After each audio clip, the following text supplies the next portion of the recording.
Notice to the public, if you wish to address the council, please complete the public wishing to address the council form located on either end of the counter. Give it either to me, the chairman, or the council clerk prior to the beginning of the meeting. All comments must be addressed to the council as a whole. Addressing individual council members or the staff is not allowed. Speakers should be courteous in their speech and choice of words and actions, and comments should be limited to the issues and cannot involve individuals or staff-related matters. We also would like to have all cell phones, electronic devices used for communication to be silenced for the duration of the meeting. I will now call the Terrebonne Parish Consolidated Governments Council meeting to order Wednesday, June 25th, 2025. We will have the invocation and pledge of allegiance by Councilman Steve Trusclair.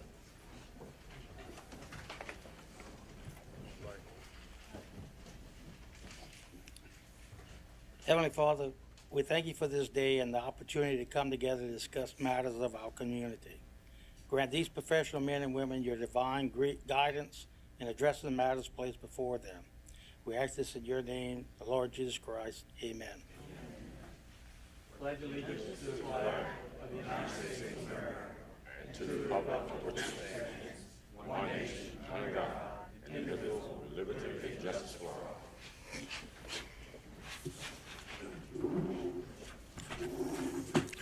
Ms. Alicia, may we have the roll call, please? Yes, sir. Mr. Trusclair. Here. Mr. Pleasure. Mr. Harding. Mr. Voisin. Mr. Amity. Mr. Champagne. Mr. Hamner. Mr. Babin. Ms. Chauvin. Mr. Chairman, you have a quorum present. Thank you, ma'am. Approved minutes of the regular council session held on May 28, 2025. Moved by Mr. Amity, second by Mr. Hamner. Any discussions? Members vote your machine. 8-0. We distributed the minutes of the council session held on June 11, 2025. We also would like to approve the accounts payable bills list for 6/16/2025 and 6/23/2025. Moved by Mr. Pleasure, second by Mr. Hamner. Any discussion? Members vote your machine.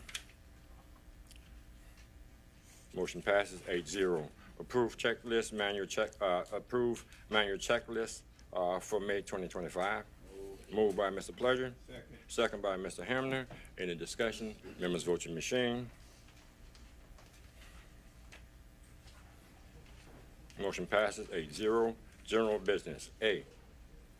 Confirm the adoption of ordinance number 9705-2025 millage rate with no roll forward provisions.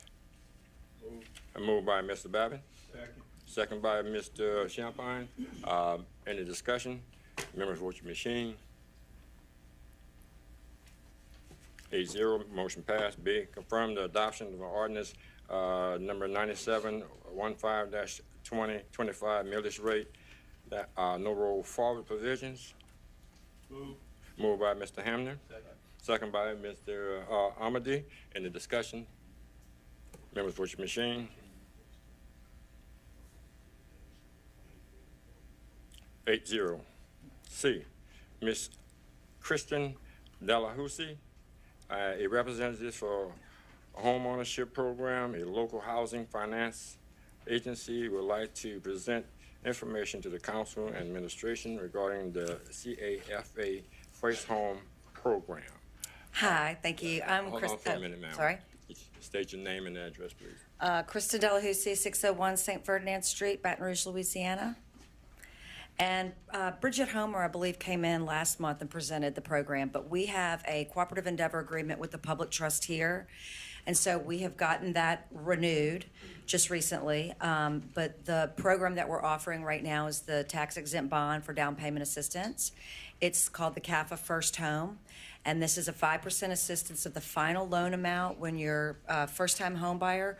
If you're a veteran or you're buying in a targeted census tract, you don't have to be a first-time home buyer. But this is an assistance program to help with down payment and closing costs to get those folks that are trying to purchase a home that just maybe don't have that assistance or that amount of money to get into the home. So do y'all have any questions about what the program is and about, or how we do it? I think she presented in May. You do? Mr. Watson. Yes, ma'am. Just so I'm clear, it's down payment assistance? Yes, down payment or closing costs, and it's through a tax exempt bond. So we issued a $40 million bond in 2023, and the interest rates were so high, so that was a way for us to control it. We ran out of that money at the end of April, and so we started to pre-originate with our servicers, so we were allowed to sort of continue the program. But we went back to the bond commission in May, received another $25 million. We just priced that out today, so that's rolling. And what we did was, in that resolution that you have to sign, it says $100 million. What we're going to do is we're going to roll out $25 million every, like when we start to run out of that, we'll go back to the bond commission and get another allotment. These bonds, tax exempt bonds, only make sense when the rates are so high, when the interest rates for the mortgages are so high.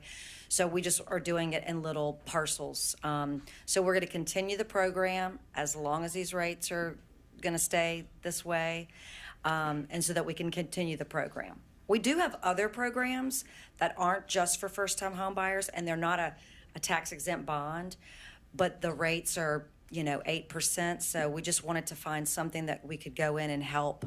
So that's why we decided to issue these bonds. And where can people physically or electronically go to apply for this? So since we're not a financial, we don't do the financing or the mortgage lending, we partner with lenders. So anybody can go to our website and see what lenders. We've done a couple in Terrebonne already because y'all signed off on this in 2023. But if there's a client that's working with a lender and the lender's like, oh, they need down payment assistance and they're approved with us, then they can offer that to that client if they have to, be approved for it. There's, credit scores and income limits and all of that.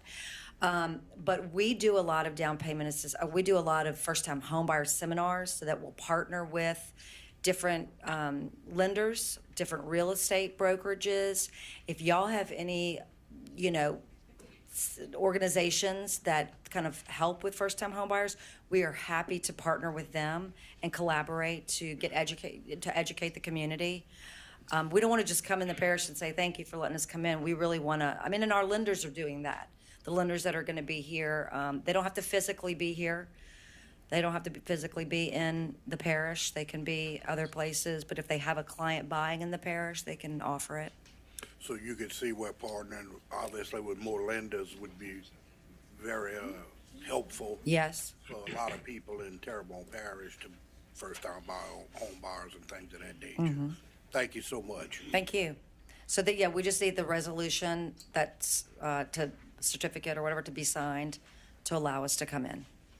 Ms. Neal? Thank you, sir. So Neil Montgomery, who works in my office, was working on this, and I think he was trying to get some information relevant to the parish's involvement, since the contract was between two different parties besides the parish. But what we can do is, it sounds like a good program. If we can get some confirmation, and then I can meet with the parties and figure out the parish's involvement. The council, I would recommend the council approve the resolution contingent upon legal approval. So that way, once we get a chance to look at this and everything looks great, the parish president can sign it. Ms. Chauvin? And I do have to, I would like to make one other comment. I'm sorry. I think I saw the resolution in the backup on the agenda, so it's not listed. It is, it's listed in general business under C. Oh, okay, it's not listed right here. Oh, okay. I do want to make one more comment. Because it's the tax exempt bond, we are under a constraint. So the CEA could always be signed at any time, but they did renew that the public trust. But the bond, if it's not signed, we priced it today to set that rate, and then it will close on July 16th. If any parish, which this is the last one we have to go to, if they don't sign it, you won't be in. We can't get you in later. So we do have a hard date. So we've had to get into all 60. We're not in Orleans and we're not in Jefferson because they have their own program, but we are in all the other parishes. So we've been sort of going across the state, getting into all those parishes. So this is, just wanted to let you know that there is a time, if it's not done by the July 16th, we won't be able to add you to our footprint. What you saying? Yeah, Ms. Chauvin. Okay, so you talked about this being just for like the down payment part of it. I mean, you have other programs, but that down payment due to high interest rates. At what point does that stop with the interest rate? Well, the tax exempt bond allows us to set the rate. So we set the rate today for an FHA loan for 6.64. And if somebody goes out into the market, it's probably going to be higher than that. So nobody knows what the rates are going to be. I mean, it's market rate. It changes daily. So right now, that 6.64 is below a typical market rate. Correct. So when the market rate starts to drop, we'll have the other programs that sort of come back, but we'll always have this program that's when I mentioned that we're going to roll out this 25 million. We've already pre-originated 10 of that. So we only have 15 left. So it's flowing. I mean, our lenders already have pipelines to fill that. So we're already going to be going back to the bond commission to get more money we're just going to keep doing this. And as we see the market rates drop, we may kind of put a pause on the bond part. Okay, and so you do advertise this out? Yes. Okay. A lot. All right, thank you. It's a very, very good program. Okay. And there's no risk to the parish. So it's just a benefit. Ms. Neal?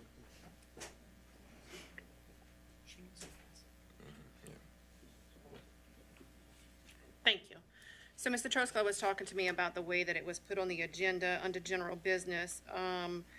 There's no resolution that's presented on the agenda, but if you look in the backup, it's listed as a certificate and not a resolution. So this is something I believe we can adopt as a motion, as long as the motion provides for us to take a final look at this to make sure that the parish is not, that the parish's involvement isn't any more than just signing a certificate, allowing the company to come into the parish to do these things. Mr. Trusclair. Yes, thank you. I'd like to make a motion that we sign off on the Certificate? the certificate for this housing assistance program. It was moved by Mr. Trusclair, second by Ms. Chauvin. Any more discussion? Mr. Amady. Just for clarity, the motion should also include review of legal? Yes, sir. If Mr. Trosclair would like to add that into his motion? Yes. I was listening to what y'all were saying, I was eavesdropping. Any more discussion? Members, vote your machine. Motion passes. 2, public wishing to address the council. In accordance to Section 2-07E of Terrebonne Parish Home Rule Charter, the public will be heard and can speak for 3 minutes on any matter related to parish government without discussion or question and answer on non-agenda items. I have one speaker card. The speaker card is from Mr. Paul Freeman in reference to a petition for blighting blighted property. State your name and address, please, sir. My name is Paul Freeman. I live at 220 Royce Street here in Houma, Louisiana, a longtime resident of the parish. The reason for this petition, and if you look at it, it's got 50 of my neighbors' names on it, is that in our neighborhood, ever since Hurricane Ida, there are some mobile homes there that they're in deplorable condition. I mean, grass is growing around it. Some of them are halfway torn down, some of them are just left. We just coming to the council and to try to get some help with either tearing these things down or getting the homeowner, the property owner, to do something with them. It's just, there are rodents there. You know, it could be transient people there. I mean, it's not a good situation. So that's the reason we passed this petition. Mr. Amdi? Thank you, Mr. Chair. Mr. Freeman and I have been talking about that for quite some time. Mr. Freeman, 215A. I have four different addresses. Yeah, I just want to tell you, 215A Okay. is going to be dealt with in our condemnation hearings that are coming up. The other address with the little camper, I think that's 227 and a half. Right. That one is in the queue, but if you can get me those other two addresses. The other half of that particular lot that you're talking about is a mobile home that had burned, completely destroyed. But the And- shell is still there. They won't do Yeah. anything with it. And they may have grouped that all together. I'll check tomorrow with nuisance and abatement, but we Okay. have those in the queue. Okay. And if you have another one, just give me those addresses as well. I can and do we'll- that, yes. We'll add them into it. Okay. You know how long we've been talking, it takes a little bit of time for them to do all the legal Right. paperwork and notices and such on that, but we'll definitely get them taken care of. That's one of our Okay. priorities, is to get all that stuff cleaned up. So if you want to call me or, I have a list. yeah, if you give me the list, that'll work fine. You can walk up to me. I'll make sure that we get those in as well. All right. Thank you for coming, Mr. Freeman. We always Yeah. appreciate People, I appreciate the it. public getting involved. Don't leave yet, sir. Don't leave yet, sir. And Mr. Freeman, I want to thank you for bringing that to our attention. Just a few little stats I'd like to share is in 2024 alone, between us and property owners working through this condemnation process, 191 properties were demoed. Right now, we still have about 400 properties going through the process, but working with the council, we adjusted some ordinance to make the process run faster and get some things as far as the legal part of it moving along. So I know I'm texting Chris. He's going to check on anything he knows about and then work with John. But we are definitely determined to get blight addressed in Terrebonne Parish, and so I thank you. I surely appreciate that. Thank you so much. Chair entertain a motion to, I have no more speaker card. Chair entertain a motion to go. Yeah. A motion to go out of regular order by Mr. Amadi, second by Ms. Chauvin. In the discussion, members, vote your machine. 8-0, motion passes. Number 3, committee reports. Public Service Committee, 6/23/25. Mr. Voisin. Thank you, Mr. Chair. I make a motion that the council accept and ratify minutes of the Public Service Committee held on Monday, June 23rd, 2025, and I have 3 public hearings. Consider the introduction of an ordinance to authorize the relocation of polling place for Terrebonne Parish Precinct 029 from East Houma Recreation Center back to East Park Fire Station, and to amend Chapter 38, Article 1, Section 30-2 of the Code of Ordinances accordingly, and call a public hearing on said matter on Wednesday, July 16, 2025 at 6:30 p.m. Number 2, consider the introduction of an ordinance to amend Section 22-168 of the Terrebonne Parish Code and to renumber the said section to Chapter 6, Section 6-23 of the Terrebonne Parish Code of Ordinances, and to provide for related matters, and call a public hearing on Wednesday, July 16, 2025 at 6:30 p.m.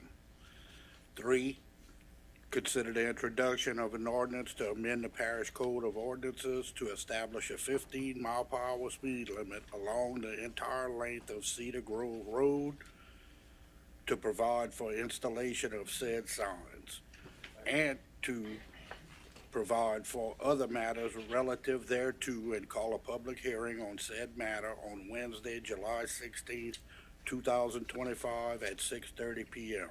Second. Motion by Mr. Voisin, second by Mr. Babin, that we accept the minutes of the Public Service Committee. Any more, Mr. Members, vote your machine. Motion passes 8-0. Budget and Finance Committee held on 6/23/25. Mr. Pleasure. Thanks, Mr. Chair.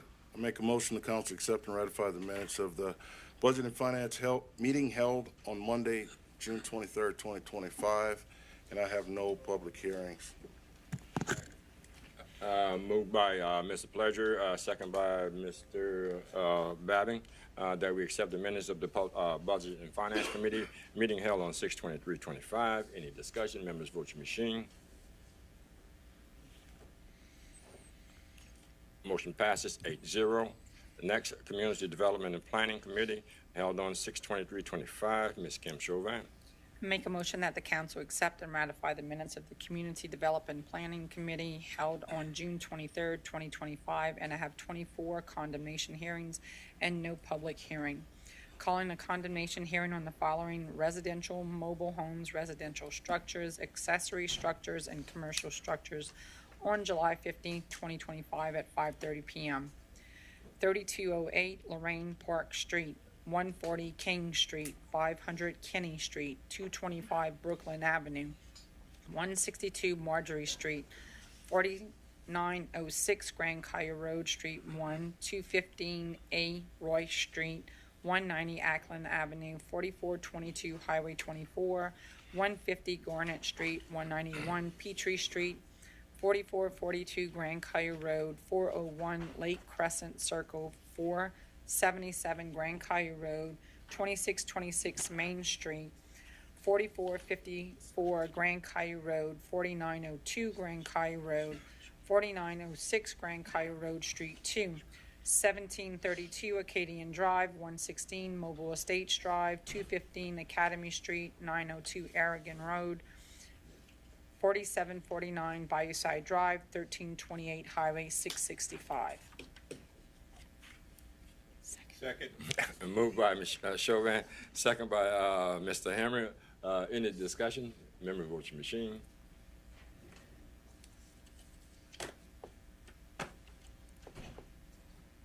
Motion passes 7-0. Street lights, we had no street lights.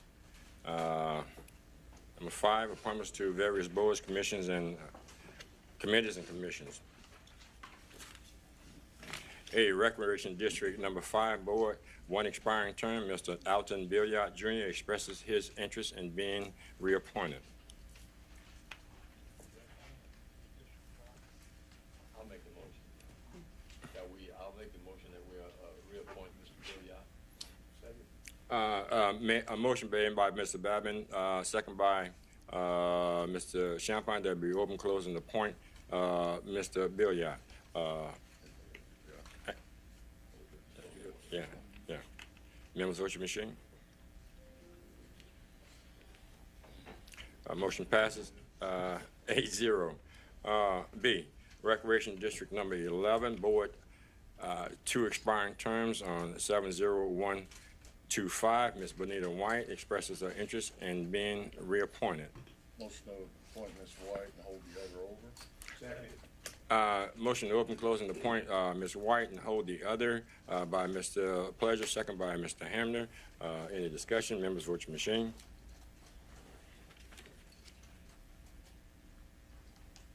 Motion passes 8-0. C, Downtown Development Corporation, 3 expiring terms, each representing the following entities, and one representing the Chamber of Commerce, one representing the Historical Society, and one representing the Downtown Merchants.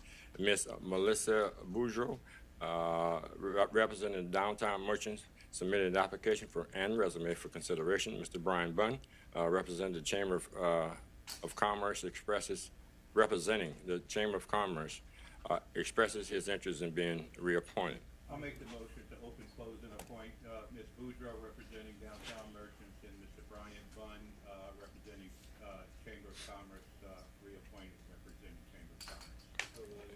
And hold the other. And all the others open. Yeah. Second. Motion to open, close, and appoint Ms. Melissa Boudreau and Mr. Brian Bunn to the Downtown Development Corporation and hold the other. Any discussion? Members, vote your machine.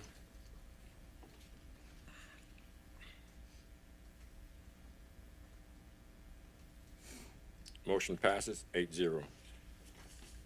Are any of these people here? By any chance? You've done it. Is anyone here? No, they're not. Okay. Oh, by the way, we also have Mr. McGee in here, a former elected official, and Mr. Wayne Thibodeau. I apologize, but I guess it's no greater time than any. Recreation District Number 6 Board, one expiring term on 7/31/25, and one vacancy due to resignation by Ms. Wendy Leeret, expresses her interest to being reappointed. Open, close, and reappoint Ms. Leeret and hold the other open. Second. Open and closing the point by Mr. Steve Trusclair, appointing Ms. Wendy Leeret to the position and holding the other. Second by Mr. Clyde Hamner. Any discussion? Members, vote your machine.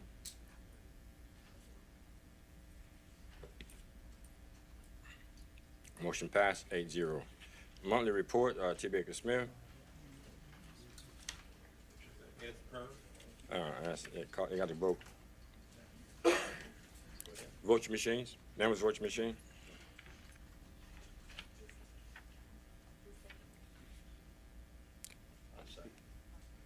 All right, okay. Motion by Mr. Clyde. Okay. Motion by Mr. Babin to go back in the regular order. Second by Mr. Pleasure in the discussion. Members, vote your machine.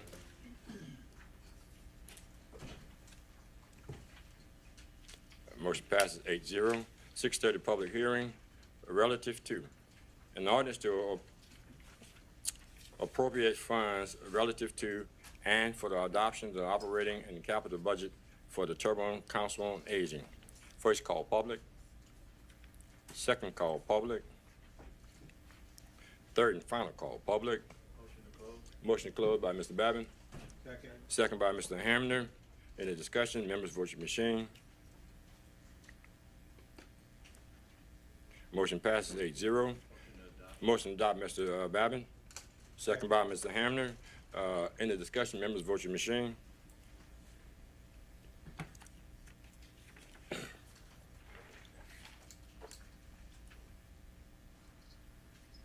Motion passes 8-0. B, an ordinance renewing support for foreign trade zone site for Deepwater Riser Services, LLC, in Homer, Terrebonne Parish, Louisiana, authorizing parish president to execute on the behalf of Terrebonne Parish Consolidated Government a renewal cooperative endeavor agreement with Deepwater Rising Service, LLC, to facilitate the application and ad valorem tax exempting on certain properties within the subzone and to provide for relative matters. First call public, second call public, third and final call public. Motion to close. By Mr. Babin, second by Mr. Champagne. Any discussion? Members, vote your machine.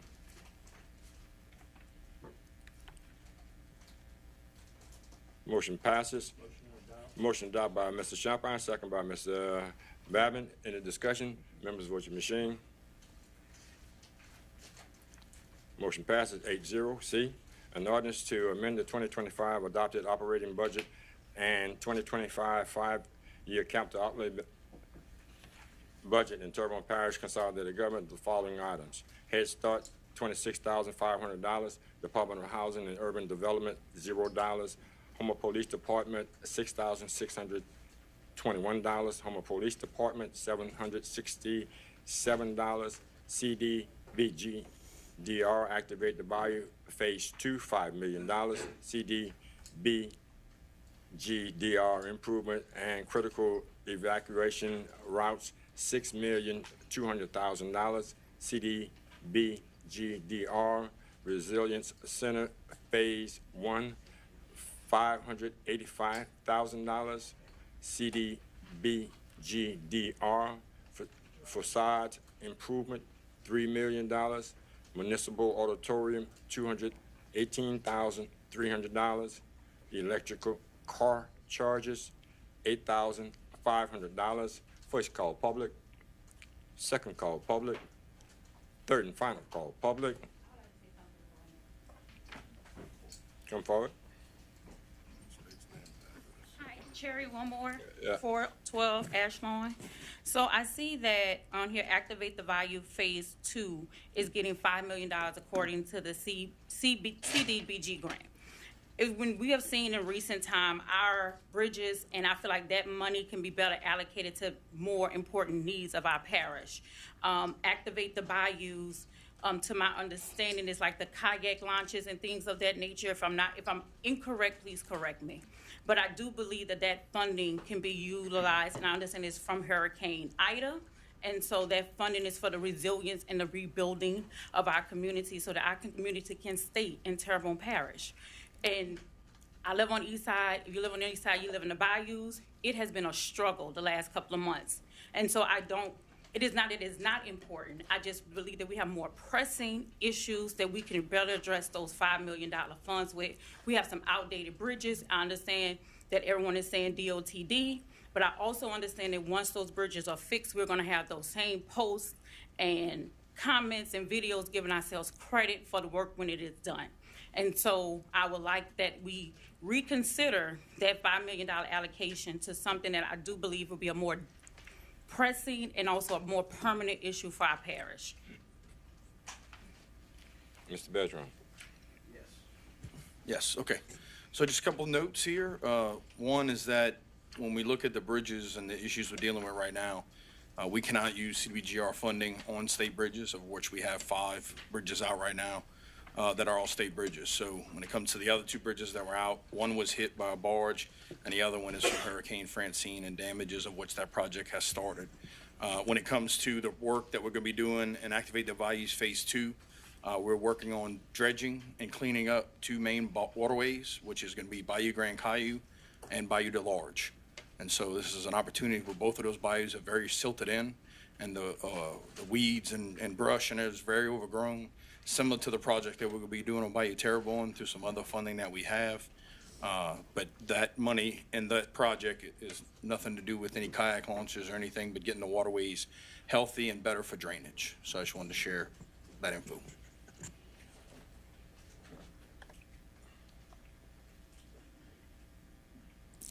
Oh, you waiting for me to say something back? You finished? Oh, no, I was just gonna say, thank you for that clarification.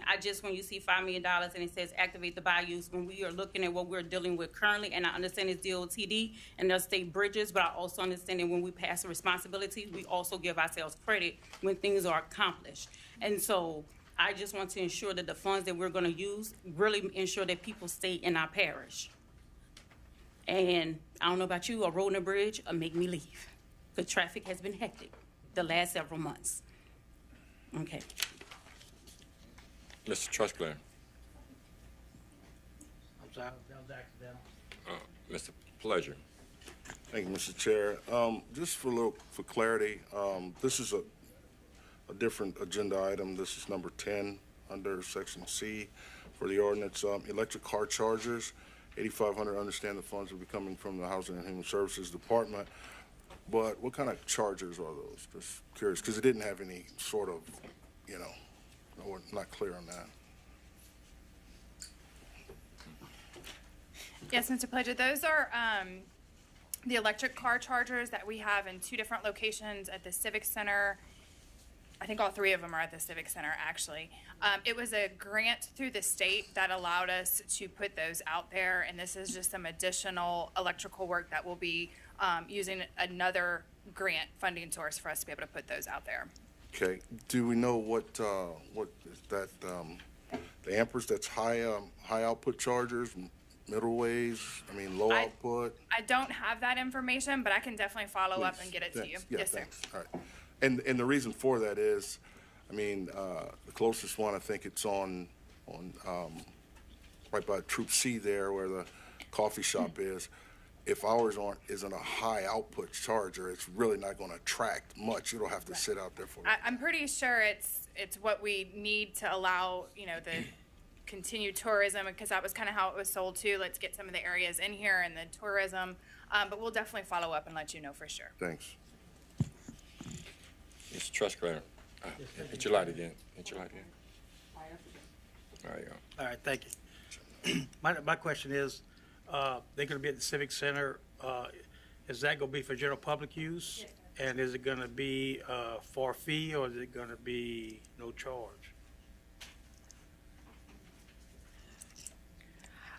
So I do believe through the grant, there is a certain time period where there is no charge, and then there will be a charge like there is at most of those electrical plugins, but we can follow up with that information as well. Fine, thank you.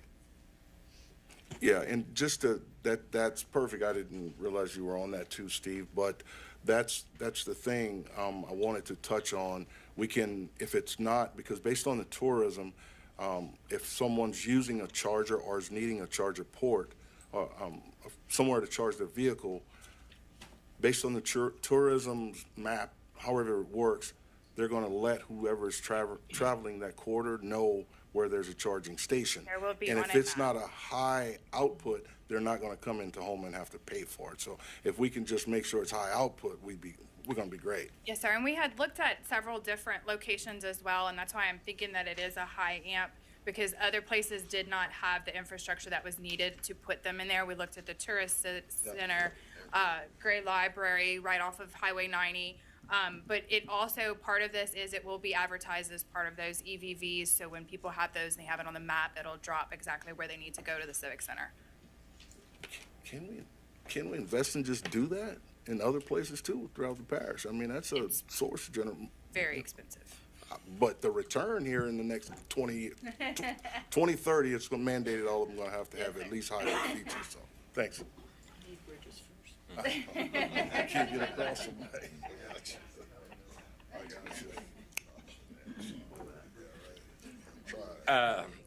Third and final call. Motion closed by Mr. Babin, second by Ms. Chauvin. Any discussion, members, vote your machine.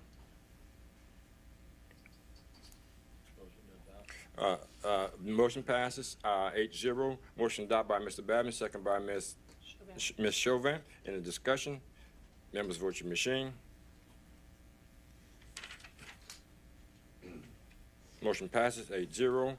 D, an ordinance to dedicate and accept the maintenance / operation of the streets, drainage, servitudes, and right-of-ways for Imperial Landing subdivision Phase C, energize and accept the streetlights and to incorporate Stack Drive and the extension of Sample Drive into the enhanced 911 emergency response system for the purpose of providing a better means of locating addresses. First call public, second call public, third and final call public. Motion closed by Ms. Chauvin. Second by Mr. Hamner. In the discussion. Members, vote your machine. Motion passes 8-0. Motion adopt. Ms. Chauvin, second by Mr. Hamner. In the discussion, members, vote your machine. Motion passes 8-0.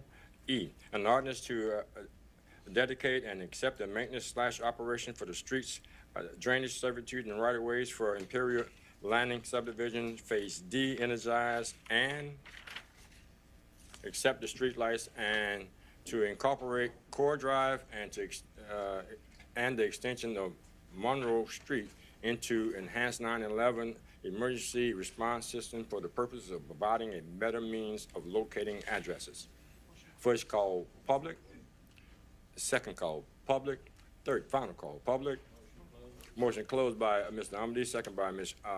Chauvin. Any discussion? Members vote your machine.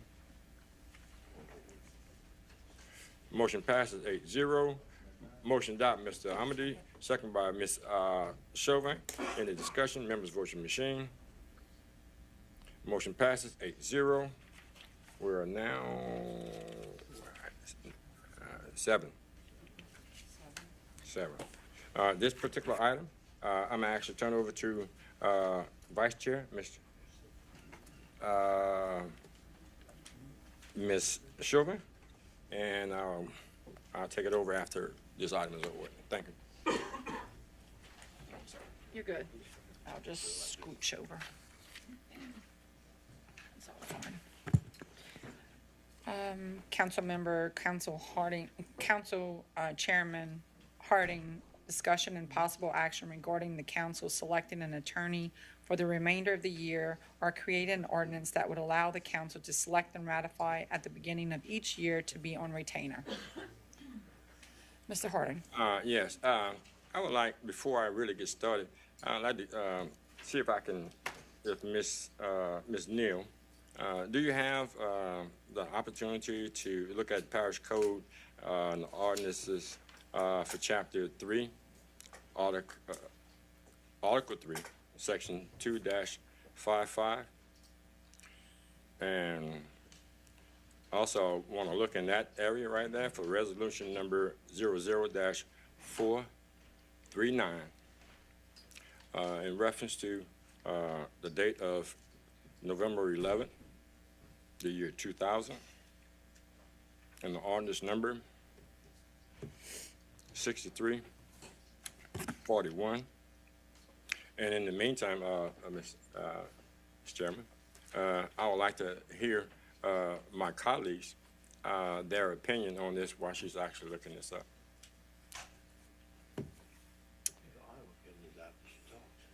Mr. Amade. Well, the reason why I want to talk first is because I asked our previous parish attorney concerning this, and I'll read you from the document of what he said. He addressed me, John. Number one, you asked me tonight about an ordinance in the code, 2-55, that says the council can hire its own attorney. Number two, I want to make it clear the parish council has no legal authority to retain its own attorney.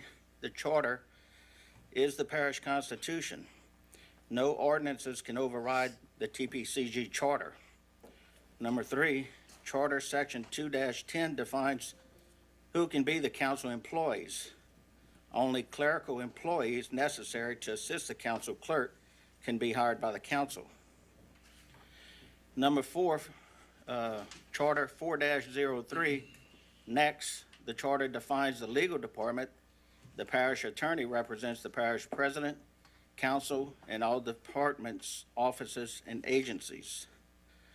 The word shall is used. Nowhere in the charter is a council attorney authorized. Since the charter clearly states the parish attorney is appointed by the parish president and approved by the council, represents the council cannot deviate and hire another attorney to represent the council. Number five, in 2000, ordinances were passed, 6241 and 6253, and placed in the code as 2-55 by that council in an attempt to retain its own attorney. First, no attorney was hired, but second, in my legal opinion, it is in total conflict with the charter and would be likely found unlawful and stricken. When ordinances are passed, the process they become public is known as codified, meaning placed in the code. Charter and code provisions written in whole below, and it was signed. He goes on to list those things, but it was parish president at the time, Jules P. Hebert. Parish attorney, sorry. Thank you, Mr. Chair. That's okay. I'm good. Mr. Babin. Chair. Yeah, and I also have another, a legal opinion back from May 2000, May 31st, 2000, for then parish attorney, Ms. Carolyn McNabb, sent a request to the state of Louisiana to check into this. And basically, I'm going to summarize what it says. It says that exactly what Mr. Amade just mentioned, that Mr. Abass said, that the parish charter is our constitution, and that the only way that you could deviate from that is to change the charter. And to change the charter, you have to go to the people for a vote. So we do not have the authority as a council to hire our own attorney, according to two previous parish attorneys and the legal department for the state.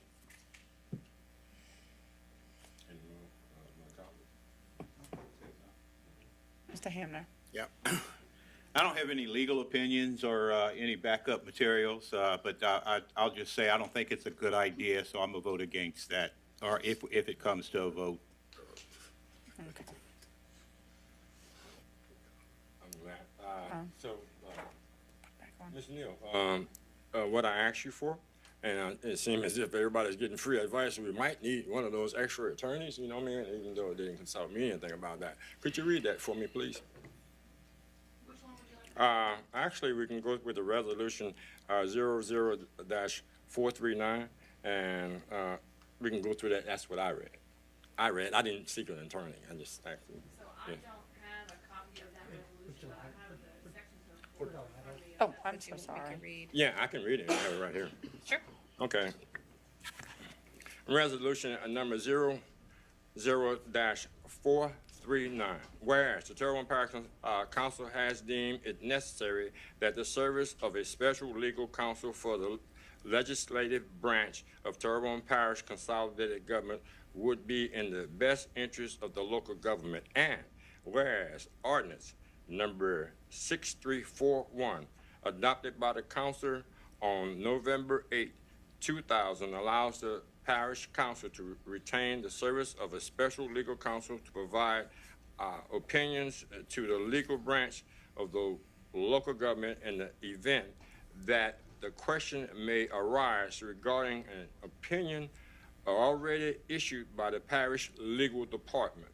Whereas it is agreed that the special legal counsel for parish council should not be utilized to usurp the powers in legal matters normally handled by the parish legal department and executive branch. And whereas opinions and recommendations from the special legal counsel to the parish council should be used as a tool to the council members so as to relieve doubt regarding opinions issues by the parish legal department and the pulmonary related policies, questions, and,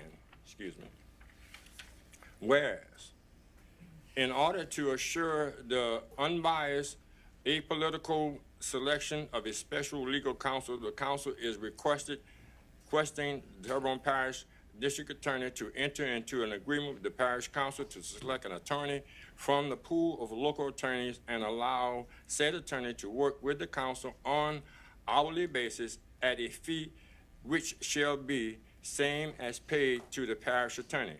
Whereas, be it also understood that the council chairman and a council chairman or any three council members shall have authority to incur debt by special legal counsel to the parish council. Now, therefore, be it resolved by the Terrebonne Parish Council on the behalf of the Terrebonne Parish Council Consolidated Government, the council chairman is hereby authorized to execute an agreement with the Terrebonne Parish District Attorney's Office for the service of special legal counsel and Terrebonne Parish Council, and that said agreement includes the following items.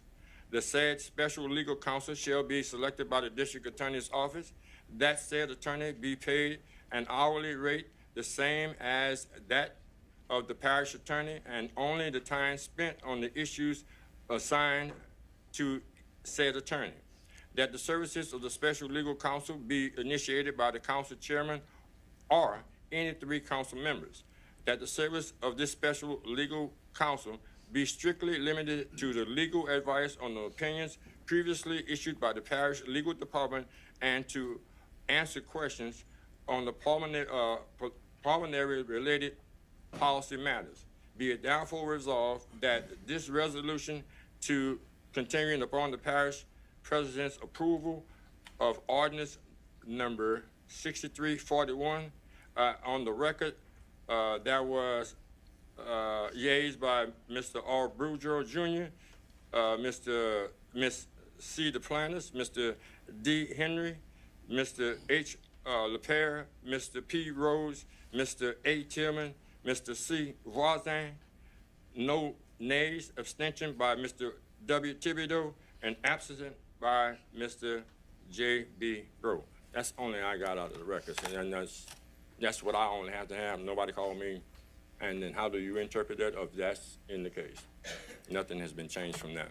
So the timing, I have a copy, I think, of the same opinion that Mr. Babin spoke about. It was an opinion that was written to Carolyn McNabb. She wrote the request to the Attorney General back in February of 2000.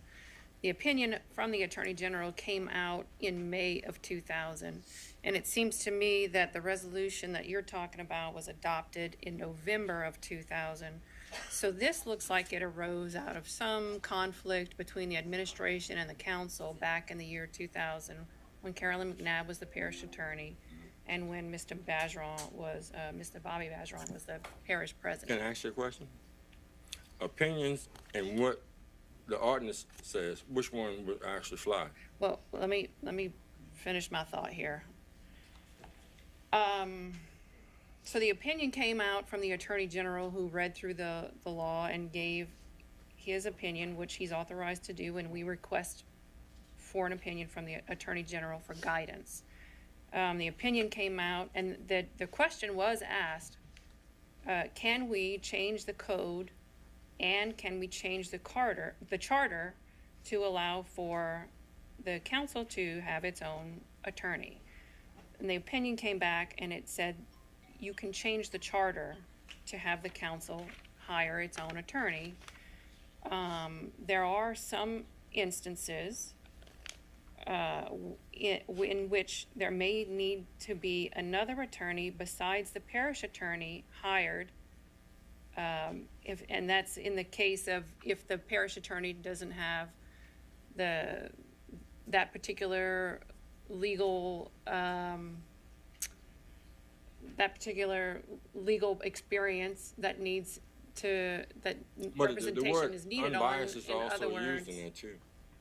In other words, there is an attorney that this council has already approved to take care of those issues, and that would be the attorneys who handle the investigations for employment. Those are the attorneys, Fred Priest and his crew, and they're specialized in employment law.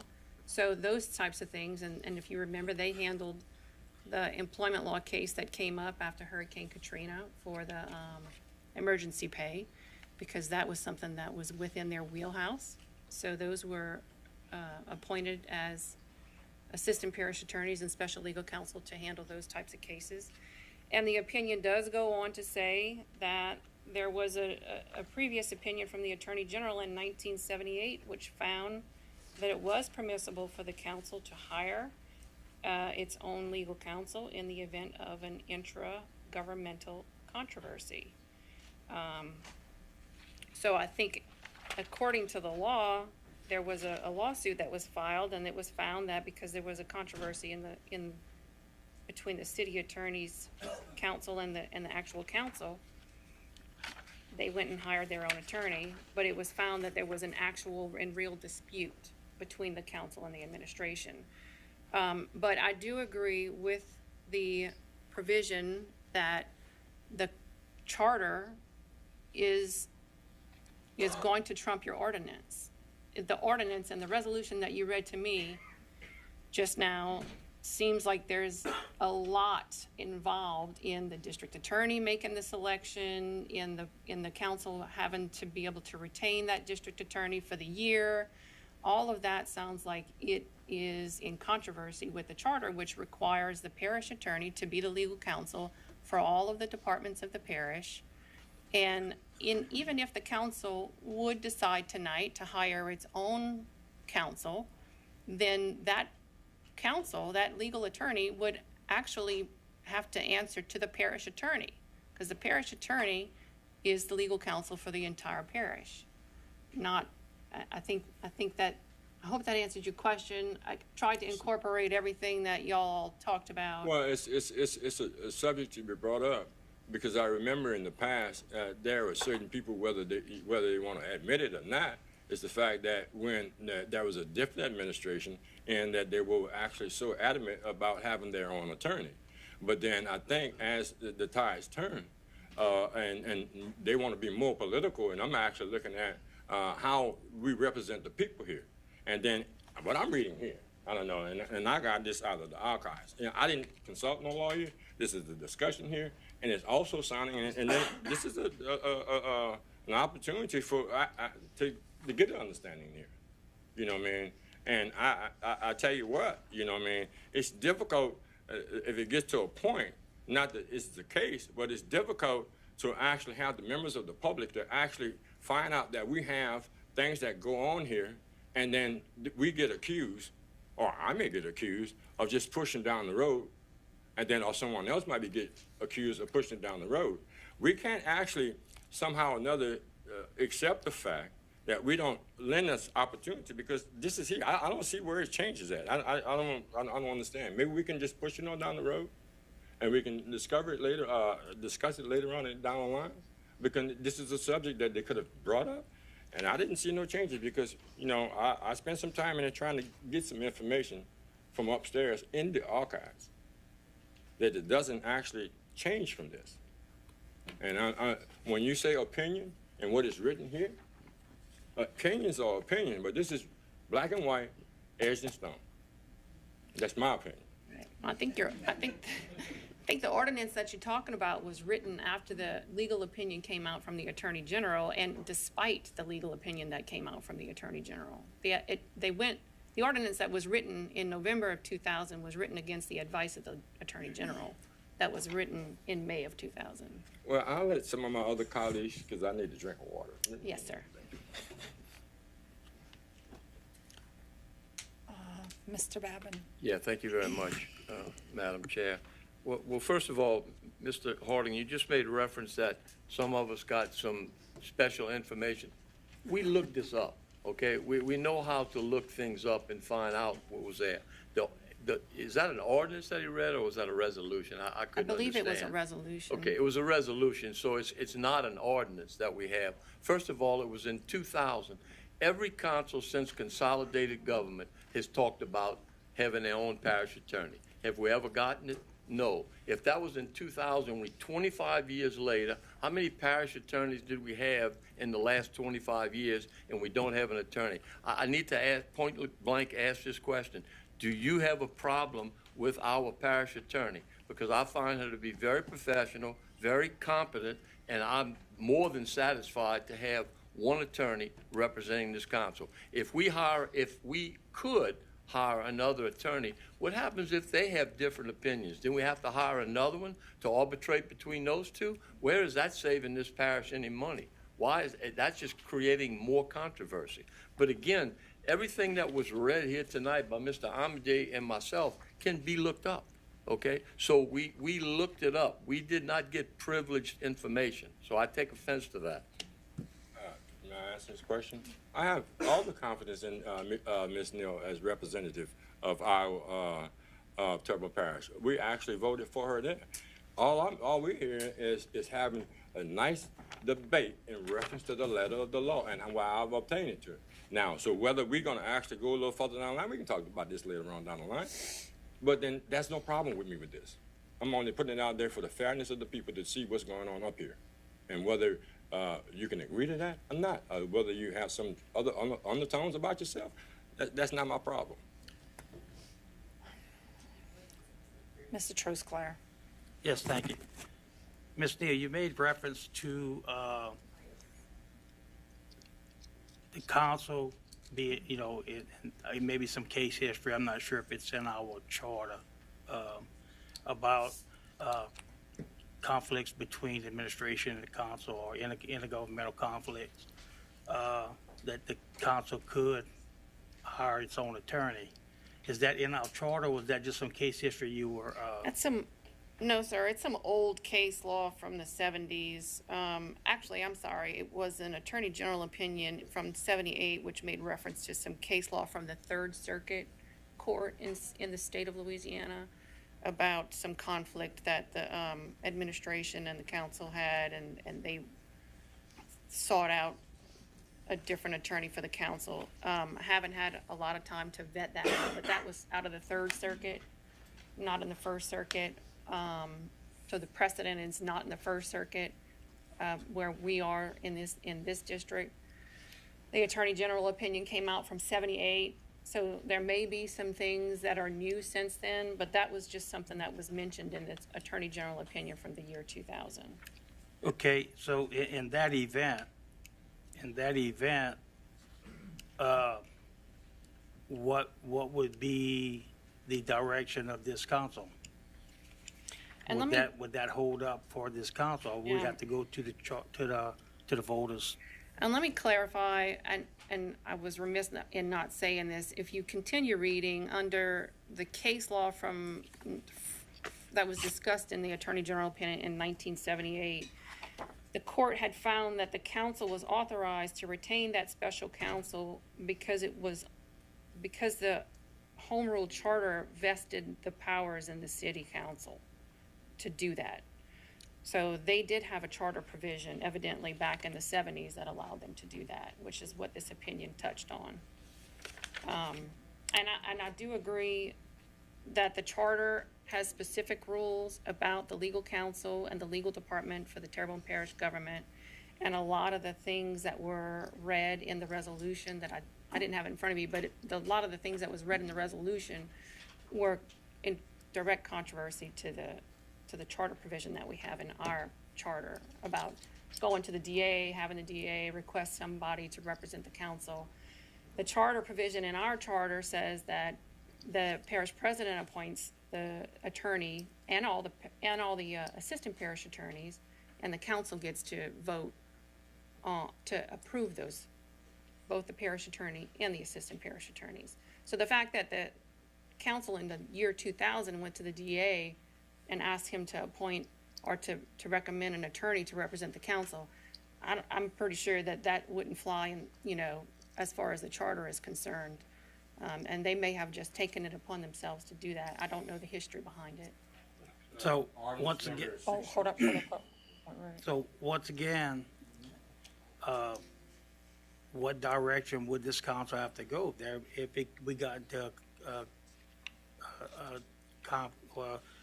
conflict of interest for our attorney, which would be you at this time, that you couldn't represent both sides? Right. In the event of a conflict,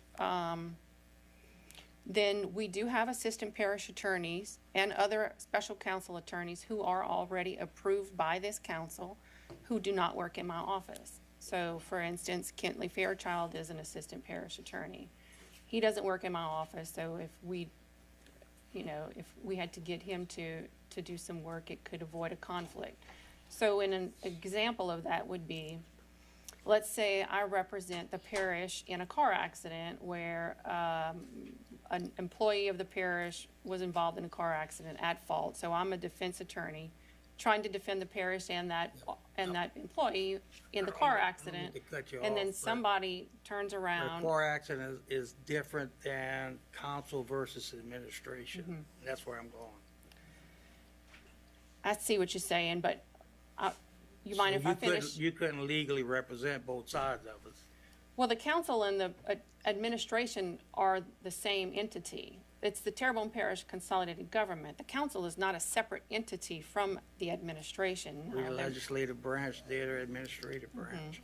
So in instances where you're just one entity, the council is not capable of being sued or suing. It's the Terrebonne Parish Consolidated Government that is the entity capable of being sued or suing someone.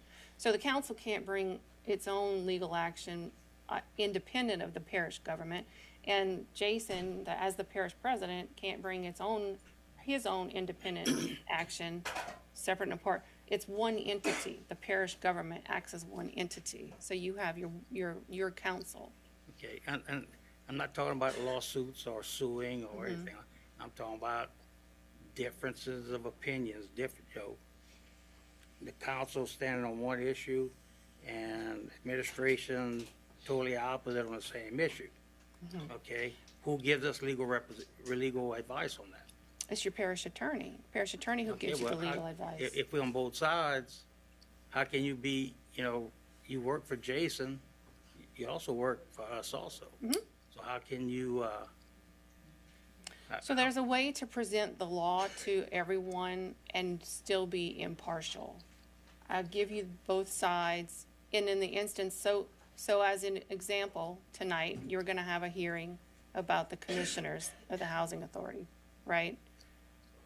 Your legal opinion comes from me, and I give you the legal opinion about the law. I can't sit here and represent you as a judicial body and then take testimony on behalf of the parish president tonight in his capacity as the removal of the person removing the Housing Authority commissioners. So you won't see me representing the administration tonight for the Housing Authority.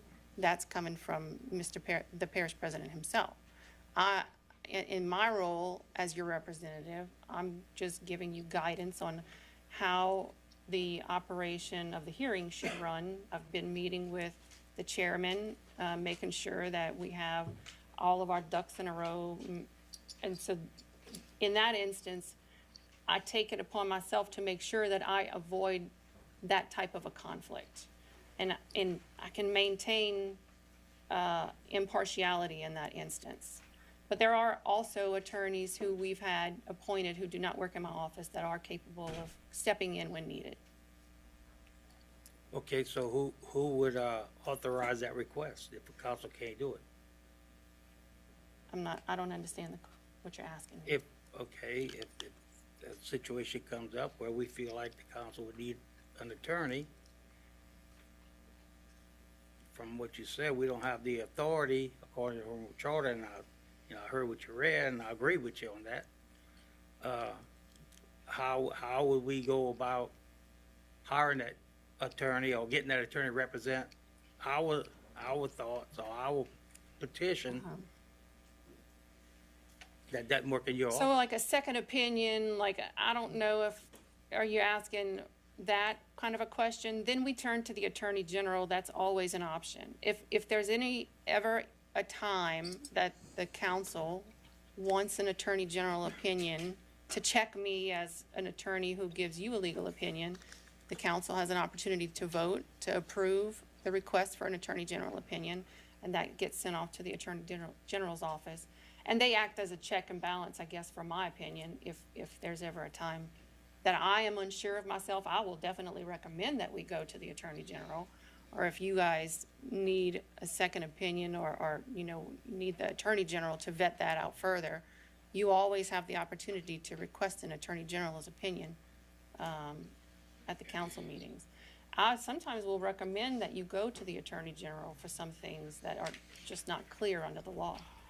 There was an instance that happened not long ago with another political subdivision that we had to go to the Attorney General to requests for budgeting issues. So yes, I will definitely make a recommendation if I feel the AG needs to step in, and you have the opportunity to request the AG to step in even without me. Okay, thank you. Mr. Amade. Thank you, Madam Chair. So if anybody wants to look up what I read, I don't think you're going to be able to without doing a public records request for my email. That email was from January 26th of 2022. So for clarity, I didn't recently call or talk to anybody about that. That was a question that I had after a council meeting where we were discussing the council getting their own attorney. Second, I want to follow up with Mr. Charles Clare was saying, because I think I understand his question, Ms. Neal, what he's asking is if there's a dispute between the council and the administration, is there someone else that we could go to other than you? Your answer was any of the assistant parish attorneys that have already been selected by this council. Is that correct? So that's almost correct. Okay. Those obviously report to me. So, the people in my office work for me. The people outside of my office, So you're saying, even though they're outside of your office, I mean, they do they would go through handle. you. So you're saying it'd be better just go to the AG for an opinion on something? If it's something that you think that you completely disagree with the way that I've given your opinion, it's probably best if you go to the AG. The outside attorneys who do not work in my office are great for handling conflicts, when handling, separate roles that the administration and the council have to work together on. And obviously, I'm not gonna tell you that, the attorneys who are the assistant parish attorneys won't come to me because they all work under me. Right. So yes. And then the other option, in order for the council, when I had this conversation with then Parish Attorney Jules Hebert, the direction was the only thing you can do is change the charter, which would go to a vote of the people. Yeah, it's And once drastic, but you that's- could do it. Once that's done, because the case law that you were quoting, they apparently had that in their charter, Yes. not in their ordinances, and it was ruled that they could hire outside. So I Right. guess our path would be, if it's just a matter of a dispute where we need a difference in opinion, go to the AG. But if we want to change something in order to make that ordinance they pass legal, then we present that to the voters to change the actual Correct. charter. Correct. Now, I didn't go and look for the charter, but that's what the opinion says, that Yeah. they had it in their charter. Okay, I mean, that's all I got. Thank you. not everybody's gonna agree with me as their attorney. I've got private clients who don't agree with me sometimes, but I will give you the God's honest truth of how I read the law and how I interpret the law, and I'll give it to you, no matter who you are, whether you're the parish president, whether you're a council member, if you're a private client. If it's detrimental to you, I'm gonna tell you what the law says, I'm not gonna sugarcoat it, and I'm not gonna make up something that's just not there. So I do that for the public clients that I represent as well as the private clients that I represent. My legal opinion to you is my legal opinion, and sometimes clients don't like legal opinions that are issued. Okay, Mr. Harding. Yeah, and I thank you, John. You're a great guy also. And the thing about that, I actually got this today, because it's always been a thing, because there have been a number of cases, and perhaps something else down the line, whereas I can sit here and look at some of the faces to your answers out there in the public, and the assumption of the public that we actually have. I'm trying to actually protect the interests of the people in the public and what we look like up here. It's not to say that you're doing anything wrong, because we have nice conversations, Yes. So it's only in reference to the debate. And in that debate, the ordinance that I actually had, and then we can actually close this and move it on down the line, because it's been an issue that's been going on. And the thing about that, I don't have a high blood pressure, but then my blood does ball sometimes. But then ordinance number 6341. And then actually we can go on down the line. We can actually perhaps take care of ordinance 6341. It actually, through a resolution number 00439, it happened November 8, 2000. And that's what I was referencing. And I'm only not just protecting my seat. I'm protecting the interests and what we look like up here. And we may argue, but then I wanted us to do much better than what we have been doing. And present a fair government, a balanced government, just like Mr. Trusclair said. There's the administrative branch and there's the legislative branch. We cannot avoid that. Thank you. Okay, Mr. Champagne. Yeah, just for clarity, I guess in my, listening to Mr. Trosclair and Mr. Amity, so what is the trigger to get an AG opinion, would it be a specific case, or would you go to the AG and say, hey, can our council get an attorney if they think they need one?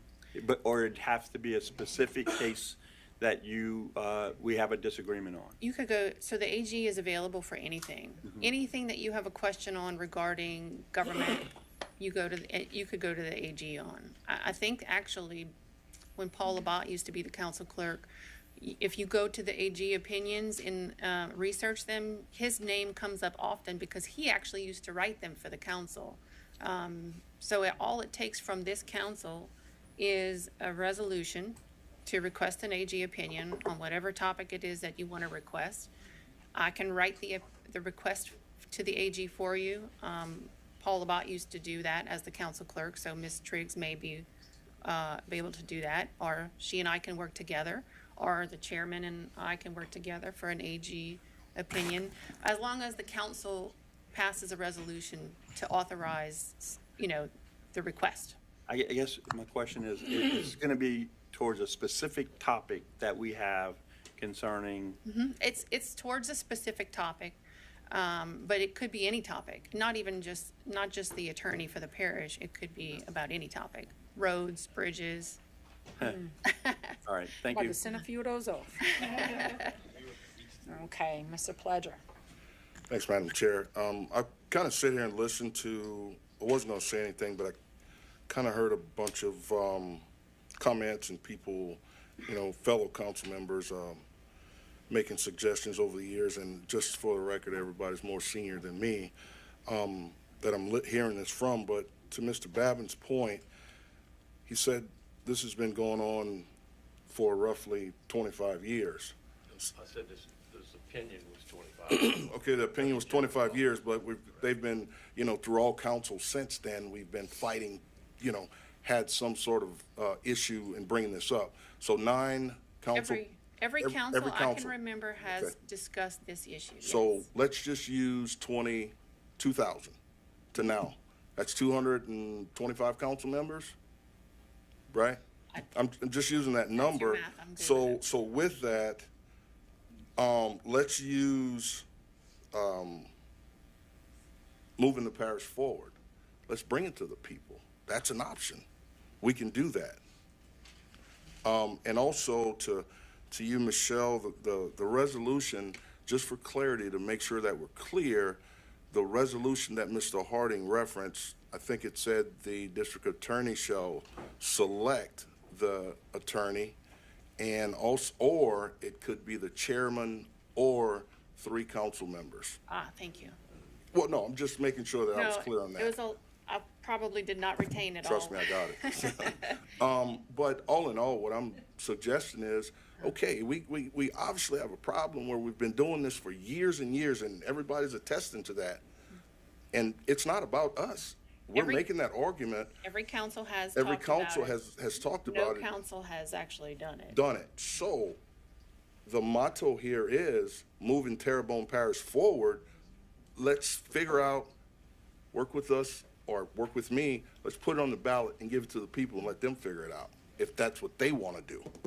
And in the meantime, I can commit to the council, if you all want to have more presence from someone in our office, I can assign either myself or someone in my office to make an appearance at the council staff and at the council conference room, like we did for this last week, to set aside some time to have, to entertain council members in your offices. Yeah, and I'm all for that, but just one more note that, and I don't want to be clarified on this, please, whatever you guys do, don't clarify me.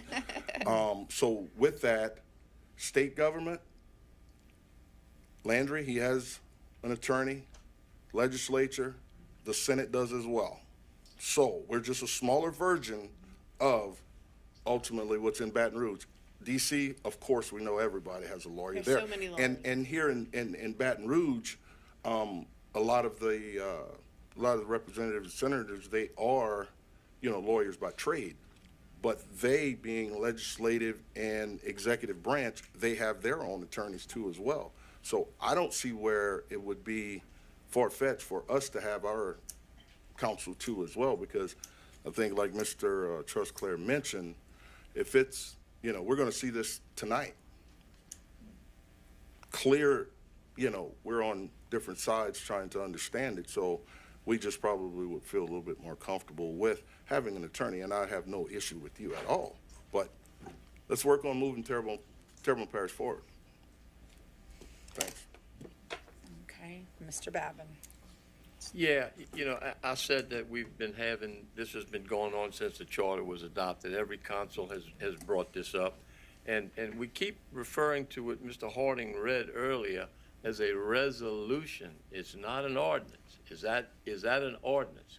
Can you give me that answer? So from what I understand, there's an ordinance and there's a resolution. Okay. There's an ordinance that says that the council can, by resolution, pick an attorney.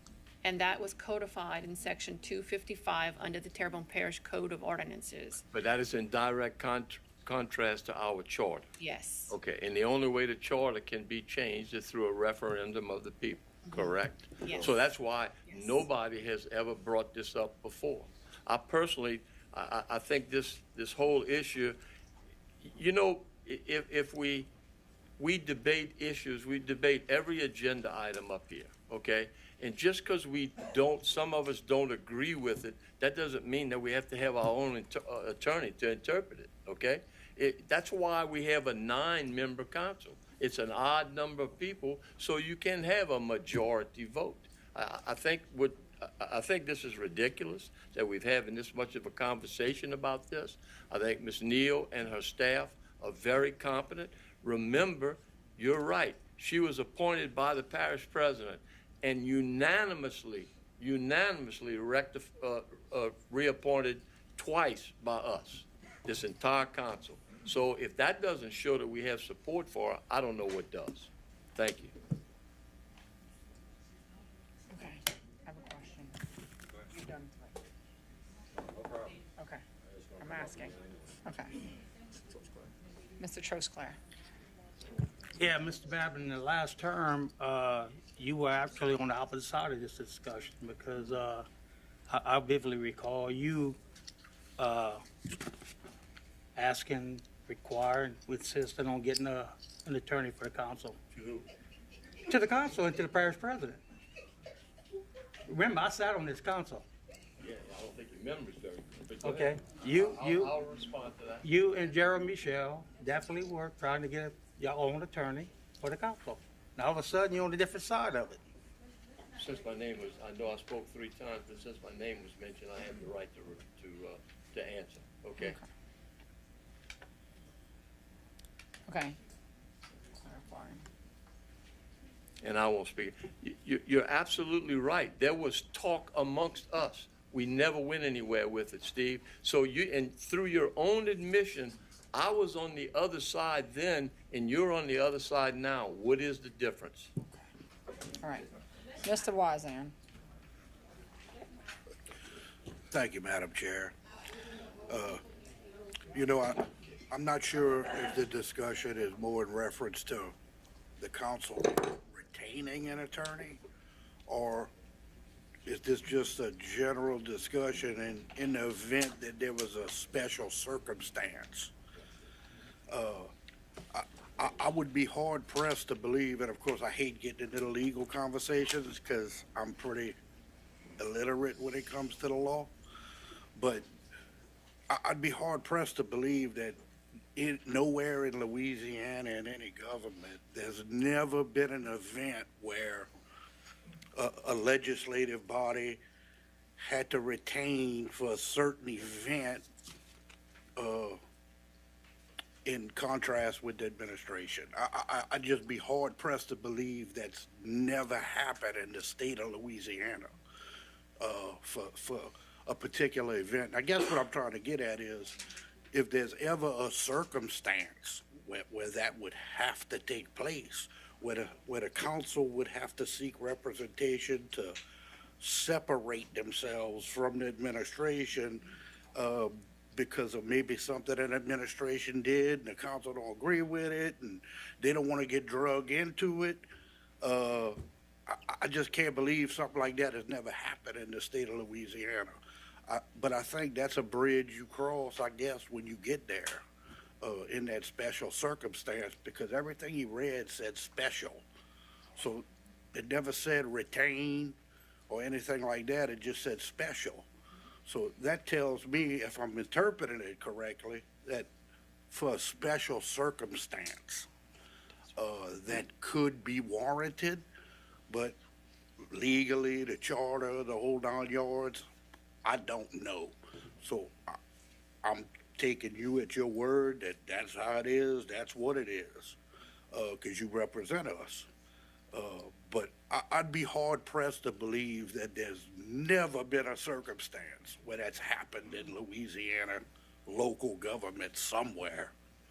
Thank you. Mr. Pledger. Thanks, Madam Chair. And again, we're still having the same conversation, and we're kicking that can right here tonight. And I do suggest we let the people decide. We're representing the people, and the people to the viewing public, and the people that's here. You know, call your representative and let them know where you stand on this issue, because ultimately we represent the people. Or I challenge my colleagues here to possibly poll some of their people to see how do they feel about that. Let's give it to the people and let them decide, because that's why we're even here. Thank you, Madam Chair. Okay, and I will move this on to Chairman Harding.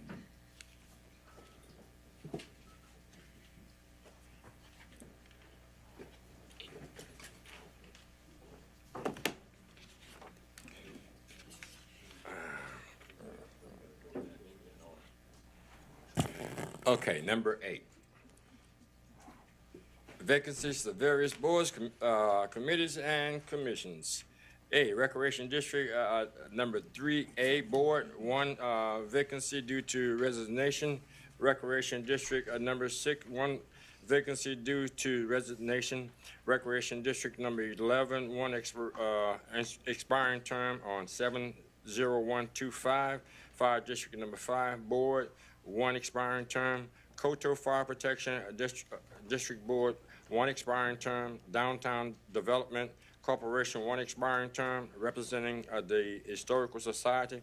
Consolidated Waterworks District number 1, 1 expiring term. Terrebonne General Medical Center Hospital Service District, 2 expiring terms on 7/31/25. TED TEDA, 1 vacancy due to resignation. Home Board of Adjustments, 1 vacancy due to resignation. Okay. Announcements, Parish President.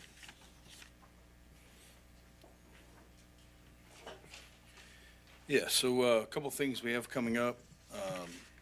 We have the Market at the Marina, July 5th, 8 a.m. to 12 p.m. at the downtown marina. And then on July 4th from 2 p.m. to 9 p.m., we have the Good Earth 4th of July Festival at the Bayou Country Sports Park. It's free admission. Join us for food, drinks, music, and family fun, and then with a firework display. And then also to make a note, note Jerry Larpenter's passing, and his funeral is Saturday, June 28th. Visitation from 10:30 a.m. to 1:30 p.m. with a mass at 1:30 p.m. at St. Francis. And I hope that we keep his family in our prayers.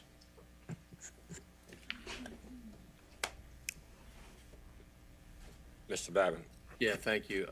Also this weekend at the Civic Center, there's a Native American powwow that will be going on the entire weekend that is open to the public. If you've never been to one, it's very interesting to go to.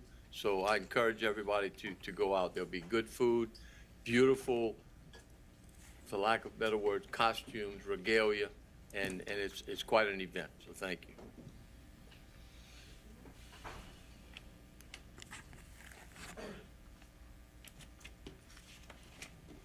Let's see.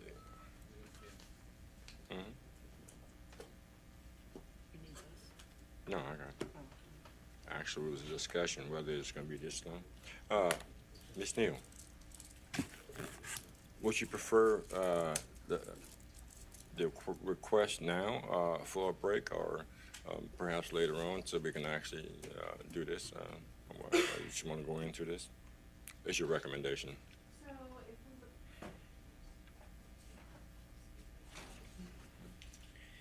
So it may be best to take a break whenever we get to the point where people are signing up and putting their names up with Ms. Tammy. That way everybody can take a break, because it's going to take some time for that process to happen. Okay. Giving over their documents to Ms. Tammy. In the meantime, Ms. Tammy may want to take a break before we get there. Okay. That's good. I'll make a motion that we take a 10-minute break. Moved by Mr. Babin, second by Ms. Chauvin, that we take a 10-minute break. Any more discussion? Members, vote your machine. John Amity?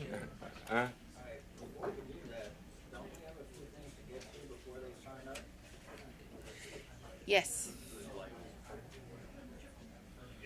So we should probably take that break when he's got to read off some things, and then, That's what I was recommending, yes. yeah, so I would ask that we That's hold okay. that motion. Hold the motion? I'll retract my motion. Okay.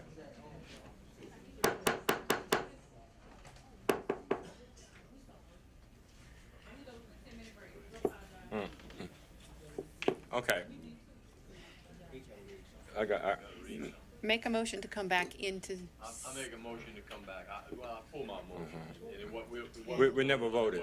We never voted. No, oh, never voted. Okay, Yeah. thank you. Okay, all right. Item 10, the council will conduct a hearing under the authority of the Louisiana Revised Statute, Louisiana RS 40:537B1, to determine whether the parish president's removal of certain commissioners of the Homer Terrebonne Housing Board shall be upheld. So. where we Now are. I'll make a motion that we go. Not yet, not yet. There's a little Right. more. All right, so what we're gonna do here is the fact that I'm gonna turn this particular portion of it over to the parish attorney. Okay. Okay. Thank you, Chairman Harding. So at this point, my role is just to kind of explain how the chairman and I have set up the proceedings for the hearing. This is kind of a new thing for this council and for me, so we did come up with some rules to proceed tonight so that we can try to keep everything organized.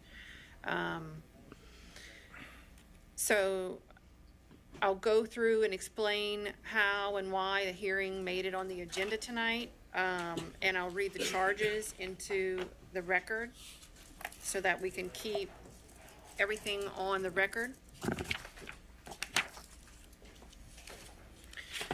Start with the law that authorizes the removal of commissioners. So according to Louisiana Revised Statute 40:537, the parish president in Terrebonne Parish is authorized to issue a notice of removal to a commissioner of its housing authority in Terrebonne Parish.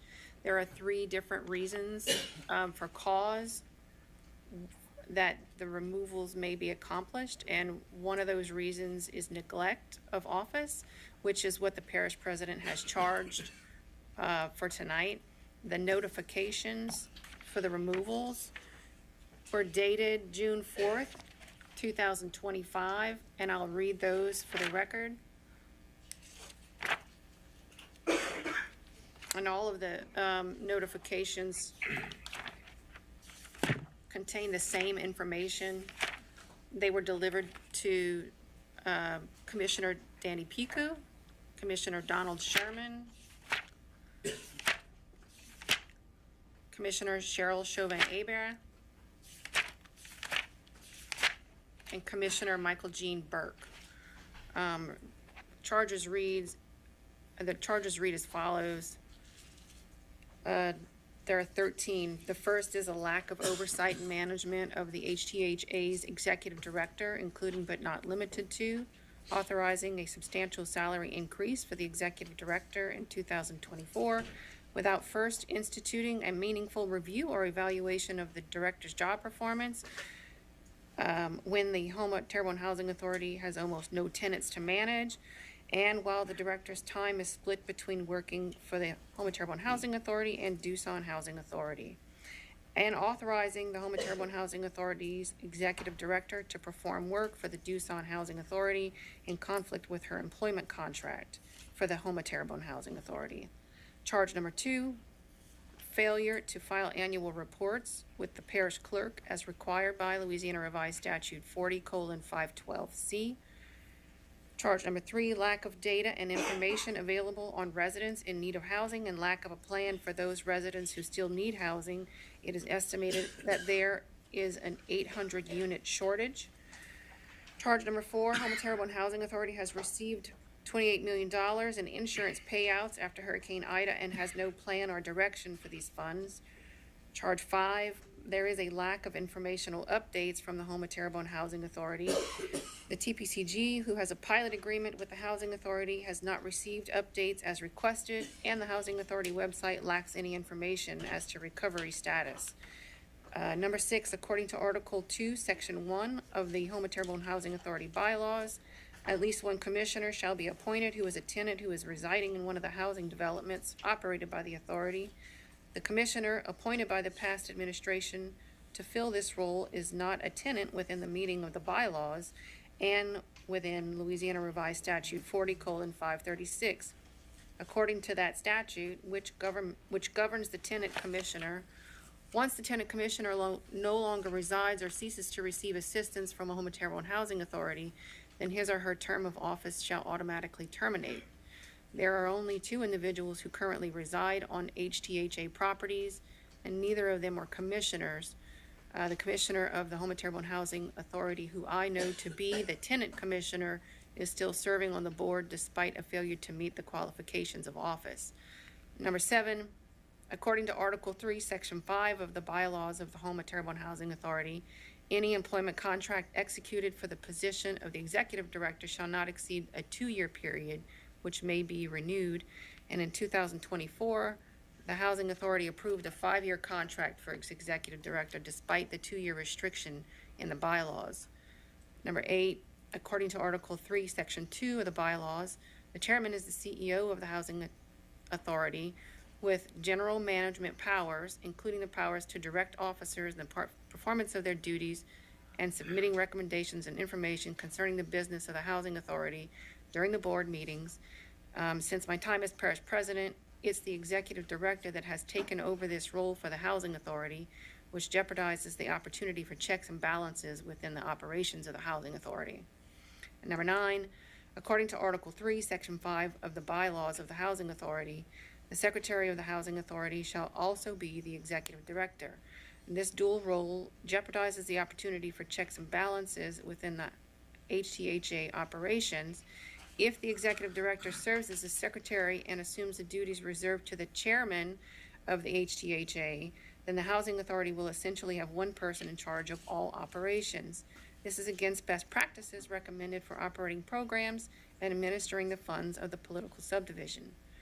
Number 10, according to Article 4, Section 2 of the Home of Terrebonne Housing Authority bylaws, the Housing Authority shall hold regular meetings on a monthly basis. The board has been holding meetings every other month for an extended period of time against the requirements in its own bylaws.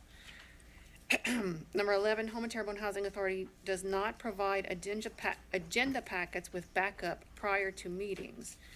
Number 12, complaints have been made regarding the lack of maintenance to the Home of Terrebonne Housing Authority grounds, such as tall grass problems.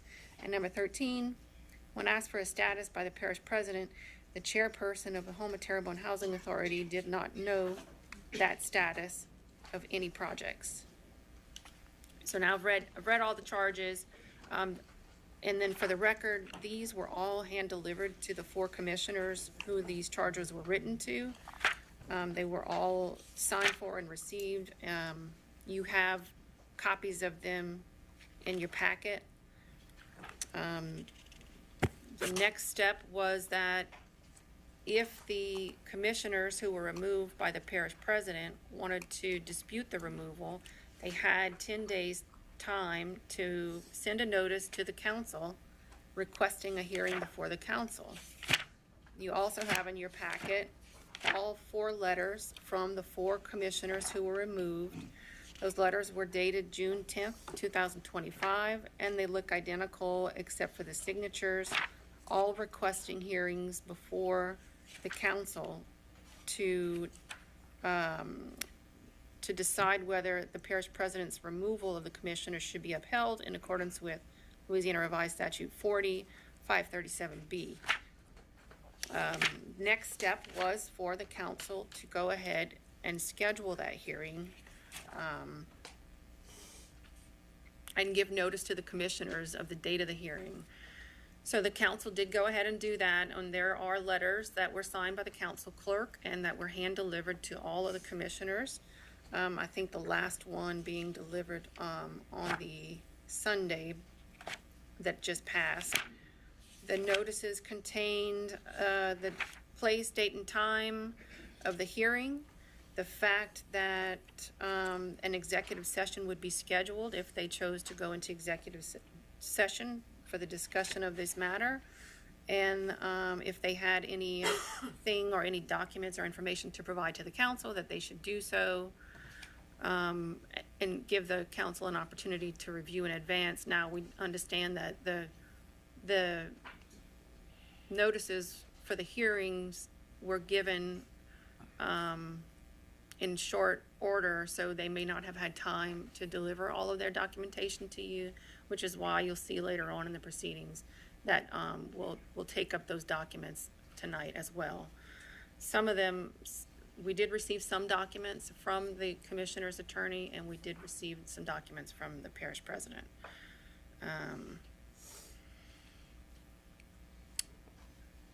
So once we get all those documents and turn those into the council clerk will be able to make a record of those documents for, to maintain the record of the hearing.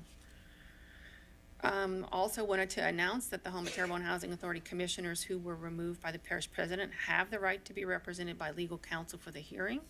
They do have legal counsel with them tonight. They're all represented by attorney Tanner McGee. He's in the audience. I guess he waved. Yeah. And then finally, I wanted to, well, not finally, but I did want to read to you the duty of the Terrebonne Parish Council. The role that you have tonight is going to be a quasi-judicial role, so you're going to be the finder of fact, and you're going to issue a judgment of sorts tonight on whether or not the removal of the commissioner should be upheld. So after all of this due process, you're going to have to make a decision on the matter.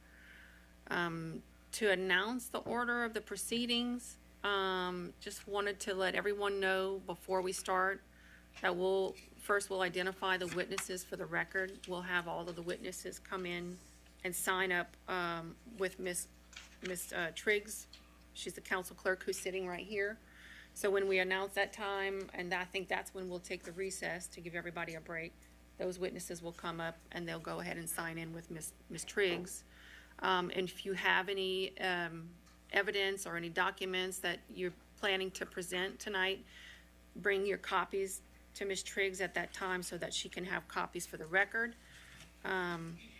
We plan to hold each witness to a 5-minute presentation, but the council will be able to extend time if they feel that more time is needed for that presentation. As part of the due process tonight, we'll have presentations from the parish president's side for his removal. So he'll have an opportunity to present his testimony. His witnesses will have an opportunity to present their testimony. The commissioner's attorney will have an opportunity to ask questions of the parish president's witnesses. And then the council will also have an opportunity to ask questions of the parish president's witness. And then we flip over to the Home of Terrebonne Housing Authority commissioners. They'll have an opportunity to present their evidence through their attorney or through their commissioners. The commissioners will have an opportunity to have their witnesses who will sign up speak tonight. And then the parish president will have an opportunity to ask questions of those witnesses. And then the council will also have opportunity to ask questions of those witnesses. Closing statements for both sides to follow.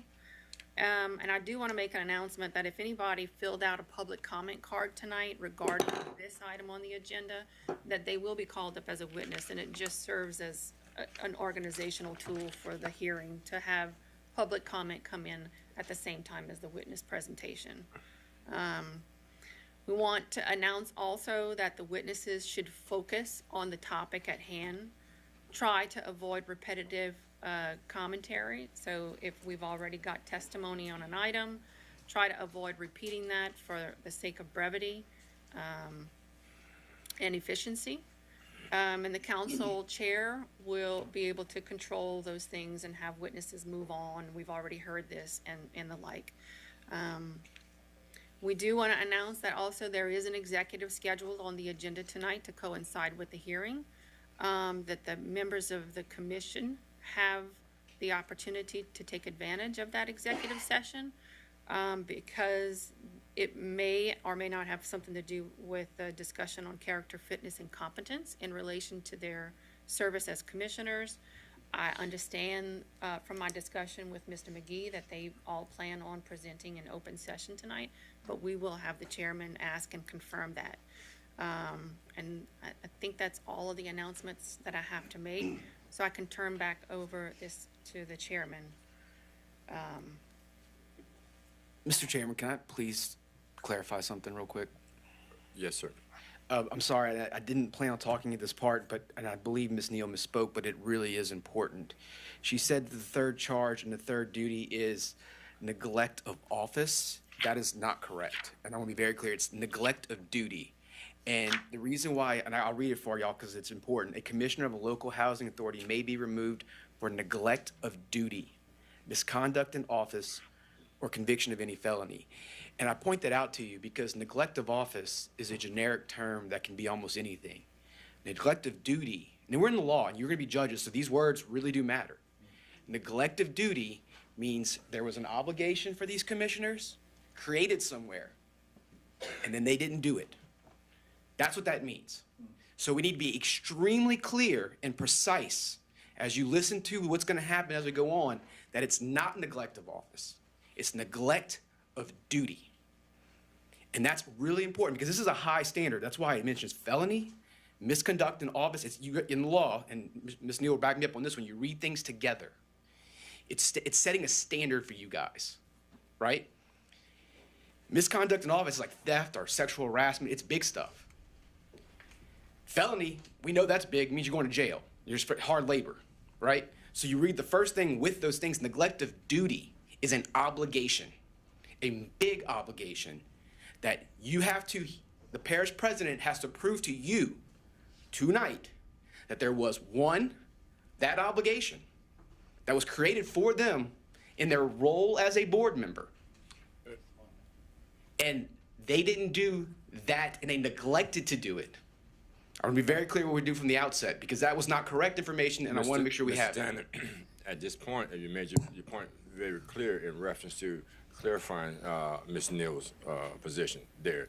And you're going to have an opportunity in your rebuttal or your presentation to actually state your Sure. That's not an argument. This is just because she said at the outset what the standard was, and that was not accurate, and it had to be clarified before we got started. Yeah, and you are now on record for clarifying. Thank you. And, Ms. Yes, Neal, thank agree? you. If I said neglect of office, it was because I misspoke. It is, in fact, neglect of duty. Okay. Mr. Tresco, you had something to say? Yeah, I got a question. It appears that we're gonna be having back and forth questions between council and the president. I mean, the president has a microphone, but do we have our hand mic? Because if not, we'll be looking like, going back, wasting a lot of time. So if we can have a mic, if Mr. McGee is gonna be asking questions while somebody's standing at the podium, he would probably need to have a mic. That way we won't be looking like, Jack in the boxes going up and down to the podium. Okay, so whenever we get ready, we'll give Mr. McGee a mic. I think we are at the motion for the 5-minute break now. Oh, We can do that for the break. Okay, that's all I had. I just want to make sure that we're not looking like a bunch of robots going up and down trying to get this thing done. Yeah, and this is the first time, for those of you out there in the audience, I think everyone agrees this is the first time this happening ever. Yes, sir. Mr. Pleasure. Thanks, Mr. Chair. Ms. Neal, just for clarity, I want to make sure that, I don't think it was mentioned, but maybe it was or it wasn't. If the parish president testifies with the council, would we be able to question him? I think you did. Yes, absolutely. Can? All right. And I must have missed it. I missed it. That's okay. And will the parish president be put under oath? Well, we can put everyone under oath, all the witnesses who sign up. I think it would be efficient just to have everyone raise their right hand and put everyone on oath all at the same time. Well, yeah, because if not, I mean, you shouldn't be permitted You to don't want to do testify. each one, right? Mhm. Yeah, I'm just making sure. I didn't hear that, so I was making sure Yes, that's sir. all. Good All right, point. good deal. Okay. All right. Number 3, Chairman will call for all witnesses to identify themselves, and the council clerk will make a record of them. While witnesses sign in, Chairman will request that all and any documents and evidence not already presented to the council be delivered to the council clerk at that time. Okay, and the council clerk is going to record all of that. All right. And once we do, Make a motion that we recess for 10 minutes while the witnesses sign in. motion by Mr. Amity, second by Mr. Pleasure, that we recess for 10 minutes. That will be, yeah, members voting machine? Motion passes 8-0.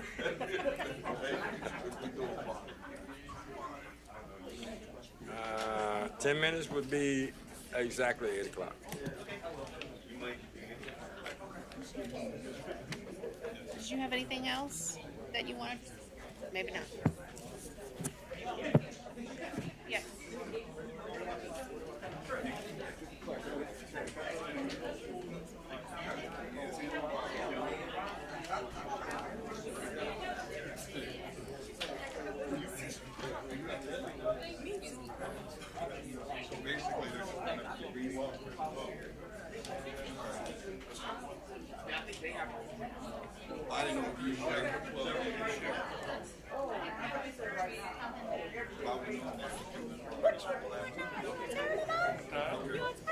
No, no, no.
Hello?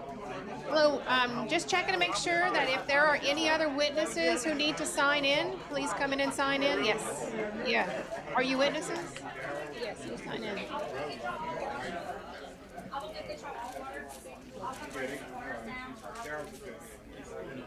I think we're all good. No.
They got their own,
Cassie,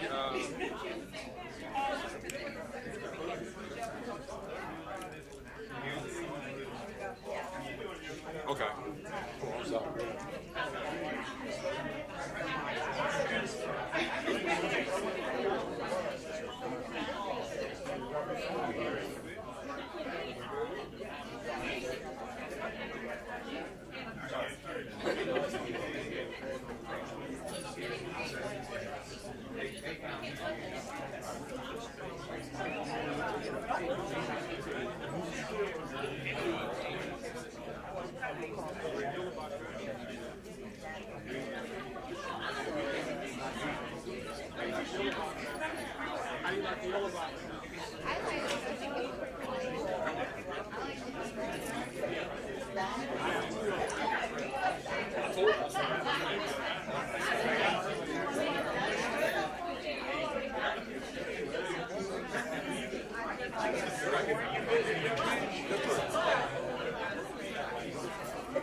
You good?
on the mic, please. Yeah. Motion by Mr. Amity, second by Ms. Chauvin, that we return to regular order. Voting machine.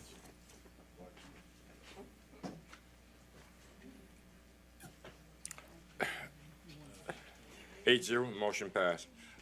Mr. McGee, could you come to the mic, please, for me? At this time, I'm gonna actually ask, anything else, Miss, okay, here we go.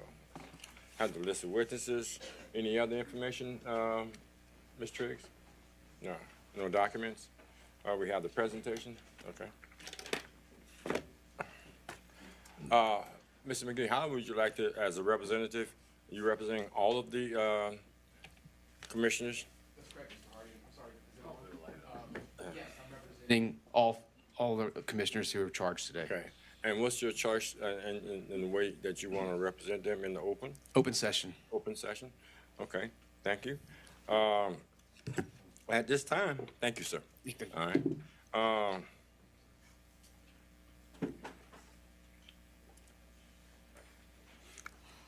I would like to have the parish president present his case.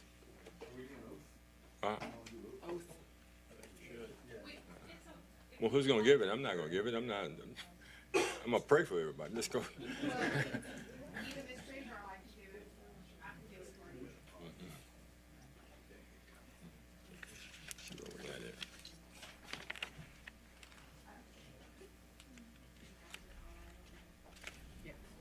Thank you.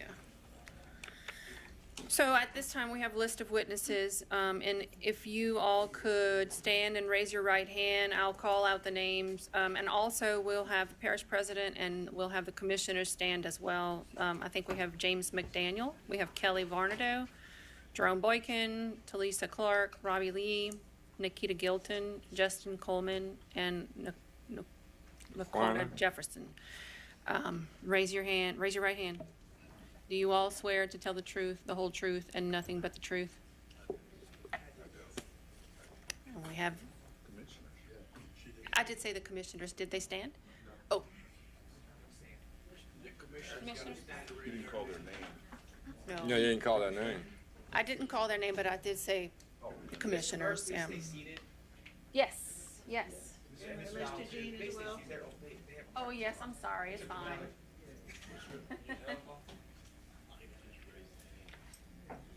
Excuse me for that. Commissioners, do you promise to tell the truth, the whole truth, and nothing but the truth during these proceedings? I can confirm yes. Thank you. Just show for the record that all of the witnesses, the commissioners, and the parish president answered yes.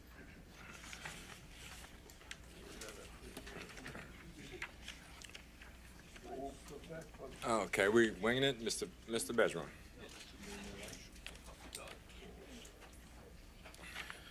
Thank you, council. So I'm gonna go through the 13 causes that we found for myself to remove the commissioners. I want to state that, you know, this whole time that I've been trying to work with the commissioners and the housing authority has been to address what I see and believe is a housing crisis in Terrebonne Parish, where we are short 800 housing units for our residents, mostly dating back to Hurricane Ida. So starting with item number 1, lack of oversight and management of HTHA's executive director. You're going to see attached in your binders is Nikita Gilton's employment agreement, Oklahoma Terrebonne Housing Authority audit reports showing a pay raise in 2023 and 2024. We have some video links that we had shared of the raise being voted on inside of the meeting. The board giving executive directory signatory authority for the Doosan Housing Authority, which when you look at the raise and the opportunity that 2 housing authorities are being managed, and the issues that we're going to go over in this document, how those issues were allowed to happen with the fact that Ms. Nikita is managing 2 housing authorities. A couple things that I'd like to share is my understanding is that you're not supposed to give the executive director a raise without review and evaluation, and do not have any record of that happening.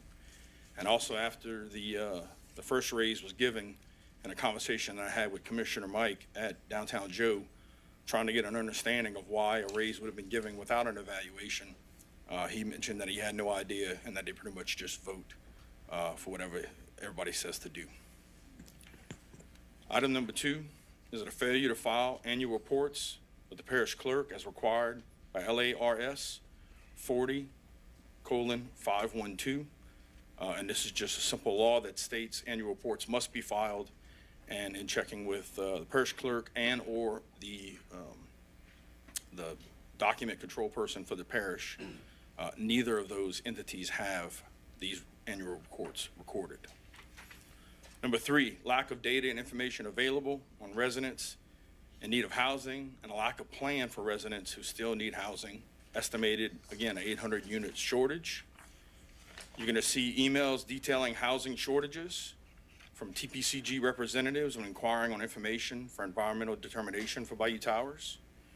You're going to see an email from the consultant for Housing Authority, Sulcer, talking about a housing shortage.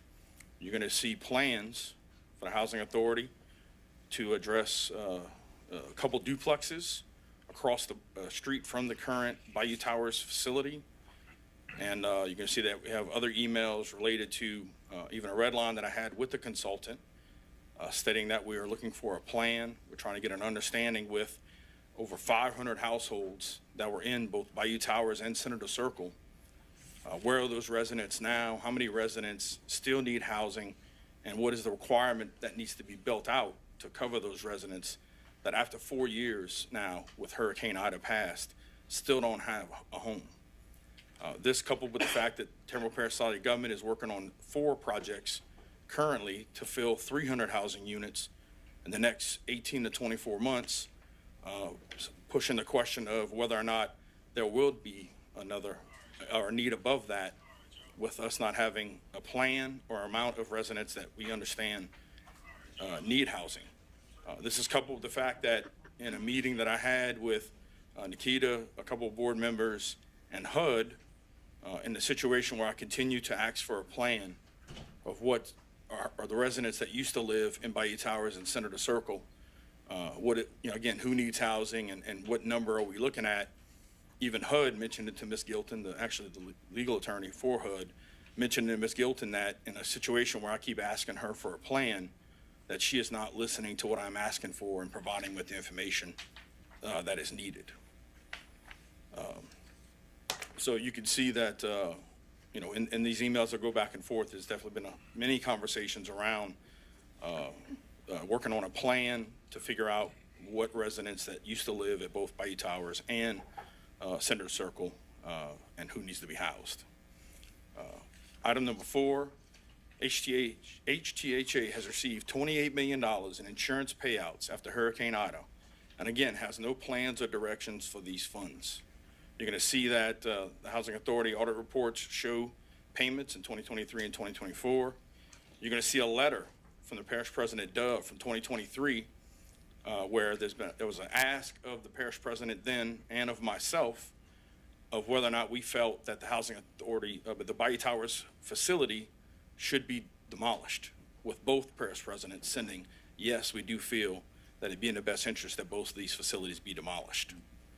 You're going to see a August 2024 communication from Salsa Group detailing a conversation with South Central Planning and Development Corporation due to the fact that every time we talked about what housing was needed, the Housing Authority and the consultant didn't have a number and couldn't guesstimate how much area was needed to build a housing facility. And when they had conversations with property owners and they found out it was going to be related to low to moderate income families, that those properties went up in price or were no longer for sale.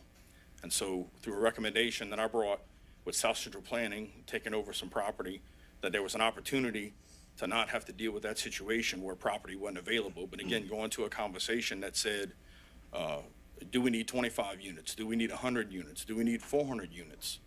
and based on how many units that are needed, to come up with a plan to address those units.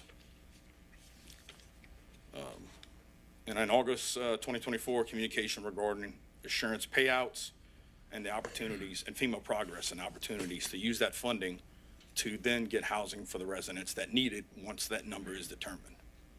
Item number 5, lack of information or updates from Housing Authority, who has a pilot agreement with the Housing Authority with the parish government, and we have not received updates nor payments with the pilot program. For a period of time before Ms. Gilton took over, there was a waiver that was given by the council for the pilot program payments to not be paid, which is around $30,000 a year. But since Ms. Gilton took over, that waiver has not been asked for and or provided, which means the Housing Authority should have been paying Terrebonne Parish Solidarity Government $30,000 to the pilot program that we have a current agreement with. You're going to see that in item number 11, that requested information from the parish president. We had conversations about getting regular occurring updates that started around the July 2024 time period, of which we only received 2 updates once we had a guarantee from the Housing Authority and the consultant that we were going to receive regular occurring updates as it relates to the status of whether or not the towers and or Senator Circle were going to be repaired and or replaced. This resulted in myself reaching out and visiting with FEMA in DC to start getting direct updates from them to understand the status of the towers and Senator Circle projects as it related to the FEMA and the 50% damage conversation, and whether FEMA would or would not rebuild and or repair both the the Pari Towers building and Senator Circle. You're going to see an email, an email February 2022 of 24, request Anita Gilton for a redevelopment plan. Again, these are around letters that were asked for us giving feedback on whether or not we thought the towers should be demolished. You're going to see a letter regarding request information and compliance deadlines. You're going to see that the Housing Authority replied to a couple of these requests, and you're also going to see an email from Councilman Pledger asking for information that we all be informed as to the status of these projects. And again, I talked about the pilot program and the public records request to the Terrebonne Housing Authority as a response from the Terrebonne Housing Authority lawyer, because for us to get information, we had to start making public records requests. Item number 6 is going to be the no tenant commissioner. I know I had some situations where I tried to appoint and understood that everybody was appointed and I could not appoint anyone. And then I was finally able to appoint someone due to a passing. But right now, there are only 2 residents that live in the Housing Authority's properties, and one of those people should be the tenant commissioner. Item number 7 here, Executive Director Employment Contract, not to exceed 2 years. You're going to see the Terrebonne Housing Authority bylaws, Article 3, Section 5, which says you can only do a 2-year contract. We also have attached Nikita Gilton's employment agreement, which is for 5 years, and also the fact that she also received a raise, that we have a video link for that. Executive Director, on item number 8, the Executive Director taking over the role as chairman. You're going to see that the bylaws lay out the responsibilities of each person. And then we have had situations where I have meetings with Mr. Nikita Gilton, and in most cases, commissioners did not show up, and never did we have the chair of the commission show up in these meetings. There was always a meeting with Ms. Gilton, a meeting with the consultant in some situations, with our Housing Authority with our Housing Human Service representative involved with this, and numerous times we had conversations about a direction that we all agreed to in that meeting to come out of that meeting, and then that direction change, like we didn't have the meeting at all. When you look at the fact that on item number 9, the dual role of executive director as secretary jeopardizes the checks and balances within the Terrebonne Housing Authority's operations. Again, we reference the bylaws, and we reference Louisiana's best practices. But as we understand, Mr. Nikita Gilton is the person that is making the decisions and running everything through with basically a rubber stamp of the board. Of course, also item number 11 is a dual role executive order. 10. HTHA does not hold regular monthly meetings in accordance with its bylaws. This would equate basically that they are not having half of their meetings a year. If you were to equate this to the council, it'd be equivalent to the fact that you would only have 24 meetings a year. And I would think even Mr. McGee would agree when he was a representative that if he attended half of his sessions, that would eventually be a neglect of duty, due to not being able to be present and conduct business, which has resulted in the fact that we are now 4 years with not a plan or an idea of what is going to be put in place for both Bayou Towers and or the Senate Circle.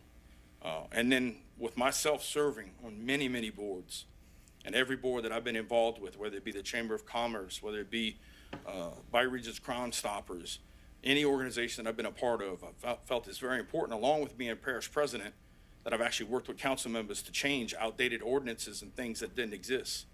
So if there was a situation where they felt they needed to have a regular monthly meeting, they had the opportunity to change the bylaws to address many of the things that I've mentioned tonight, along with the fact that they are not meeting on a regular basis. And I understand at one point they even went probably 4 months without having a meeting. And then when the meetings that were had, even people like the chairperson were not present. The Home of Terrebonne Housing Authority does not provide agenda packets with backup prior to meetings. Myself and Kelly Varnado found ourselves in meetings trying to have an understanding of what was being discussed, of which we could not get the agenda packets in the meetings. And in an email that we sent to Mr. Keita Gilton, the commissioner, Danny Piku, actually refused and told Nikita Gilton that we are not to have agenda backups packets. Item number 12, complaints have been made regarding lack of maintenance to Housing Authority grounds, such as tall grass problems. We're going to have Ms. Talisa Clark, who has been involved with trying to help maintain those facilities and take care of the residents in those facilities post-Ida. And then item number 13, the final item, in a conversation, and this is going to say, when asked for a status by the parish president, the chairperson of the Housing Authority did not know the status of any projects, and that I was referred to Nikita Gilton. And this conversation happened in a phone call where I was wanting to appoint Mr. Jerome Boykin, and she called me to state that she would prefer that Mr. Jerome Boykin not be appointed to the Housing Authority Board. And I pointed to her that this is the first time, this is a year after I'd been in office, and that this was the first conversation I had with the chairperson of the Housing Authority, is asking me not to appoint somebody that I'm legally allowed to appoint. And so these are the charges at hand. Again, you know, I don't take this lightly. I take this very seriously. When I look at my responsibilities and whatever I've dealt with boards and appointments, it's always been a conversation that the person that is appointed should represent the appointee or the person that can be the appointee, and to provide updates and work in the matter of what's best for the entire parish. You know, again, when you look at this, and there's been case law that says commissioners of boards have been removed for something as simple as not holding regular meetings or not following public meeting laws. Here, besides that, we have 12 other instances of situations that are going on that I feel it is with cause that these commissioners be removed from the Housing Authority as per the letter that I sent to them, and members that better represent that community and better have an understanding of what we need to do to move the housing crisis forward in Terrebonne Parish, get that opportunity as appointed by myself. That being said, I know I do have some witnesses to discuss on these different items, and I can answer questions now or we can go to them. Any questions from the council members? All right. Proceed with your witnesses, please. Okay, I'd like to first call Mr. Jerome Boykin, my first witness, to discuss the lack of oversight with management and the Housing Authority's executive director, to discuss the no tenant commissioner, give his feedback on that, and to discuss the agenda packets when he would receive them and any other information that he could provide us. And good evening. My name is Jerome Boykin. I'm one of the commissioners to the Home of Terrebonne Housing Authority. I was appointed by the parish president to serve in that position. First of all, I would like to say I've served on state boards where I was appointed by two different governors, a Democratic governor and also a Republican governor. And on a parish board, I've been appointed by Democratic parish president and a Republican parish president. Also served on the Louisiana Housing Council Board, where I was appointed by the former governor, Bobby Jindal, just to give you some insight. At one of our meetings that we had, the executive director had come up. It was on the agenda to give her a raise. I was the only member out of the 5 members voted not to give the executive director a raise. And the reason why I voted not to give her a raise is because, first of all, serving on all the various boards that I've served on, I've never seen where executive director have come up for a raise and you don't do evaluation. First time that ever happened. So that was one of my reasons. The second reason was we don't have anyone at the high rise. We only have 2 people in the circle. And matter of fact, I clearly told the executive director myself that I couldn't support the raise because it just wasn't a good look to the community. With so many people out of housing, they see us give the executive director a raise. I think we're sending the wrong message.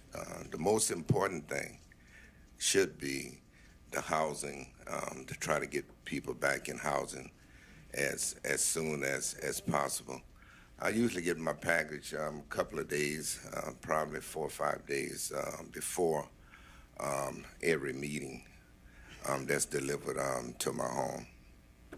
So that's all I have to say in reference to me being a witness tonight. Thank you. All right. I would like to call my next witness, Mr. Robbie Lee, to discuss the annual reports. Yes, that's it.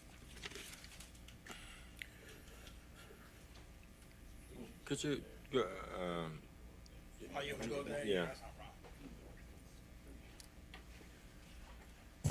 Okay, I'm good to go. I need to state my name and address. Robbie Lee, 600 Fairway Drive, Thibodaux, Louisiana. So I'd say about two-ish months ago, I don't remember the exact date and time. Didn't believe I'd be testifying here for this. Parish President Bergeron asked me to look at the state law to get the annual reports from the Housing Authority. I originally went to their website. It wasn't there, at least not anywhere I could find it easily. So I looked it up, saw it was at the clerk of court's office. I called the clerk of court's office, asked for the last 3 years, because that's what the law states. The law states it's supposed to be filed with the clerk of court's office. So that's what I did. I called the clerk of court's office. It was not filed there. They didn't have the last 3 years. So I went back, called again like a month later just to make sure I had all the information correct.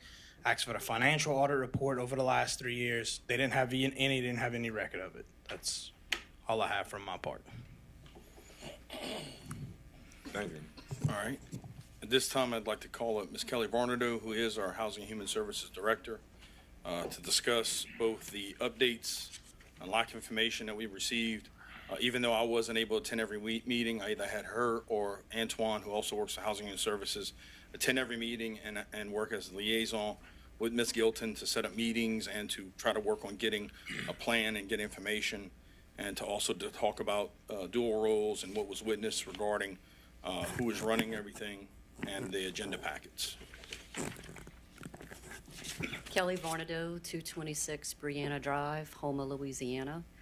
I will say that anytime that I called Ms. Gilton, we did have telephone conversations. She always answered my phone call, and we did talk about things that were going on, if there were particular questions. But what the parish president was asking for was a written plan on how they were going to redevelop housing, which is something that was not ever received. As far as the pilot agreement is concerned, we have just entered into some pilot agreements with some housing developers, which sparked my memory of a pilot agreement between, it was the city of Houma and the Houma Terrebonne Housing Authority. And it's been my understanding that in the past that the executive director would come before the council and request a waiver to not have to pay those pilot fees. And as far as I know, that hasn't been done in the last several years. Anything as far as the housing authority that you've seen, how it's done, right? What do you mean? Just thought we'll talk about that. I can't hear you. I could, ask Ms. Varner, I said, the thing that we had listed down for also was the dual role executors, and what you've seen, that's how the housing authority has been run with her attending the meetings. I just wanted to see if she had anything she wanted to add with that. Yeah, and just in case it happens, what it was, we couldn't hear you. That's fine, Yes, yeah, yeah. I'm just trying to work this, Okay, always is an issue, so. All right. Ms. Varner, don't have anything else? We're good? okay. So as I attended the commissioners' meetings, I just observed that the commissioners would just vote according to the executive director's recommendations with very little questions about what was happening at the housing authority. Thank you. All right, and then my last witness will be Ms. Talisa Clark, as it relates to the work that she's been, and things she's witnessed related to the grounds not being maintained, tall grass problems, amongst other issues. So Lisa Clark, 134 Morrison Avenue, Homer, Louisiana. I presented you with a jump drive with photos. Ms. Clark, can you pull the mic down just a little bit? I talk loud enough, I don't need the mic. Was that presented? Just for the record, so the recorder can hear you. I have my phone. I believe honestly. I can.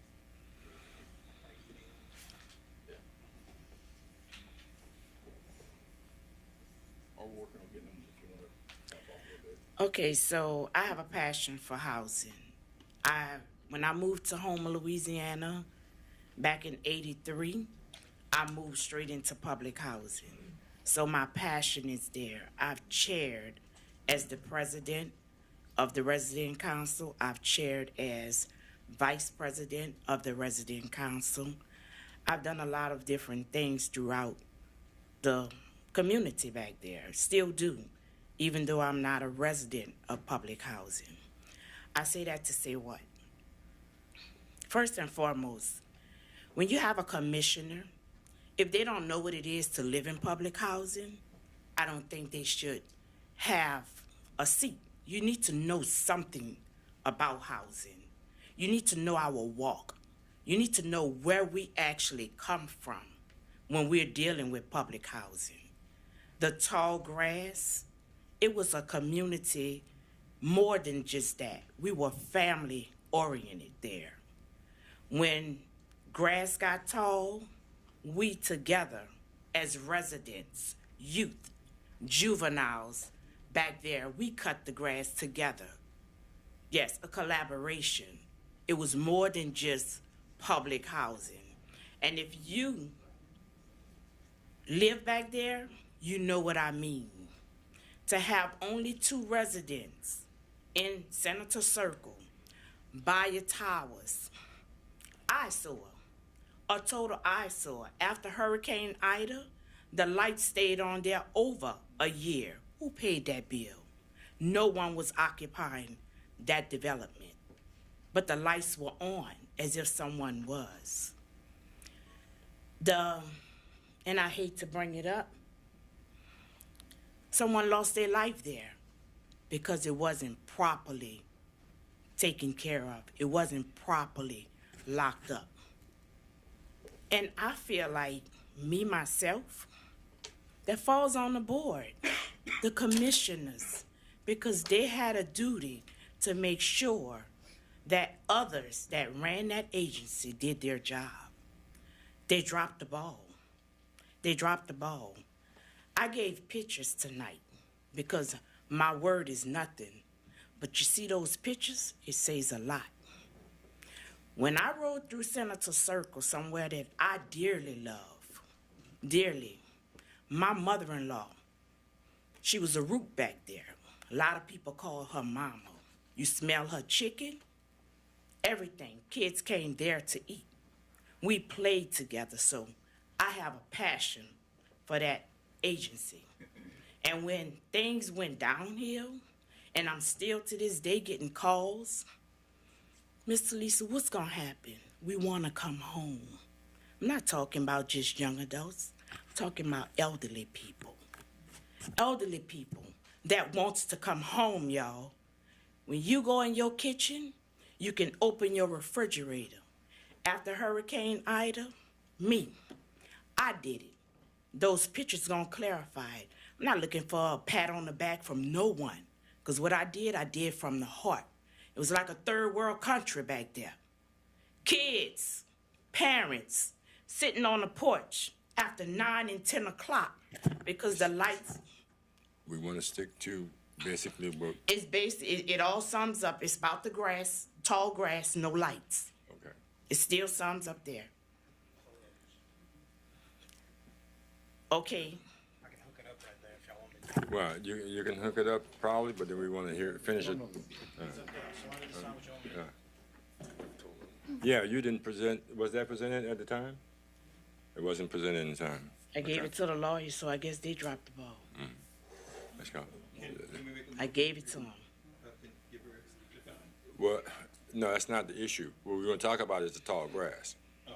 The tall grass, but I was told anything that's on there, on that topic, I can touch on.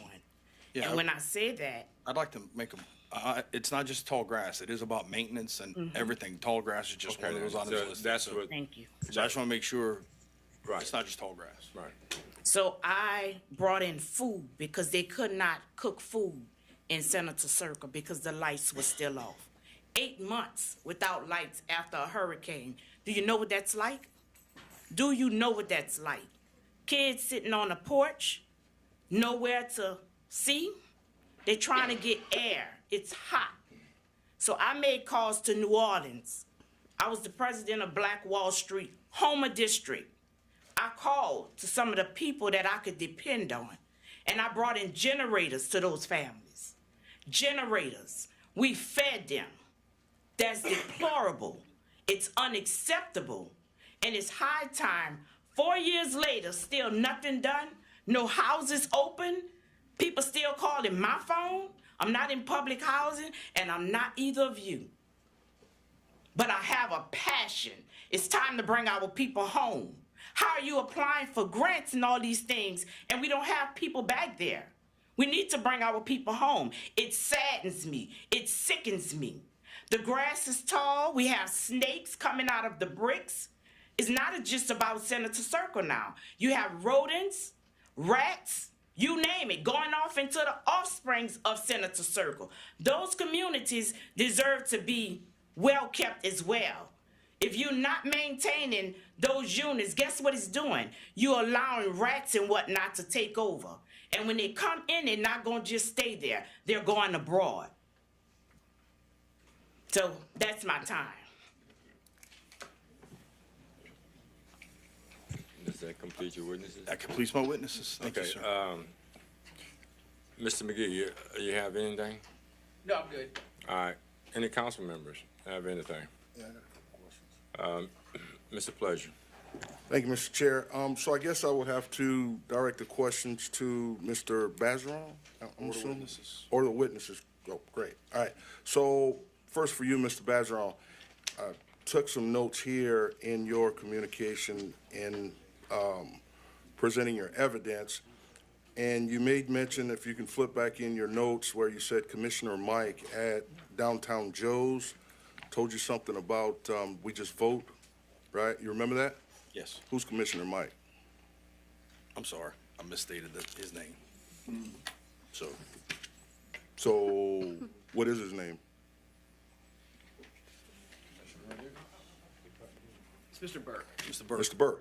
All right. I was just making sure because I didn't see a mic on any of the, on the forms there. All right. So is there a requirement for, you mentioned the chairperson for the board never showed up at any meetings, but you did mention that the executive director was there. Is there a requirement for the chairperson to be there if the executive director can communicate what's going on there? That was just a question, I guess. My comment is that the chairman was never available, didn't attend any meetings. When I asked her questions about what information she had, she said I had to get with Nikita Gilton. So at the end of the day, there was even some meetings of the fact that we had every other meeting and those kind of things, meetings were missed. So I'm trying to understand what the chair is doing when it comes to the housing authority with myself being the person that would appoint that position or one of those positions and no communication. Okay, all right. And this is just for clarity, so I'm clear. Also, you mentioned you mentioned that I made a request to the housing authority for certain information. I did in fact do that, just want to make sure that's clear. I did not in fact receive an email reply to that, so I in turn called the housing authority and/or went to their next meeting to get clarity on that. And at that time, of course, I was satisfied with the answers that I got.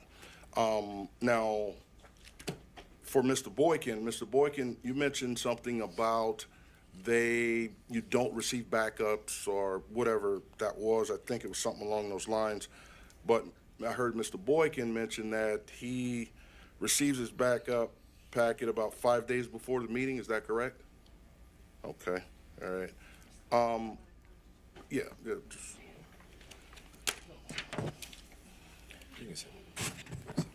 Yes, sir. Okay, all right. I was just making sure of that. And for Miss Clark, I do in fact, and when she was talking, I pulled this up where she did. I was tagged in a Facebook post specifically about the grass situation, somewhere about June of 23. I can't get a date posting of that, but I just want to read when I saw that. I'm going to read my comments that I made publicly, and you guys can go back on Facebook to pull this up. And it says, to the constituent, I won't say their name here, but if you look it up, you can see it.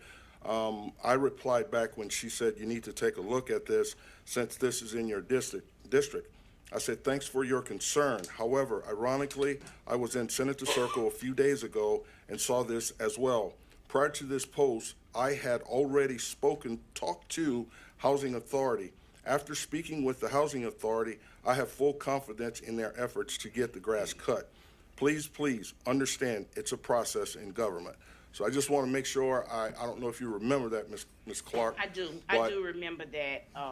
Okay. I remember that conversation. All right, so with that being said, me as a representative for that area, anytime I'm called about the Housing Authority, I'm over there making sure that they do what they have to do, just to make sure we're clear there. That's correct. But on that note, let me say this.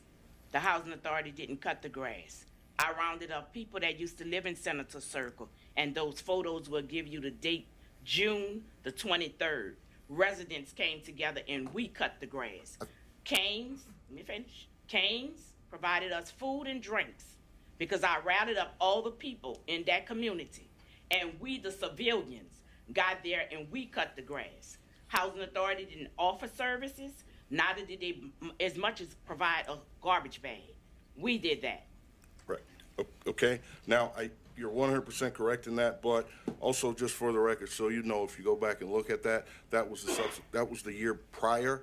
The next following summer is the one when I took office and made that comment. They did cut the grass that time, but you guys did rally the troops the year previous, June of 22, and cut the grass, and that's when all that took place. But specifically, I just want to make sure we're clear on what I'm interpreting here. Yes, you're correct. But we're good. Mr. Okay. Pledger, if you Yes, don't sir. mind, I'd like to respond to the conversation about the chairperson being at the meetings.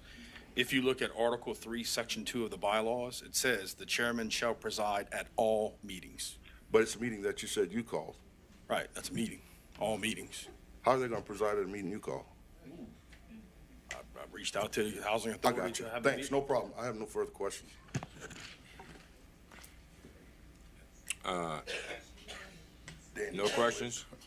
Wait. Danny's got something to clear Okay, up. yeah. I just want to make sure that when we go, and no disrespect intended, when we go forward, if we have questions to ask, we're supposed to be asking questions, not having commentary, all right? So I think that if a witness comes up, and as a council person, we have the authority to ask them a question, that's what we need to do. Thank you. So at this time, Mr. McGee. Thank you, Mr. Chairman. Thank you, councilmen and women. Good evening. I appreciate the opportunity to present to y'all today and to go through this unusual process. It's not only unusual for, I think, Terrebonne Parish, it's pretty unusual for the state of Louisiana. It's a very rare occurrence. We have this sort of procedure. I had actually wrote down a bunch of stuff I was going to say, and I'm going to get to it, but Mr. Babin said something in the previous agenda item on this hearing that I thought was very important to highlight. When y'all are discussing whether y'all should hire your own attorney, Mr. Babin made the comment that would only create more controversy and increase expenses. I want to be very clear with you. If you uphold President Bergeron's removal, you are creating more controversy and more legal expenses. So if that's your goal, Mr. Babin, you honestly need to vote against the uphold, because if that's what is important to you as a councilman, then you need to stand with the commissioners, because litigation is following if this is upheld. Just want to be very clear with everybody, because they have done absolutely nothing wrong. And I'm really here for two purposes. The first one is to clear the name of these board members. You know, I see Mr. Campo, he writes great articles for the Houma Courier.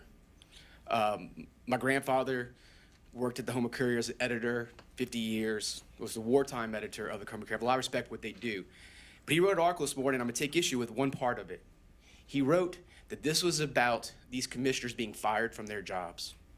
That's wrong. And he does a great job, I'm not reflecting on him. This isn't their job.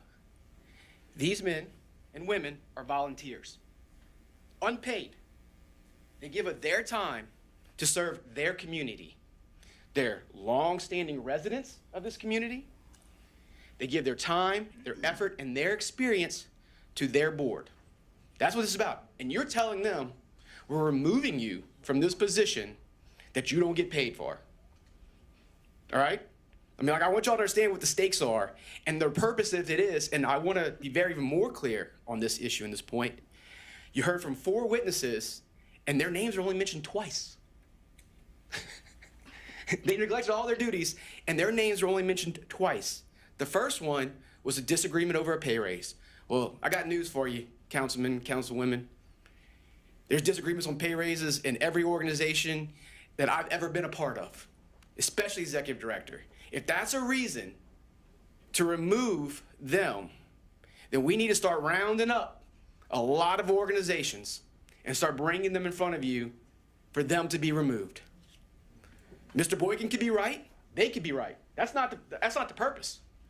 A real disagreement over the executive director's pay is healthy and normal for an organization. But the fact that they disagreed doesn't mean anything. That does not check the box of the obligations of did they neglect their duty. Now, they did go into executive session. They said something about evaluation, blah, blah, blah. I've been a member of a lot of boards. We usually, depends on the size of the board, depends on the size of the organization. It depends on a whole host of factors of how that evaluation process goes. Some of them are super formal with grading scales and blah, blah, blahs. And some of them are real simple. You go in an executive session and say you did a good job and we think you deserve a raise. That's what happened. Doesn't mean they weren't evaluated. They've been going through the process with them. The second time they talked about it, I think it was an observation that they didn't ask a lot of questions in the meeting that they attended. Okay, that may or may not be true, I have no idea. But that does not mean they neglected their duty. Board members are different. I serve on a lot of boards like Mr. Bergeron. I serve with a lot of board members who don't ask a single question, but they read everything, they're very observant, and they find their opportunities to contribute to the board. So if that's the standard, you better haul in a lot of people into here to say you didn't ask enough. What's the quota? 10, 5, 4, 3, 2, 1 a meeting? I mean, this is completely arbitrary and hearsay on what kind of observation we had at a meeting that I attended. Second, I'm gonna get into some more details about it. I think it's really important to go over, and look, I saw some mention of it. The other thing I thought was interesting is that there was a lot of discussion about Nikita, the executive director. Well, she's not in front of you to be removed. Like, let's be clear, right? But that also tips your hand what this is truly about. This is not about whether these board members did their jobs as they saw fit with their experience. This is about a parish president and a executive director getting to a disagreement over FEMA funding, right? Well, let's be honest. We could be honest. We can all, I don't think there's a single person in this room who thinks anything differently. Like, and I know that you don't either. So what we're doing is we're dragging these people, their names, through the mud because of that disagreement. Now, I want to be also very clear with all of y'all. If not getting FEMA money to fund your projects is a sin, I think everybody in this room needs to go to confession tomorrow. Right? Me too. I mean, when I drive by West Park and I see 8028, which is a public building with the roof still not on it, are you hauling them in front of your council meeting to have whoever's responsible for that? That's a public building. The answer is going to be waiting on FEMA. I've heard the parish president himself in multiple interviews saying we're not doing this because we're waiting on FEMA. Well, let me tell you, the short story of all this long story of blah, blah, blah, and blah, blah, blah, waiting on FEMA. That's what this is about. And there ain't a person on earth that can make that move faster than what FEMA wants to move at. There are organizations bigger, stronger, with more resources, better consultants, more consultants, waiting on FEMA, right? I mean, that's what we're talking about. So I'm gonna go through it a little bit. We have this book for you, and I kind of got into some of it. Also want to say they brought up something about the fees. That's actually by statute. They don't have to, it's exempt. It's Louisiana Revised Statute 40490 on tax exemptions. They don't have to come in front of you to ask for the fees. That's all exempt by statute, but that's either here nor there. We have this booklet for you. Also go to grass cutting. Ms. Clark brought that up. In your package that we gave for you, there's a contract. They hire grass people like you do. So that's, again, like last year when I complained that Maple Street Park grass wasn't being cut, we didn't haul anybody in here to have them removed as board members, right? Because the contract, it rained a lot, and they couldn't get a contractor out there, and the days didn't line up. Again, what I'm trying to set the page for y'all is every organization, especially public entities, have issues. And look, I identify with Ms. Clark and all of her struggles. I want to be really clear. I love Talisa. I know her from outside of here, and I know she's passionate about what she does. And I have full faith that it's been a struggle and it's been terrible, and those residents need something, right? And that's not what this is about. I mean, it's about that. But these board members today, they're doing everything they can in their power to make that happen. And they're as upset and as frustrated as anybody else is, right? And nothing happens fast enough. I was in government long enough. Nothing happens fast enough. If you go to, I would like y'all to look at the board members themselves. This one, they didn't have them page number, but there's nice pictures. You can probably find it pretty quickly. It's going to show you that Ms. Chauvin, can you stand up for a second just so you can see who she is? Look, she's a graduate of Terrebonne High School. She actually served as an assistant to the executive director. She's a member of Mardi Gras Cruise. She's out here just because she knows the process. She's done it. That's why she's on the board. No reason other than that. I have Mr. Danny Piku over here in the corner. Y'all probably know Mr. Piku. He's been involved with so many different organizations in this parish. On his free time, he likes to bring veterans from outside of Louisiana down to come fish in Cocodrie. He started a whole nonprofit around it. He runs Patriots Board. I mean, he's retired. He's an 80-year resident of this area. He's been a board member of the Council of Aging. This is not somebody who neglects his duty. I'm not going to make these two gentlemen stand because they have difficulties. This is, I know you can. I just don't want to make you do it. Mr. Jean can stand. We know that, but I don't want to make him get up and down. And Mr. Donald. Y'all probably know Mr. Jean. Look, I met Mr. Jean because I walked to the coffee shop from my office, and he's there every morning holding court with all of his buddies, listening about what's going on in Houma. There's nobody more plugged into Terrebonne Parish than Mr. Jean. I'll be honest with you. And Mr. Donald, he's the one that had a lot of accusations about him that I think were really unfair, to be honest with you, and probably needs his name cleared up the most. He was a resident. He got displaced because of the hurricane. He has medical issues, had a stroke, and has been around the state being shuffled from one place to another, but he's on a voucher, which qualifies him as a resident. By the standard that y'all are putting out there, you want to remove a man whose medical condition and the lack of housing that they're trying to fix means he can no longer serve on the board? This has been cleared by HUD, and HUD has no issues, and that's a really big, important fact. Nothing the parish president has put in front of you has any finding of fact from HUD. Not one single thing. HUD has no problems. In fact, it's sort of kind of ironic, right? HUD thinks Nikki is doing such a great job. They asked her, which is in your packet in email, to go help out and run Doosan because they think she's doing a good job, right? That's what you want in life. Hey, you're doing a good job in Terrebonne Parish. Come help us out. Come help us out in Doosan, right? But now we're going to try and punish her. All cleared by HUD. You can see it in the email. We've done this, this, this, and this. HUD's okay with it.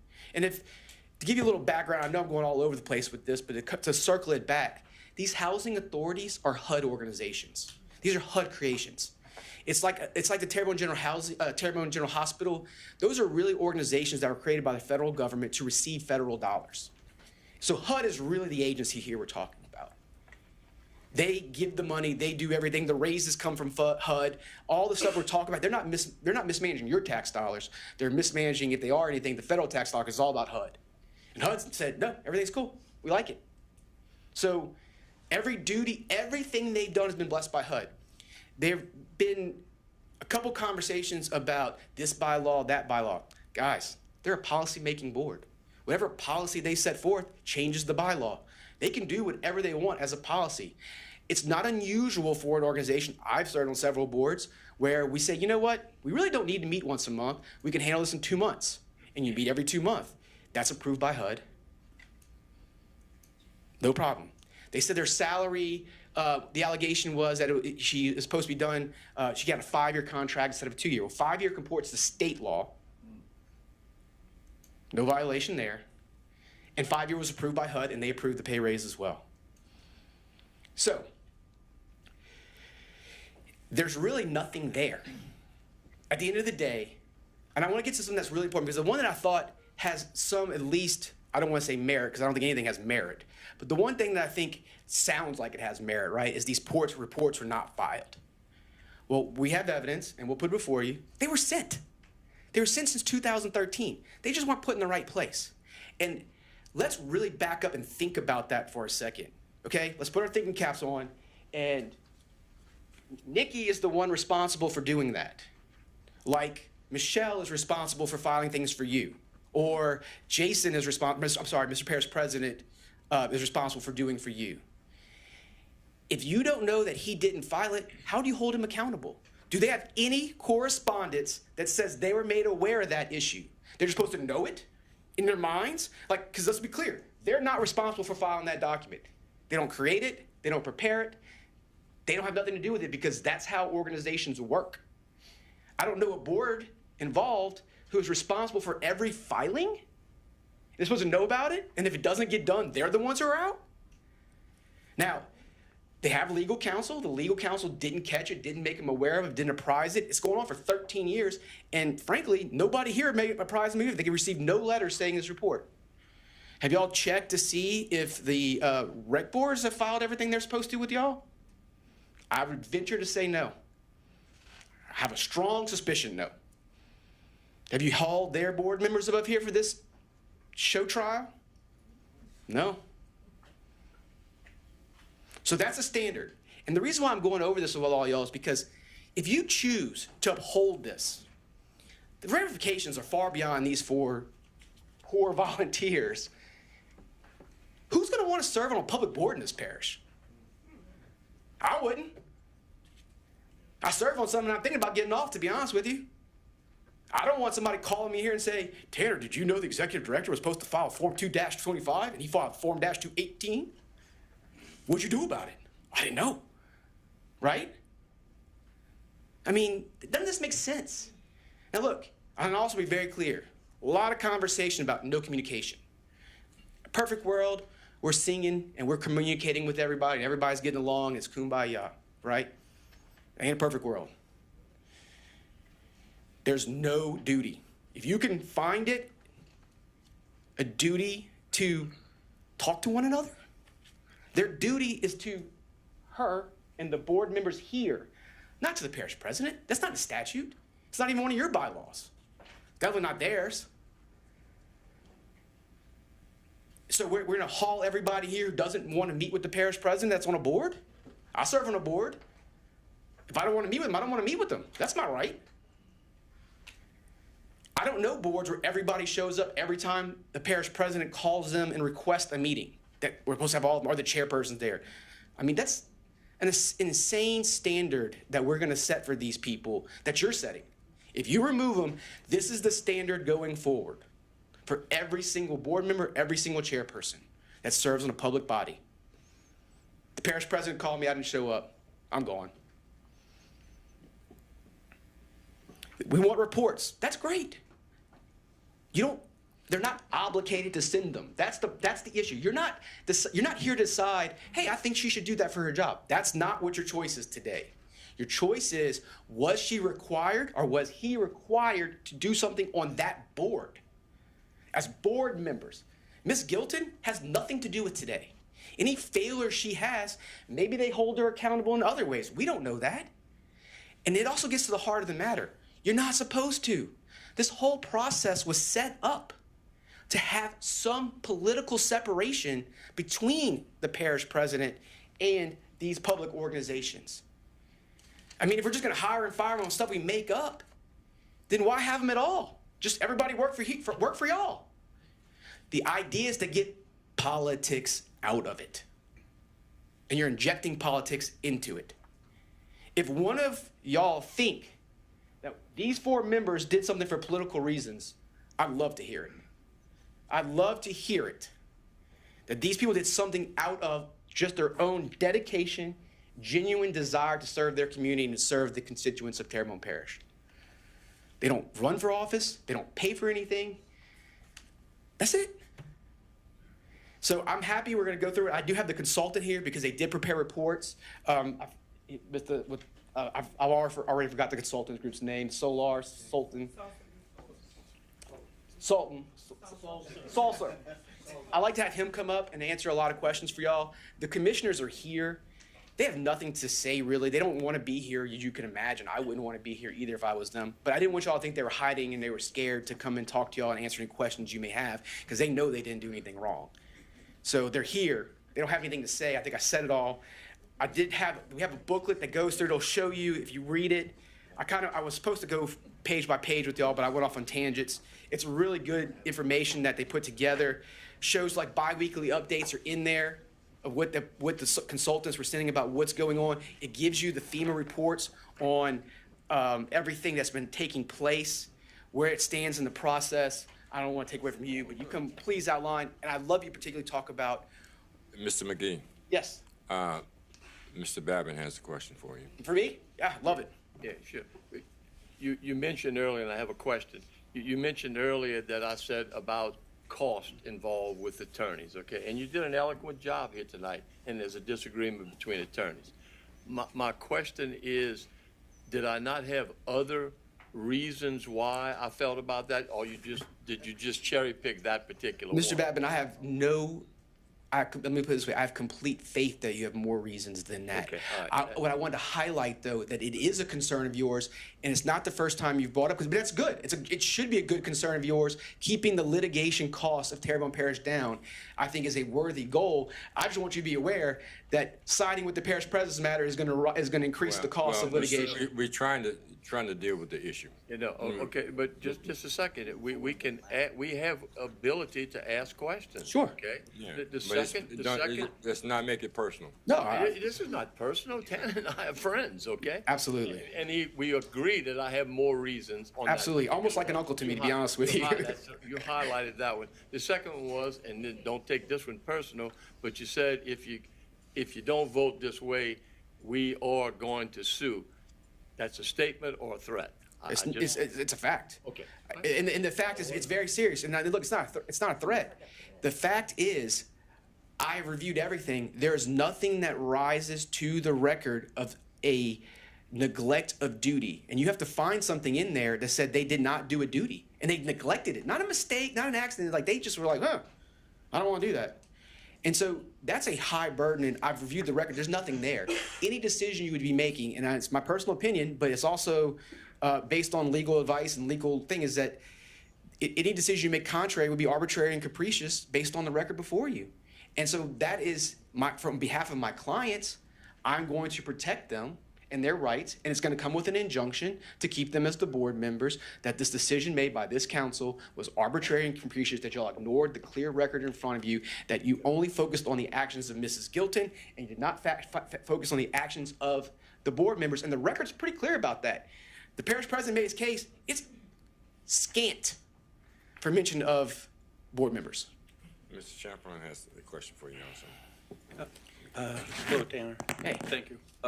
So the two things that you talked about is the same things that I think are really important, which is not filing the annual reports, and so explain to me how they were.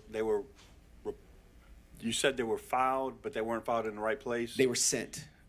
They were transmitted to the parish, to the administration. We have Nikki can explain where, who, and how. I'd like to know more about that. And then the second. But the important thing is, though, you can't. It's like trying to hold you accountable for something Michelle should have done, right? And you don't know about it, right?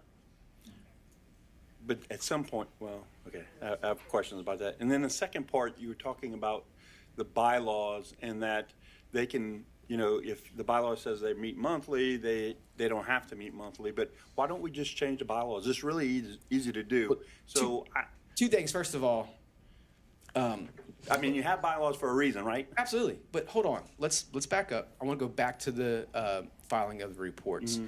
I think it's really important to know that the actual reports themselves show, and the exact quote is, no material audit findings. Mm-hmm. That's amazing. They're not trying to hide something from you. If you have an audit report that good, you really want to show the world to it, right? It's kind of like how all their agendas are posted online and access to the public, and we kind of ignored that and made it sound like they're hiding agendas or something. I put a copy in that of your packet, too, of the agendas. Going back to the bylaws, yeah, I mean, but if you've served in an organization, bylaws like y'all spent, I don't know, 30 minutes tonight not knowing if it was a resolution, an ordinance, when it was filed, it was 25 years ago, is it compliant with the charter? Y'all had no clue. So, like, I don't want to be disrespectful to you, Mr. Champagne, but you don't know every ordinance, and you don't know everything, but if you're a policy-making board, if you make a new ordinance, it replaces the old ordinance. In the legislature, we call it the last expression of the law. So what we would actually do, Mr. Champagne, is we would actually change ourselves in the course of a session without repealing the last law. We would just put it in the budget bill because it was the last one filed. This is common that happens across all legislating. Again, even if they should have done it that way, perfect best practice, it's not neglect of duty. And I'm not arguing that, but their bylaws are 3 pages, which we all got copies of, and our charter is a lot longer than that. So it's a lot, If there's an obligation for you to know it all, or there's an obligation, I can't help you. I mean, either there's an obligation or there's not. I don't know if I agree with you that the amount of it and you're also sort of paid to be here. They're all volunteering their time.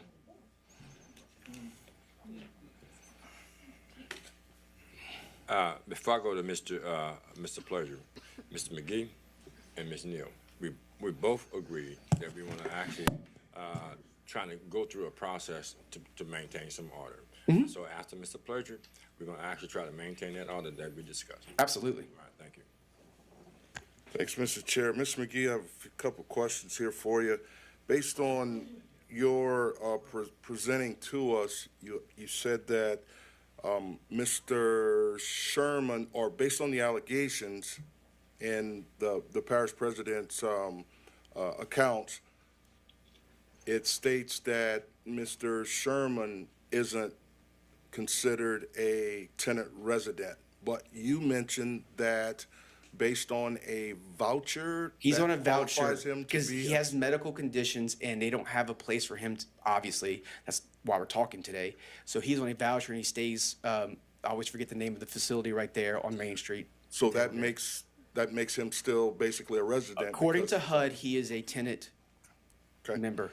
Okay, thanks. And I have another question.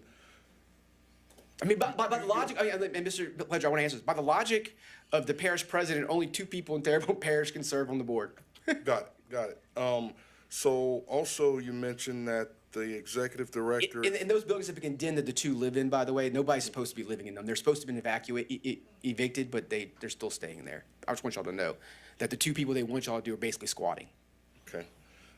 Okay, my next question is, the executive director is in essence, from what I'm hearing, she's running, and of course, this is not about her, but I'm asking a question based on your accounts of what you said, that she's, based on the allegations, the board was allowing her, the executive director, their report, to oversee Doosan as reported in the allegations, correct? Correct. But did I hear you correct that the HUD is allowing her to oversee or some other housing authority as well? So that's. No, it's 2. It's just that one and Doosan. They recruited her to go to Doosan to do both. HUD asked her to do it. And that's in the email that I sent y'all where it's called. Okay, yeah. And I'm just making sure I'm clear. It's here, Home of Terrebonne. Is the board aware that she's got that, has that? Absolutely, because they talked to HUD and made sure that HUD was okay with it, that was kosher, and HUD said there's no problem with that for her in the interim to handle both positions. So do the board talk about that at meetings where they say, absolutely. well, It's been discussed, and that they were apprised of everything along the way. And they have legal counsel who also advised that it was not a violation of any sort of HUD regulation or any legal statute. And so in an advice of counsel like we take and advice of HUD, they permitted it to happen. And look, I'm not telling you what I think anybody should do. I think if the agency that basically makes your existence, right? I mean, without HUD, you don't have the housing authority. All the funds come from HUD. If they're telling you or asking you to do something, I'd do it.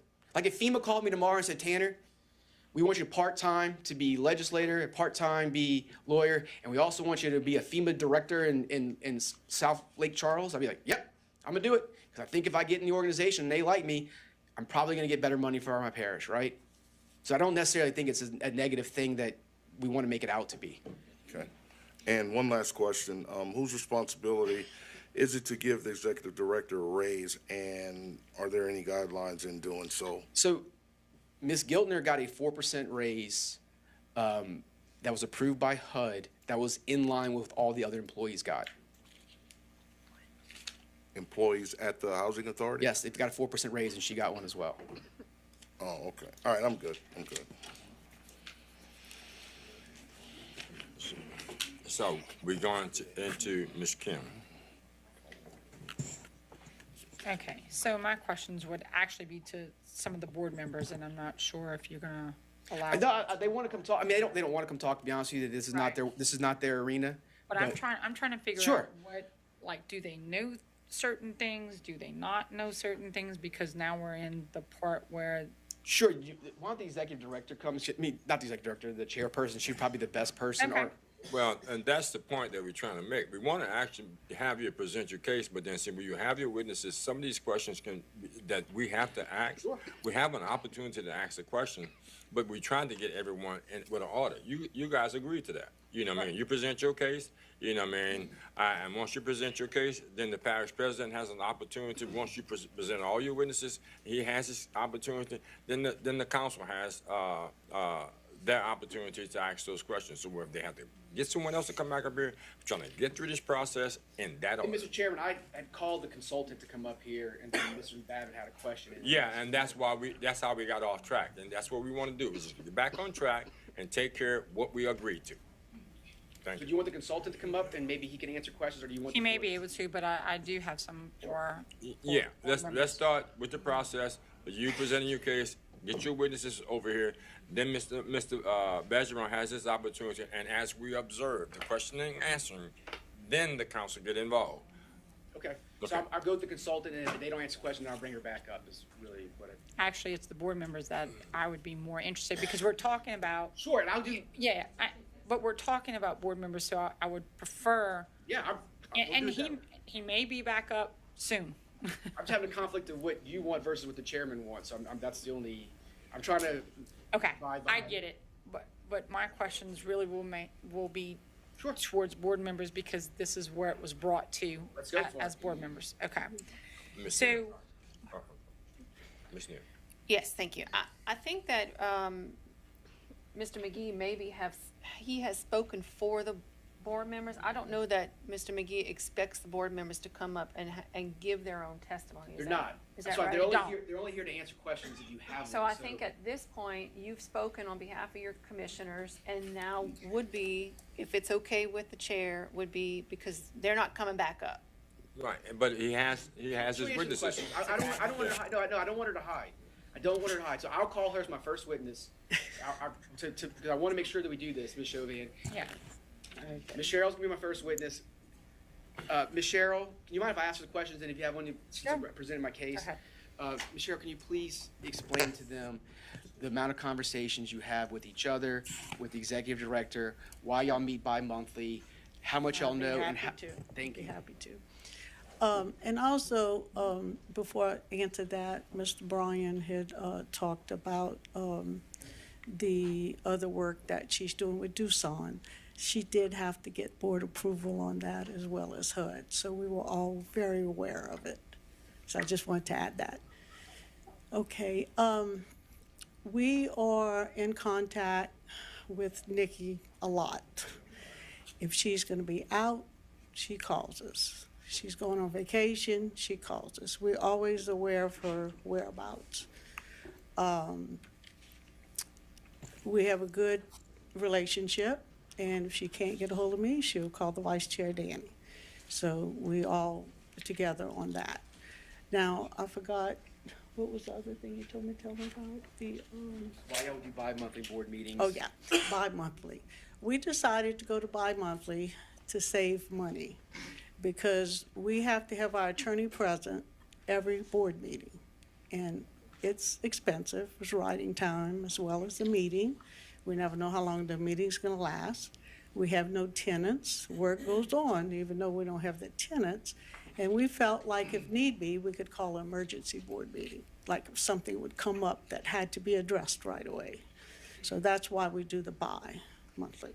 And some agencies do quarterly. I mean, it's not anything really set in stone. We've always had monthly, but because of Ida and, you know, it's just not as much on the agenda. So every other month, it seems to work well right now. Any other questions? Am I gonna be allowed to speak? Am I gonna be allowed to ask questions? Okay. Okay. So one of the things that came up in the parish president's, letter was that you guys had received $28 million, but that you had, that you didn't have a plan. Had the board discussed a plan? Of for course. this 28 million? So But you we have a can't- plan? We have a plan we're thinking about, but we don't know what money we're gonna get from FEMA. So we have this money, you know, and it's grown a little bit because of interest. But until FEMA pays us, and that's why the high rise is still standing. They're still doing assessments, they're still going to look at it. We want as much money as we can. Even if 28 million sounds like a lot of money, it's, you know, not really a lot. I don't think the high rise was fully insured to what it should have been. And of course, property has gone up a lot. So we're just playing a sit and wait game like everybody else with FEMA. That's it.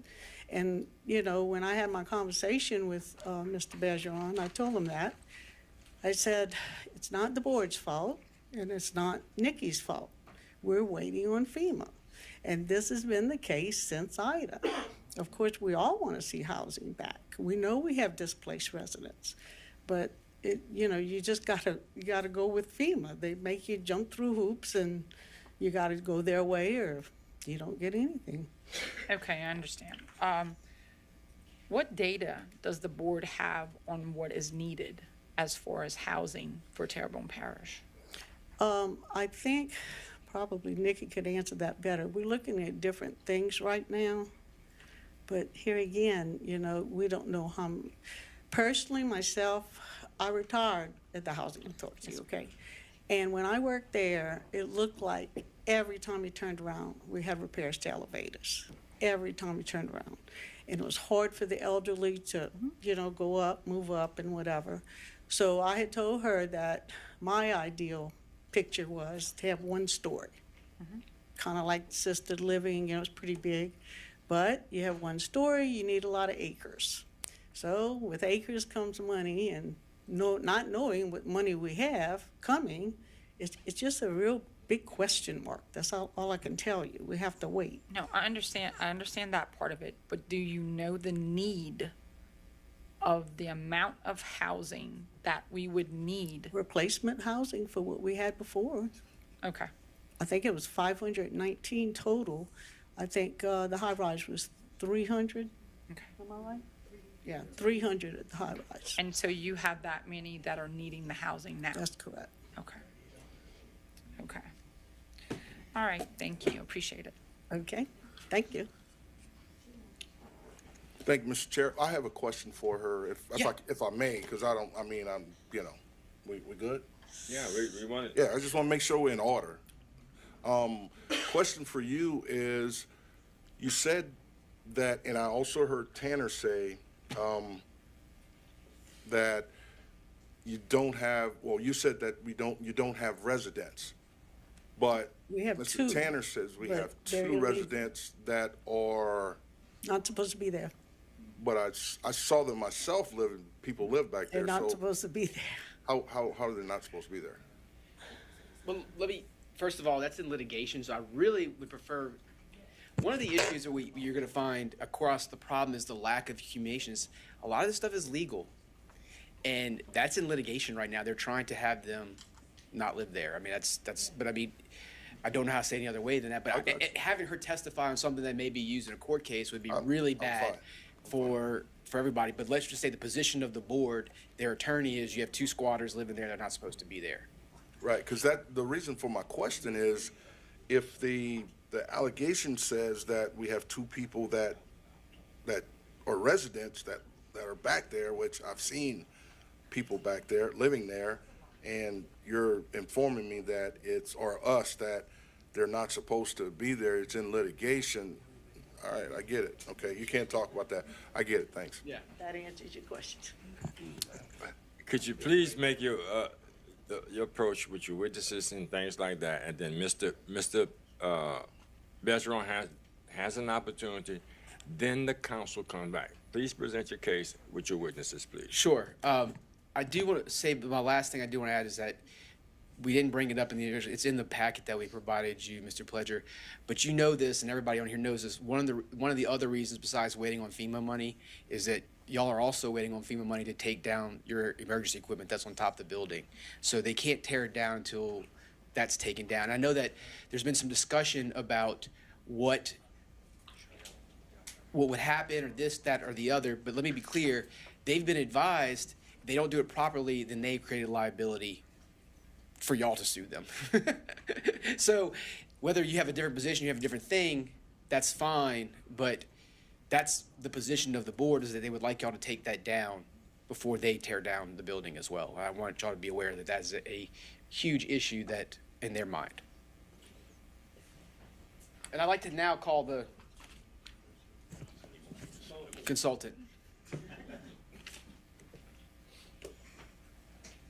Jamie McDaniel, with the Sulzer Group, 2252 Beach Drive, Gulfport, Mississippi. Do you have questions for me? Yes. Is there a way I can ask some questions without having to share the microphone? Yeah. And not on that, you can actually have this seat if you can actually operate from there, and then we can actually control that. Yeah. Yeah. Okay. So you're there. Just press. Okay. Got me? Yeah.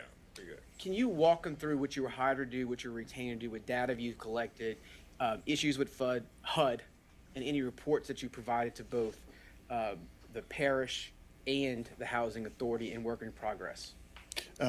For one of the first things I want to say, it goes back to the $28 million.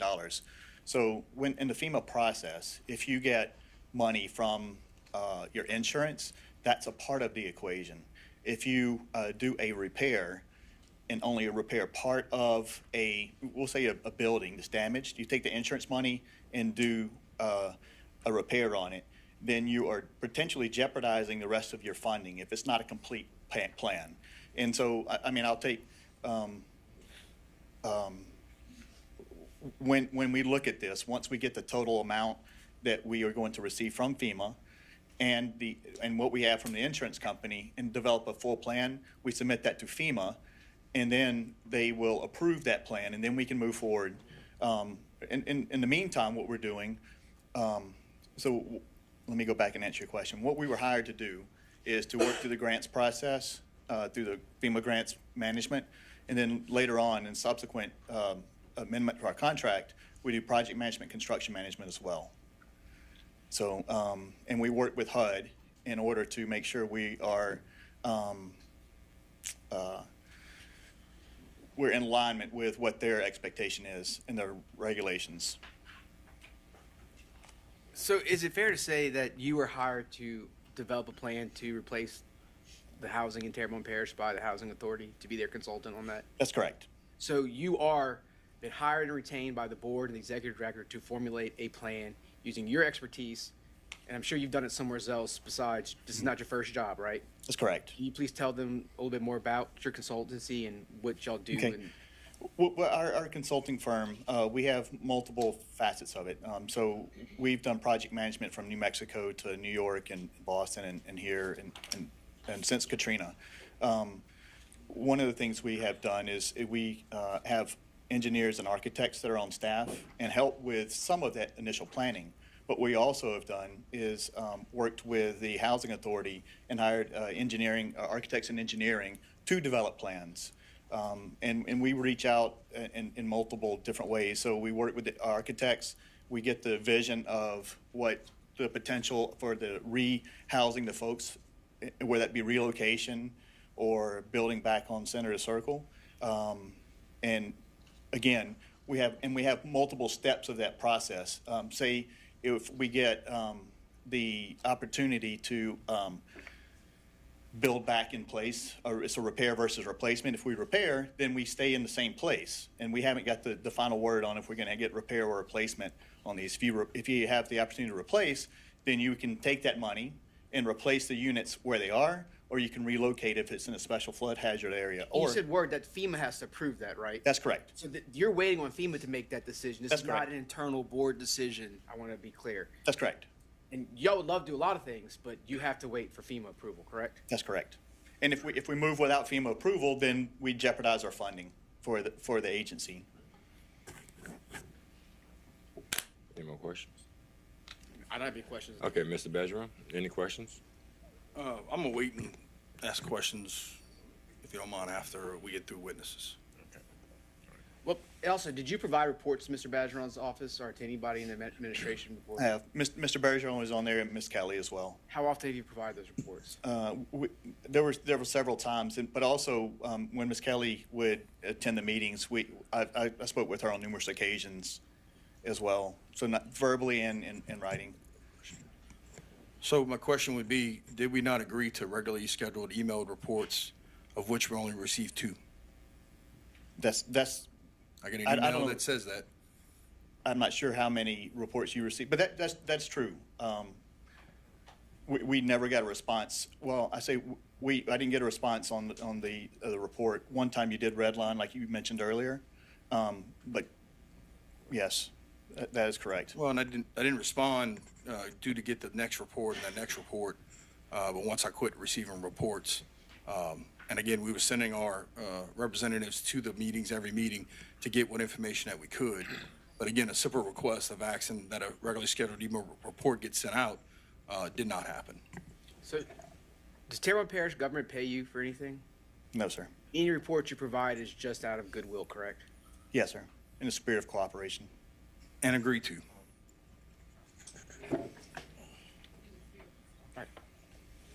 Mr. Hamlin. Mr. What was your last name again? McDaniel. McDaniel. Yes, sir. Since you're the project manager and a consultant, then you would be the obvious person to know what the plan is for Senator Circle and the high rise, if it's a rebuild versus a fully demolition, a full demolition, right?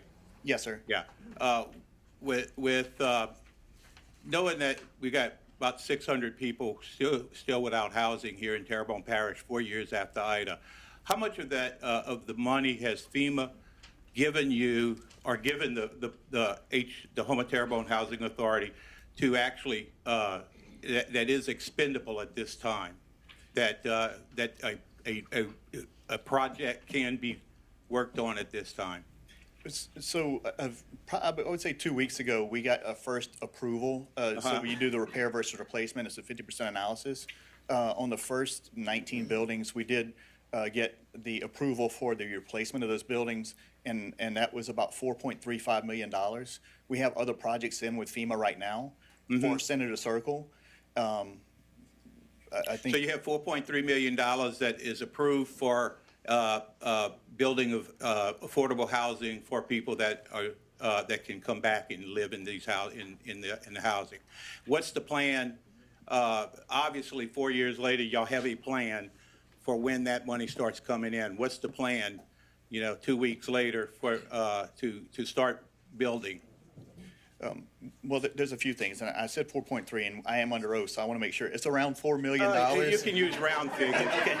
I'm just saying I was under oath. I don't want to. So do we have? In other words, do we have an architectural rendering of some housing that's going to be built? Where is it? I do believe. Is that in the packet? So I did. We do have some email renderings from an architect, and so one of the things that you want to do, because the packet that we sent in, it had spotted. It was the units that we sent in. There were some on the north side, some on the south side, east, and you don't want to just rebuild those in a place. We're trying to get that holistic approach, because if you start the housing on those 19 units, if you build them in an area and then 2 months later you start demoing it, once you get in 2 months later you start demoing a house next to them, it creates a bad environment. So what we're trying to do is get that more holistic approach and make sure we're not going to disrupt. So to put people in housing is very important, but we have come up with some ways. You mean to talk about insurance? Okay. What Nikki and the board we've talked about is there's 19 units that we're using insurance money to rebuild, and we are weighing out the substantially damaged. So in the FEMA process, you have 50% damage, which is a replacement, but in the NFIP, National Flood Insurance Program, you have substantially damaged. So if it costs more than 50% of the value, then you have to replace it, and you have to elevate it all to code and standards.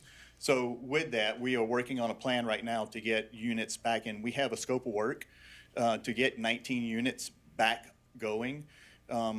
We anticipated to get a request for proposals in for those 19 units. We expect it to be in June, but it looks like it's going to go into July, so we can get 19 units back online as quickly as possible. 19 buildings, not 19 units, I'm sorry, 19 buildings.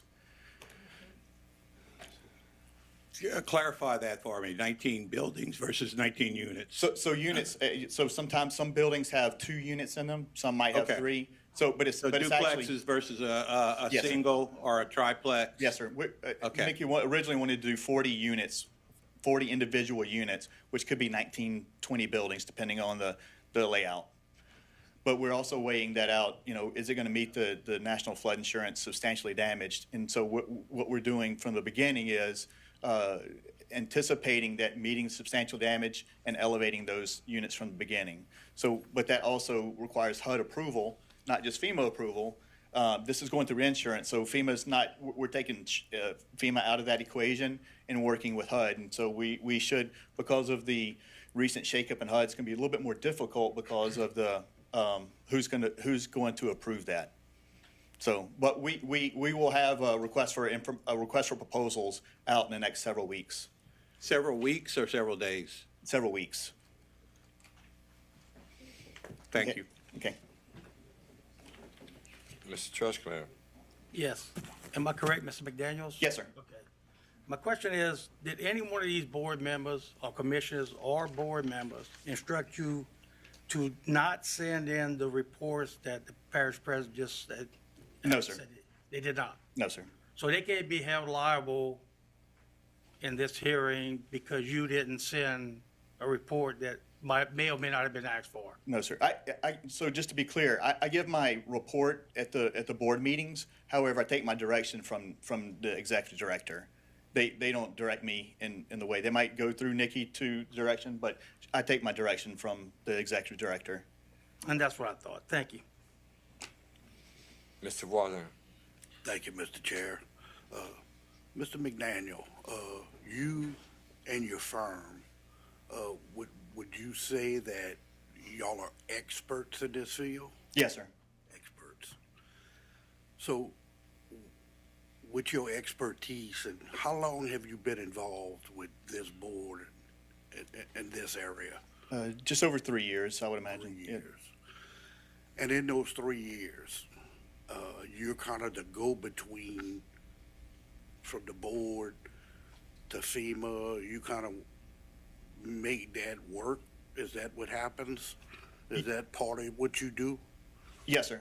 So yeah, I'm on weekly meetings with FEMA, and then whenever we have a board meeting, I give them a report, and also Nikki's the housing authority staff are involved in those meetings as well. But yes, sir, that's what I do. I'm a liaison for the most part from FEMA to the board. And you've been involved with all aspects of Terrebonne Parish as far as the damage? Yes, sir. We had a contract with the TPCG on their Category A, which is debris and the emergency protective measures. Yes, sir.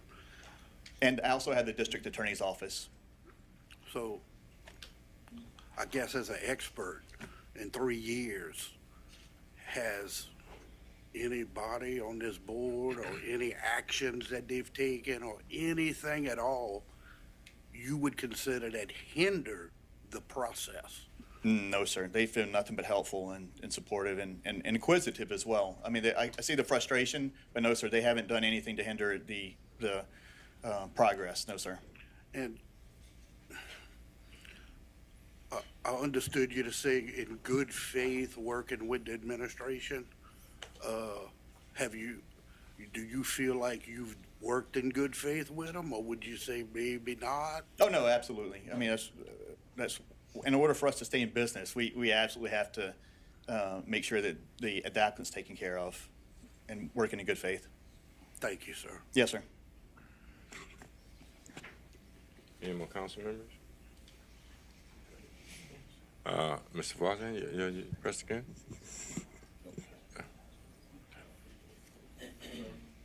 You requesting to speak again? Oh, you want to speak? My turn to. No, I must have hit it twice. Okay, Mr. McGee, you have Mr. McGee, your next witness, please. Yes, thank you, great job. Yes, sir. Thank you, Mr. Chairman. I want to tell the board this. I was not going to call Mrs. Gilton because I really thought this was sort of silly in the fact that you're trying to hold Ms. Gilton you're trying to hold 4 volunteers responsible for Mrs. Gilton, but her name's been mentioned a lot tonight. And so I am going to call her up here to provide some information to y'all, only under the guise of that I think it'll be helpful for her to clarify some misunderstandings that have been said about her, and I think it's fair that she gets to talk about them herself. So Mrs. Gilton, can you please?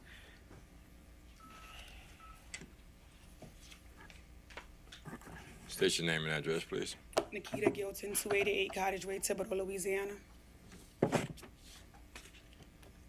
Sorry, I messed up. I hit the wrong button. Mrs. Gilton, can you please walk them through a couple of the issues that has been raised tonight? First, what your actions were as far as sending the spotless annual audit reports to the parish, and also your employment at Doosan, what that entails, how you inform the board, what your observations are as you engage the board, and how you engage them. Okay. So, which question you want me to answer? First one is, let's talk about the financial reports. The financial report. Okay. So since I have been the financial report is done by an independent agency, right? Correct. And it has to be sent to HUD? Yes. Okay. And so since I've been the executive director it was to my understanding that I send a copy to the parish president. Before President Bergeron was here, I sent the copy to President Doves, the former president's office. I wasn't aware that I was supposed to file with the clerk's office. I always mailed it in, but every year I have a copy with the letter from me stating that the financial audit is enclosed as well. So since I've been the ED since 2018, I sent it into the parish president's office, and I have the backup because I keep copies of all of my communications. I have a copy of the letter that I sent, and it says that I copied the file, sorry, that the audit was in there. Ms. Gilton, has anybody from the parish ever reached out to you before the recent charges to say you're missing reports? No, sir. It's my first time being notified of it. If the parish had reached out to you and told you about missing reports, would you have corrected that behavior? Yes. Would you have informed your board about the issue? Yes. Mrs. Gilton, can you now walk them through your involvement in Doosan, how that came about, the process, and how long you're supposed to be there for, and the interim nature of it? HUD reached out in 2024 and asked me to help with Doosan. The ED, I think something happened with her. They asked me to basically oversee and do the HUD submittals. I travel there once a week to meet with the mayor there and give updates or check the grounds, and most of the stuff I do is virtual. So the agency is not up and running. The agency there has been shut down since 2016. So what HUD asked me to do, it's just because you don't have residents, there's still work that you have to do to report to HUD to get the funding. So those units were flooded in the 2016. So what I have been doing is trying to get the money that the previous director lost there from the GOSEP and the FEMA, and doing the capital fund, the 5-year action plans every year. That's what HUD tasked me with. And I went to my board after HUD recruited me and got board approval. And it's an interagency agreement with Home of Terrebonne Housing Authority, and I am the managing agent. It's not just me. So, to be clear, the Home of Terrebonne Housing Authority is the managing agent for Doosan. No, the interagency agreement is through the Home of Terrebonne Housing Authority, and it lists me as the managing agent. Right. So that's how you you flow through to Doosan, correct? Correct. Through the actual agency is serving as a management company for Doosan. Correct. So Home of Housing Authority is technically an interagent management group of the Doosan. Correct. So you're not technically doing two jobs at the same time. Correct. It's a very important distinction for y'all to understand.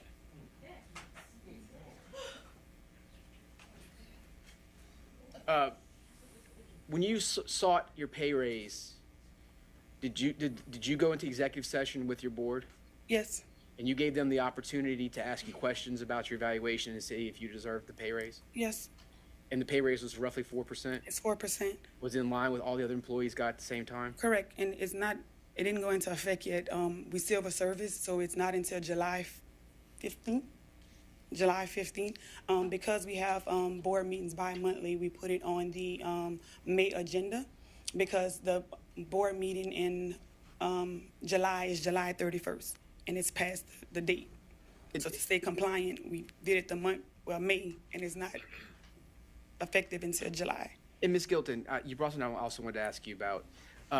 You moved to a bi-monthly board meeting because of the lack of residents to issues, correct? That's why you moved to bi-monthly? So we moved to bi-monthly meetings because we pay our consultants to show up to meetings and our attorney. If we have a board meeting and there's nothing on the agenda, our attorney has traveled from Baton Rouge. Our consultants, I think Jamie lives in Mississippi, Drew lives in New Orleans. They live different places. So if I'm gonna call them to a board meeting and there's nothing, an update from FEMA yet, it's basically wasting the agency's money. So what we did, we went to bi-monthly, and with the board approval last September, and if a special meeting needs to be called, we can call a special meeting at any time. If we have an update that FEMA just sent any information down, or if something we need to get a board approval on something, we can call a special meeting at any time. And you have a website you post all your agendas for the meetings, correct? In Correct. minutes? Yes. And that's available to the public? Yes, sir. Anybody who can go on the website and click, correct? Yes, sir. Do you anticipate that when you do get the property's back up and running, that you will go back to annual meetings? Monthly meetings? Yeah, that's what, Yes, sorry. monthly meetings and monthly resident meetings.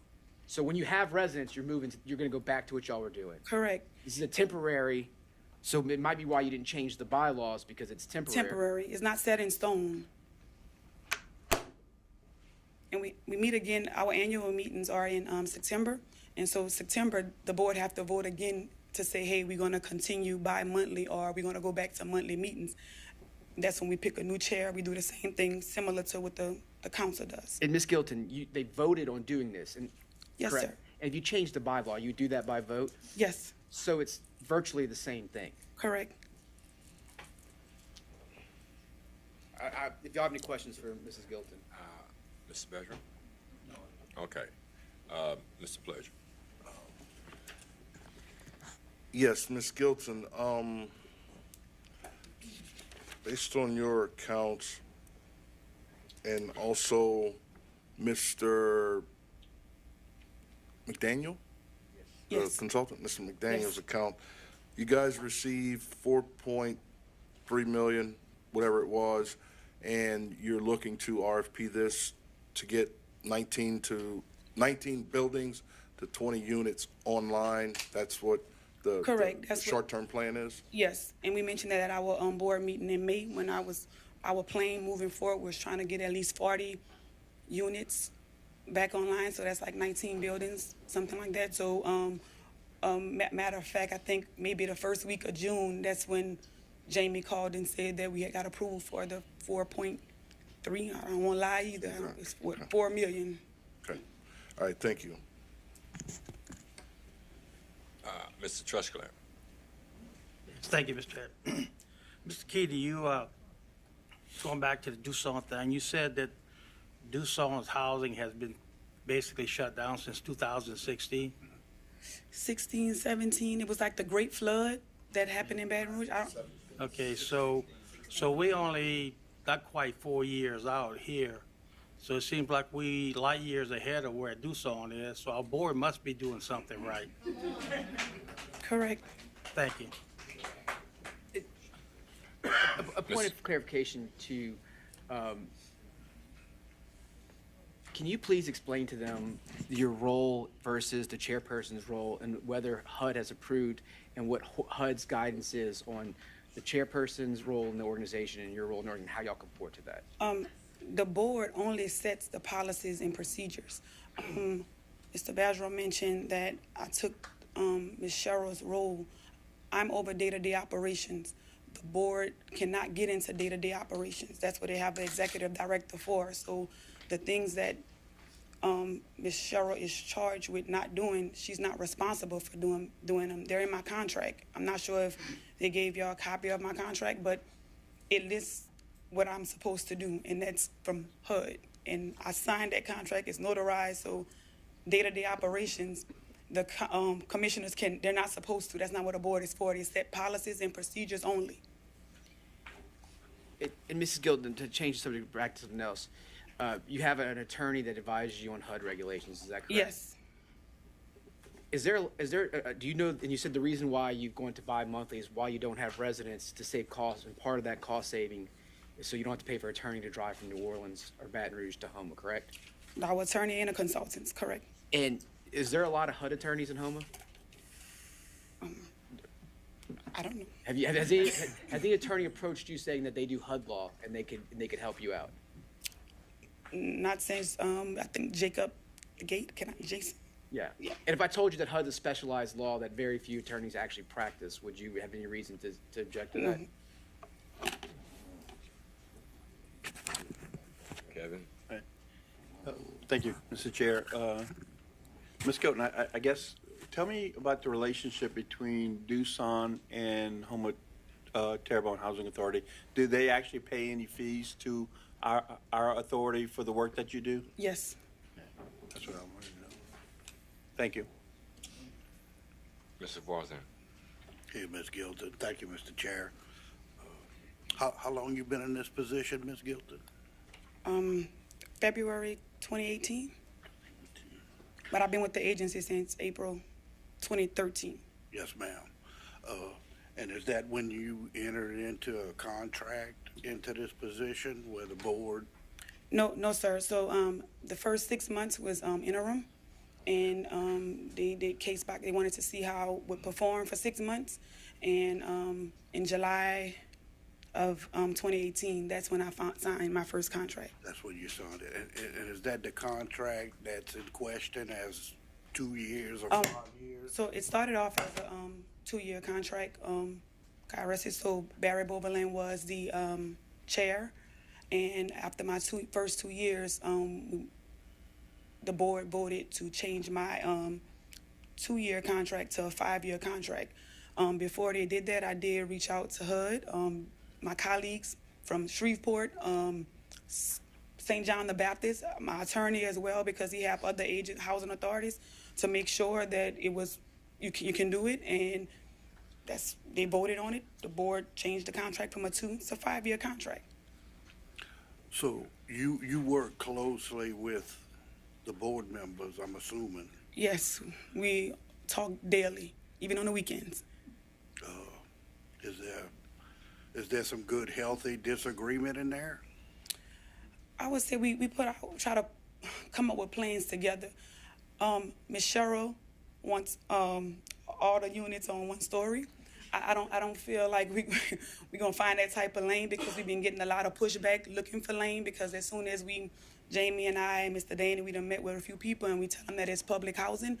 Everybody don't want public housing in their backyard. So I think we should go at least 3 to 5 stories up. You know, we go back and forth with it, but if we find a lane, I don't have no problem saying, well, you know what, maybe we can do 300 units 1 story. But right now, I don't see it happening. I'm gonna be honest, with all 1-story buildings, can't find a lane. We're not looking to rebuild Bayou Towers there. We're looking for lanes, Senator Circle, that's a different ballgame. We could try there. We can try to rebuild that. That's what I want to do there. And that's what the board agreed on. That sounds healthy. What about your issues with the board? Because have you ever went to the parish president and complained about the board in any way, or had any problems where that may have stemmed some of these allegations that you might have told him? No, sir. No? Mr. Bergeron, he doesn't talk to me. He don't talk to you? No, at the HUD meeting, he told me not to communicate with him. I would say that seriously. Well, I don't know if it's firsthand. You saying this is Yes, firsthand? Nobody told you this, right? No, I sent all of the council members. I sent you HUD contact number. HUD was there. I sent you all an email on Monday if any of y'all needed to contact HUD. I gave y'all their contact number. Ms. Gibbs, the regional director, Brian Gage was there. Bam, the HUD attorney was there. Jamie McDaniels was there.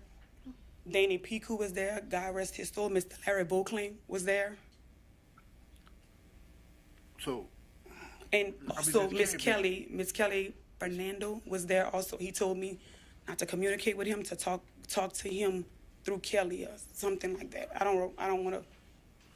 So, I just want to make sure I understand what you're saying. The parish president never went to you to talk to you about the board members and some of these allegations? That can't be right. I'm under the one. No, sir. Never did. Okay, thank you, ma'am.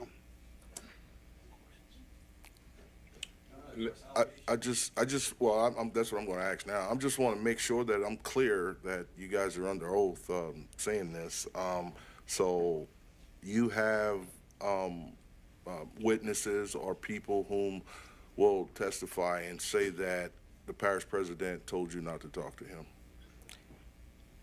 I'm not sure if he said don't talk to him. It was on. He told me not to communicate with him. Talk to Kelly through him or something like that. Okay, I'm good.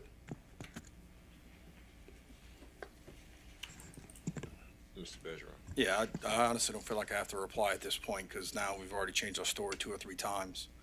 I've had multiple meetings, Ms. Gilton. Those meetings, it would be, let's invite council members. I don't want council members. I can't give information in front of council members. And just even to the point that I went through and found our rules from engagement from 1966. And so I personally attended many meetings, and in the meetings that I couldn't attend, I sent people in my place. And so I do kind of take offense to the fact that Ms. Gilton's going to say that I said not to communicate with me. When I have email after email after email and letters requested to write on behalf of the parish president saying that we agreed to demolish the building, I just feel like at this point I've done everything I can to try to communicate as much as possible. And when you quit receiving information that's also been agreed to, I'm just trying to do everything I can to fix our housing crisis. Well, at this point right now, let me point this out. This hearing is about those commissioners. Okay, now it's becoming more about Ms. Gilton. Only because an allegation from Ms. Gilton. Excuse me. It was only through a question that Ms. Gilton made a statement and an answer to a question. Now, at that point, when it goes back and forth, it becomes about Ms. Gilton. We want to stick to the issues in reference to the commissioners and the issues that are actually presented to us. Now, the personal stuff, and what even like Mr. Pleasure is actually saying, that's something that you guys are under oath. So we want to stick to the issue right here.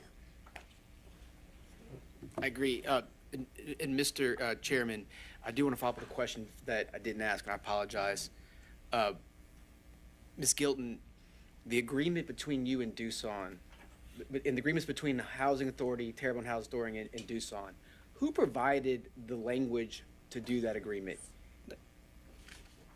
If I told you your attorney, Brandon DeQueer, said it was a HUD sample agreement, Yes. would that be correct? Yes, it was a while ago. HUD did send the sample, and our attorney, he changed it and modified it.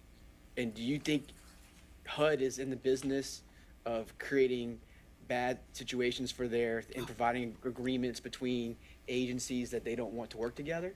I hope not. They called today and asked me to send the agreement to them for another agency. Okay, in the format that we've been actually following, I've been trying to establish, what I will allow Mr. Bergeron to ask her a question, not to any debate back and forth, and stick to the issue, if you choose to, sir. I'd like to see these witnesses that show that I said what I said. If there's no witnesses to present, I feel like you can't even listen to what she said, and the fact that you went back and forth on what I actually said, I feel like that's an attack on my character, and the fact that all I'm trying to do is address a housing situation. Okay, Mr. McGee. Yeah. Have you any more questions for Ms. Gilton? Do you have another witness, Mr.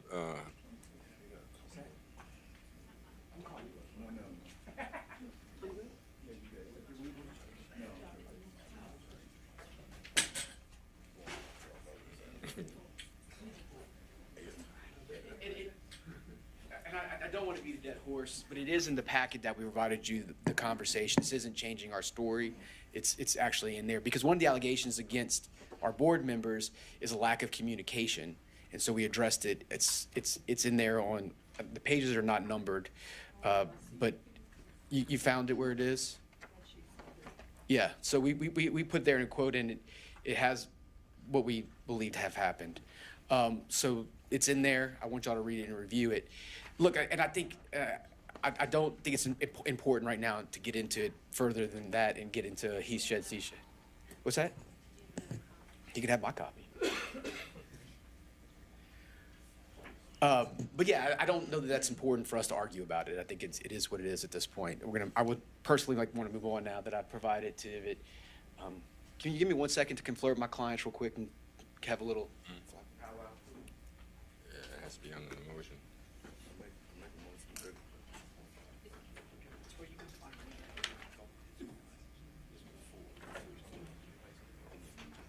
It's right here. It says obstructing. And go to the next page.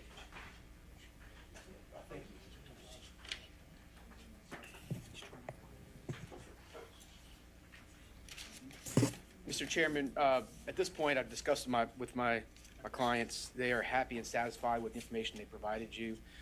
They think it clearly shows the allegations against them are false. We're happy to answer any questions that y'all would have that are still remaining, though. Mr. Champagne. Thank you, Mr. Chair. I just have one last question. Can you I don't know if you want me to ask them directly, or I could just ask. I'll do my through you, best. If Doug. not, I'll bring them up if they can. So I was wondering if when a new board member comes onto their board, is there any type of board orientation where they're provided with the bylaws and the roles of each commissioner and what they're supposed to do? Was there any type of, okay. Yes. The answer is yes. Mr. Trusclair. Thank you. Kenna,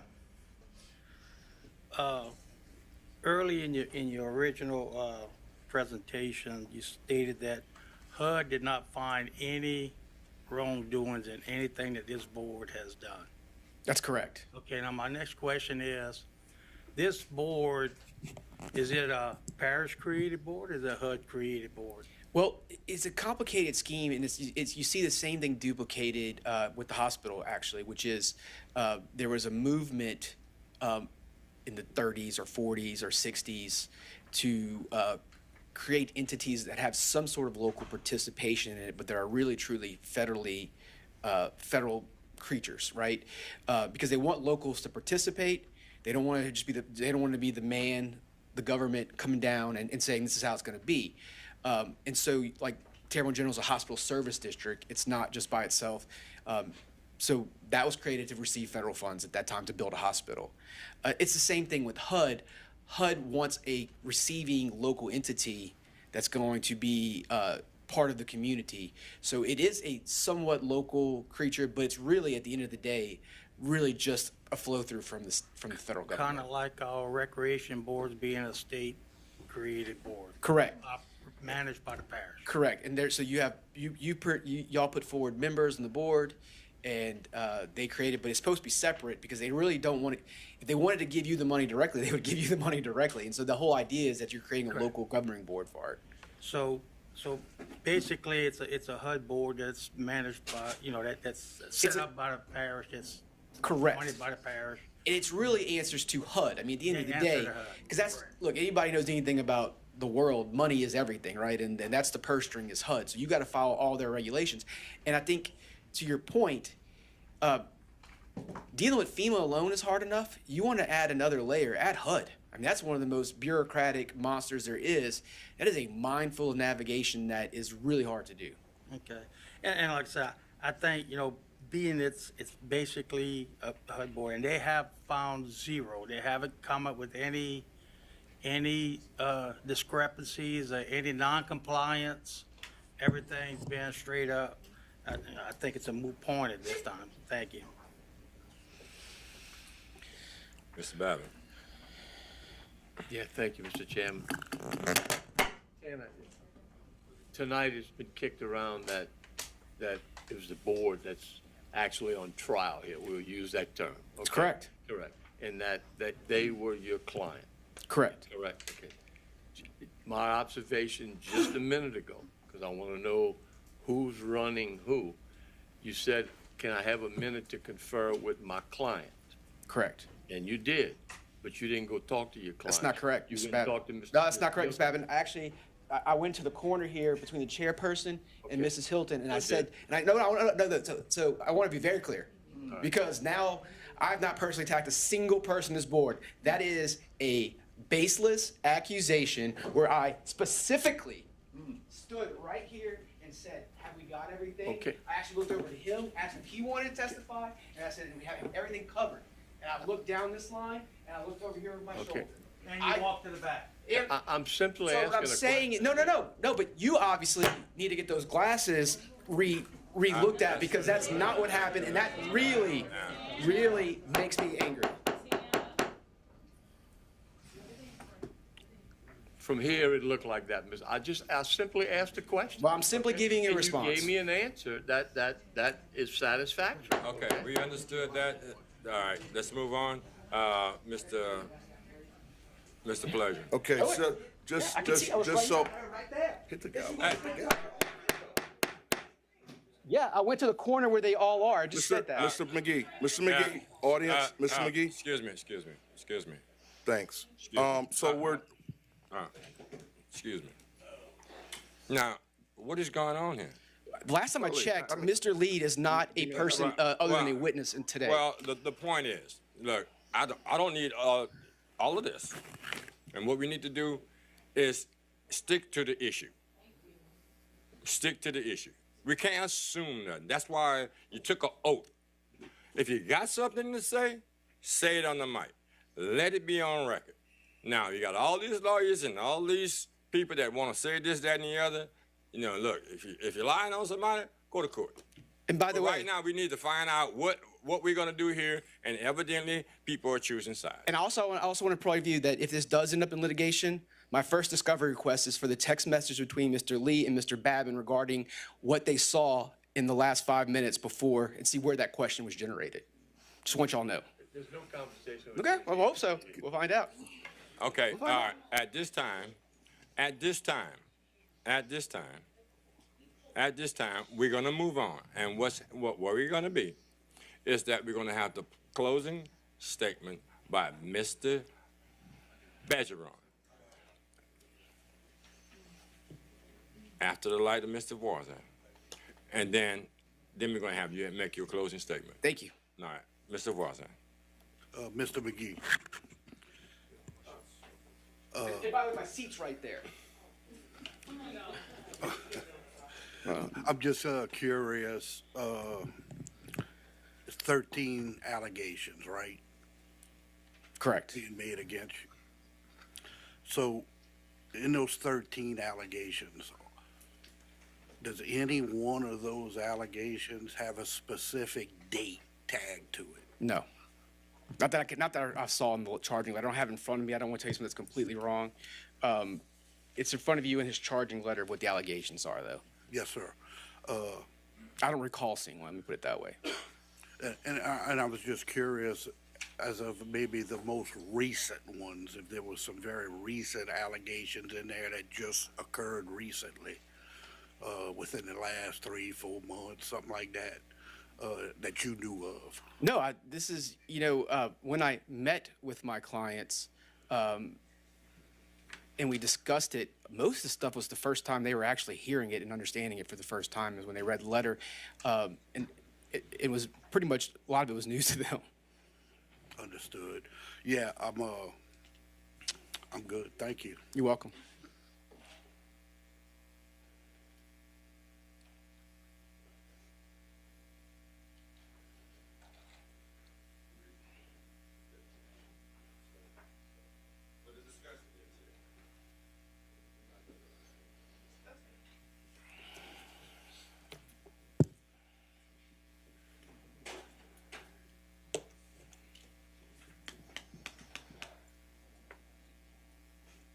Put your light on.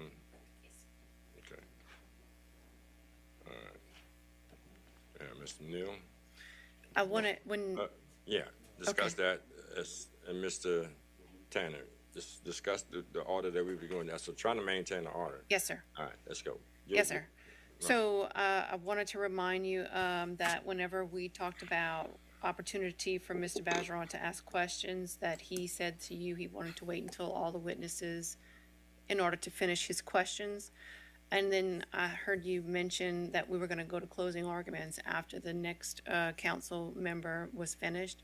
So I wanted to just remind you of what was discussed about Mr. Bergeron asking the question. But Mr. Bergeron also then went right into asking questions after. Well, and all of us educated here, I'm under that assumption, is the fact that we're reading and we've gotten thus far. And what we're trying to do is follow what we already had. And I was trying to follow where we already were. You wrote this. He agreed to it. I read it. And that's what we were trying to do. Yes, so sir. When people have their egos up here and pouting like little babies, you know what I mean, trying to get something done for the people to be satisfied and justice would be served. Yeah, like you know, man, I'm sitting up here, I can ask questions. I can ask questions because you know what? The high rise sits in my district. At 6 o'clock in the morning when the hurricane hit, before the hurricane hit, I was there evacuating people. Yes, so sir. where we are now, And what I'm hearing is not the concerns of the people. It's a bunch of egos here.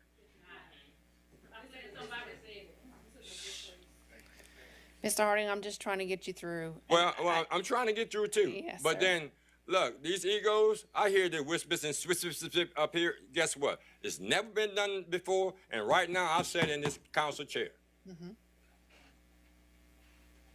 And that's what's going to happen. I'm running this meeting.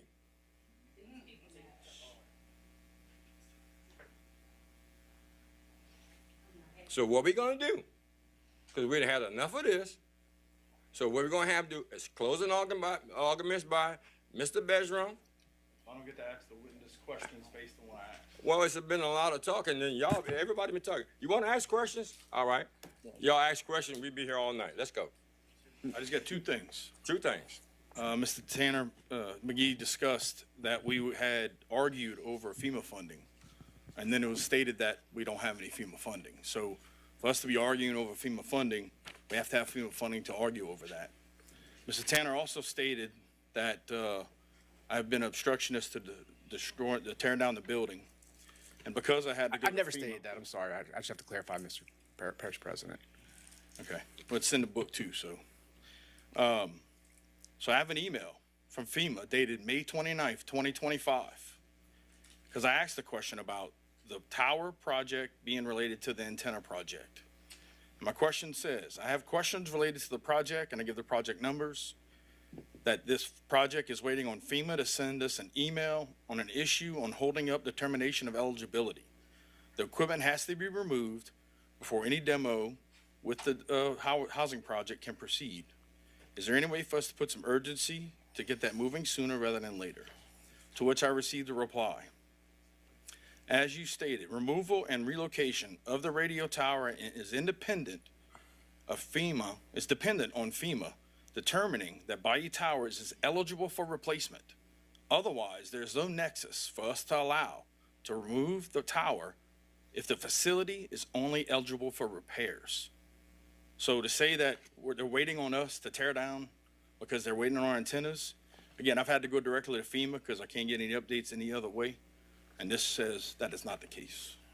I don't know there's a question in there, but I'll try to respond to it. I was responding to a comment you said that with But the I antenna. think what I said in part, I didn't say it was complete, and I want to be very clear that there's a multi-factor test of waiting for FEMA funding. I think I was also very clear that FEMA funding was the main reason, but that another reason was we still need to get your emergency equipment, and if we do anything to demo it with it up there, it would create a liability for the agency, and they've been advised by their counsel to wait on that issue. Okay, no more debates.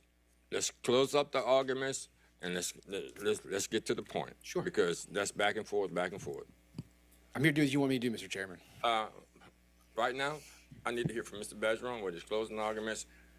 No debates. Let's get to the point, and let's move on.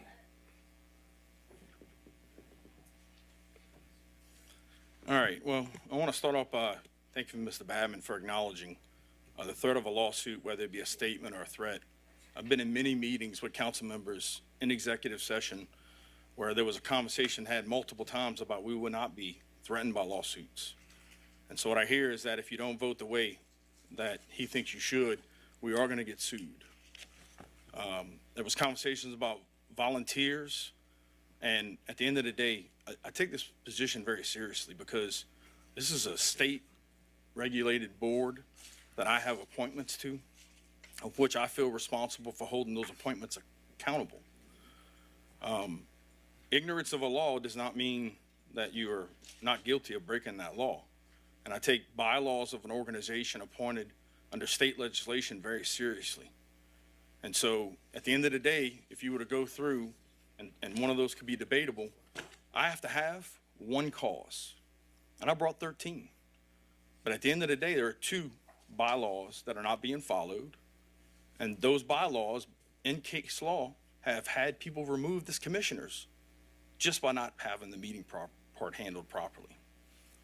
So, you know, it was a disagreement. I understand, you know, apparently there's a disagreement between commissioners, again, going back to the bylaws and the responsibilities.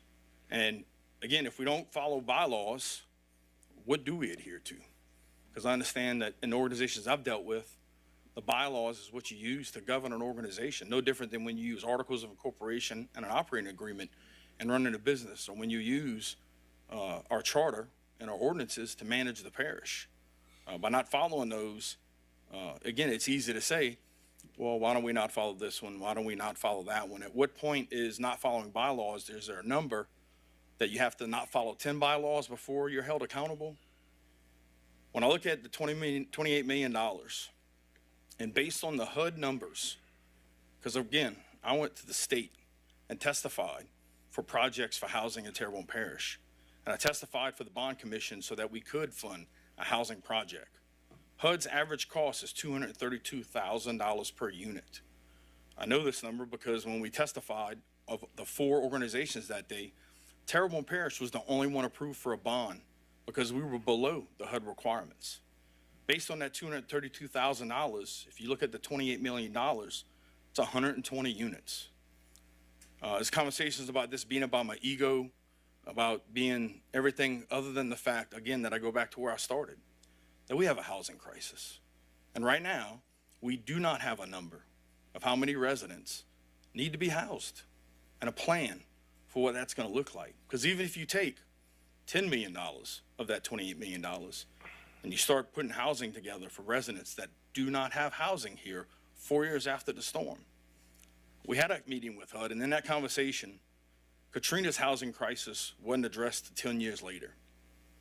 The Harvey hurricane crisis in Houston, they said they were able to get it done in 7 years. The shortest path to addressing the housing solution is the 4 projects that Terrebonne Parish has been involved in that will be completed at the 5-year mark and address 300 housing units. So I have no doubt in my mind that some of these people might be good people. And at the end of the day, that's not what we're having a conversation about. We're having a conversation about the cause for why these commissioners need to be resolved. And at the end of the day, all I needed was 1. But I presented 13. And so I could tell you that I'm going to go home tonight and put my head on my pillow, knowing that I felt like I've done my responsibility and my job to hold these housing commissioners accountable. And from this point forward, if they are not removed, if any of these residents have a housing issue, they are welcome to deal with the council members directly, as you are going to be the ones deciding whether the commissioners stay or go. And so I've done everything I can. When I'm not getting information, when I have to communicate with FEMA on my own, and I've done everything I can. I've tried to have every meeting. Again, at the end of the day, this is not about me. This is about the fact that we have an 800 unit housing shortage. And in 2 years, which will be the first solution again, we're going to have 500. And we start adding those numbers together, it comes out to the housing authority. But we don't know how many people have died. We don't know how many people have moved away and are not coming back. But if we have 1 resident that needs a house right now, the housing authority has money to fix that. And that's what I feel like we need to do. And I'm a big believer in eating the elephant at one bite at a time. And right now, we need to eat this housing elephant, because at the end of the day, no matter what happens here tonight, we're still going to have an 800-unit affordable housing crisis shortage. And at the end of the day, as my power and my responsibility as parish president, just like I've addressed mental health, behavioral health, and addiction, I'm also very, very concerned at the housing crisis that we have, and that another storm could put us that much further away. And these residents will be even more displaced. And the longer we go without getting them a home, the less opportunity they have of coming back to Terrebonne Parish. I'll remind you that we have lost 15,000 people in 10 years. And over almost half of that has been since Hurricane Ida. And so you can make this about my ego. You could, again, I got elected by the people because they want to change. And I believe that 4 years after a storm is unacceptable to not have housing for residents that should be living in Terrebonne Parish in their own home. It's not about a house. It's not about a unit. It's about a home. And if you disagree with me that we should not have our residents living where they should be 4 years after a storm, then keep commissioners in place. And at this point, again, I'm going to send any issues or concerns that residents have about housing to the council and let you guys deal with it from this point forward, because I feel like I've done everything that I can. Thank you. Mr. McGee? Thank you, members. And look, I'm going to shock y'all and say something. I believe Mr. Bazeron is trying to get residents in houses. There's no doubt about that. All right. Like, I don't think it's all the other stuff is a red herring. I believe that. Doesn't make him right now. Okay. It doesn't. And that's not the issue before you. Okay. The issue before you, which is a legal proceeding. And the reason why it's going to be in lawsuit is because you have legal standards to follow as council members right now. This isn't a political decision. This is a legal decision. It's not a threat. It's a fact. These board members can only be removed for 3 causes. They've admitted 2 of them don't exist, and 1 of them is neglect of duty. Okay? And the fact of the matter is, you've been provided evidence after evidence that they're doing everything they can, that they share the concern of the parish president, that they want to get people in houses. They've hired a consultant who I don't think anybody impugned his reputation, his knowledge, his expertise, that he's doing everything that he can, which is the common practice across every agency who's trying to rebuild after a hurricane. Can you find me one who's not? I'm open for suggestions if you know somebody who's doing something differently. The fact of the matter is, nothing happens without FEMA approval. The $28 million sits on the sidelines without FEMA approval. Just a fact. It's a terrible fact. And if Mr. Bazeron wants to put FEMA on trial, I will be the prosecutor at the table with him. And I'll throw in the Army Corps of Engineers as an added bonus. Right? It makes me mad as a resident that I drive down Barrow Street and I see our power plant still not rebuilt. Angry. But I know Mr. Bazeron's doing everything he can to get those FEMA approvals to build that power plant. 4 years after the storm. The citizens deserve power. Okay? I know that Terrebonne General wants to rebuild their hospital 4 years after storm so they can increase their patient count. Can't do it until they get the FEMA approval. It's a magic word. And we can do all the distraction techniques of emails and conversations and this is about this is about that. At the end of the day, without FEMA approval, you've got nothing.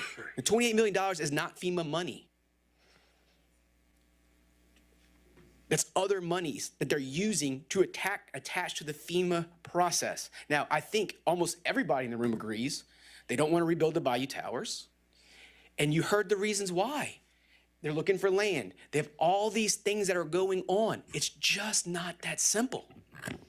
In fact, it's so complicated that we don't have a power plant. We don't have a hospital completely rebuilt. These things are on paper, and it makes me as mad as anybody. It's just way more complicated. And then you add HUD regulations on top of everything. So now you got to go to 2 bureaucratic agencies. I mean, if they threw the Army Corps of Engineers, we would never get it happen. It's just a fact when you're in business and you're in government, if you have a FEMA claim, it's going to take you a while. I know for a fact, we just got our last Katrina reimbursement, like 2 years ago for this parish? Like, so what you want to do is you want to take these volunteers who I've still yet to hear a serious allegation against them that merits, they had a duty and they neglected. I heard talk about bylaws. Everything was voted on. Everything. Nobody violated anything. If you vote to make a change, you vote to make a change. That's democracy. You can call it a bylaw, you can call it a meeting minute, and they gave you the reasons why, and they were completely reasonable reasons. It's temporary. We don't make a complete bylaw change because we're going to go back to the way we were as soon as we can. But right now, it's just not economically feasible. I heard concerns from councilmen about the economics of lawyers and the economics of everything else about why y'all make decisions. They're doing the same thing. They're actually, the testimony was not that they're breaking their duty, it's that they're fulfilling it exceedingly. They don't want their consultants coming down once a month and paying for it. Makes sense. They don't want their lawyers coming in once a month and paying for it. Makes sense. If they're going to do it right and build the housing that these people deserve, and I believe they deserve it, they have to go through FEMA. It's just a fact. I know I've said it 1,000 times because it can't be more true. And what you heard today was a lot of this person this organization this, they failed this way. But they're doing every can. These are board members. And I'm telling you this right now, and I mean it with everything. If y'all start hauling in board members who are unsuccessful on minute details that were not done, on loopholes and everything else, I guarantee you your rec districts are not following all their bylaws and they have a meeting. I hate to break it to you. I guarantee you there's a lot of bug bodies that are not following every T to the law if you really want to dig into it. But they had an audit report done by HUD. Nope, it's like the IRS. Nobody wants this, and everybody's scared when they come. HUD's fine. I mean, can you imagine? This is like y'all complaining the taxes are not done correctly even though the IRS signed off on it. That's really what we're talking about. And they're saying, well, you should have filed Form 2-25. I'm like, well, yeah, that was okay. They corrected it. It's not a big deal. That's where we are. So I think this personally is a travesty to haul my clients in. You okay, Mr. Donald? I'm okay. Thank you. My clients in front of you tonight to pick apart every little thing they may or may not correct when they're doing everything with the best of their intentions. And I still have heard to hear a real duty, because that's the standard in front of you. And Mr. Badgeron moted one single case law, and though he violated an opens meeting law, they broke state law, not a bylaw. I want to be very clear. Open meetings law was violated in that case. And even that, there was a dissenting opinion on whether that warranted it or not. So it's kind of questionable legally. I think you need to look these four guys and ma'am in the eye, and you're telling them, you didn't do a good enough job. We're firing you from a unpaid position. That's crazy. Because all you want to do is help and serve your community. Who's going to want to serve on a board in Terrebonne Parish? Who's going to want to be a part of this? Thank you. Thank you, sir. President, I give council members an opportunity to say something. Press your lights, please, before we put it to a vote. Mr. Pledger.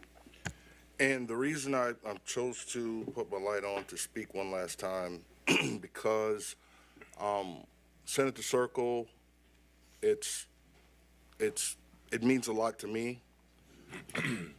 Spent a lot of time back there, family grew up back there, and I moved back to that same community within earshot. So it means a lot to me. So all this that we have going on, if anybody has a concern, it's myself, because most importantly, I represent those people. Do I want them back? Yes, I do. But I think I need to share this, and I'm glad it's on the record. I'm kind of confused in all this because we have 4 citizens who are here, and we have to be the deciders of their character, fitness, and competence because of 13 allegations, and all of them reflect Ms. Gilton. What she didn't do, okay? And I'm just being honest. But there's one allegation that's obvious that wasn't added to the list. But it was the most important one, I just mentioned it. The board, they should hold Ms. Gilton responsible for not submitting reports or whatever it might be. That's the only thing that I see that's a big issue here. Because everything we talked about was about Ms. Gilton. And lastly, Mr. Badgeron, you mentioned while sharing your statistics that Hurricane Katrina, it took 10 years to come back. Another municipality, I didn't catch it, it took 7 years to come back. With that, we're not doing too bad statistically, because in 4 years, we got an RFP about to come out in a couple weeks for 19 more buildings, for 19 remodels, up to 40 units, I'm to assume. So that's not a bad place statistically. With that being said, I hope these council members, my colleagues, look at this as what we heard, the facts. Politics shouldn't be in this. And if it is, you need to look in the mirror. Thank you. Mr. Wazan. Thank you, Mr. Chair. Yeah, what I've heard here tonight from just about everybody that spoke, I think the one thing that everybody's in sync with is housing, creating housing. With that being said, I look at Mr. McDaniel. He's an expert. Nobody disparaged that claim that he made that he was an expert. You know, I don't know a lot about the law, but I do know that expert testimony is a pretty strong testimony. And when the expert tells me verbatim that there was nothing they did to hold this process up with FEMA in reference to getting money to create housing for people, this is the biggest issue, according to everybody that spoke. Okay?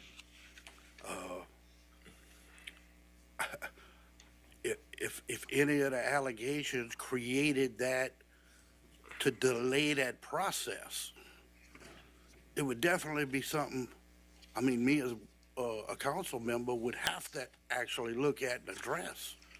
But not one thing that I've seen has delayed that process. So replacing members, how's that going to speed up the process when it hasn't been delayed? And just the other point I want to make, that's why I was asking questions in reference to dates, because there was a bill sent to the state to be able to fire these people without cause, okay? And it failed. So the optics of that is, obviously, at that point, you had no cause, because you would have just fired them. That fails, what, 2-3 months ago? I don't know the exact date of the bill. So that's why I was being specific. Has something transpired from that date to this date that gave cause? And if the answer to that is, well, I wanted to avoid all this, well, that's not a sufficient answer to me. You either have cause or you don't. If you do, you follow the process, you fire them. You fire them. And that's my take on this whole issue with this board. Citizens of Terrebonne, distinguished citizens of Terrebonne, people with reputations that are being tarnished over this. And I don't see where it has held up any of the progress of building any properties back up. Thank you.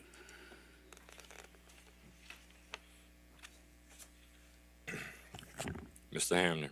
I just have a quick, excuse me, I just have a quick question. This really nice book.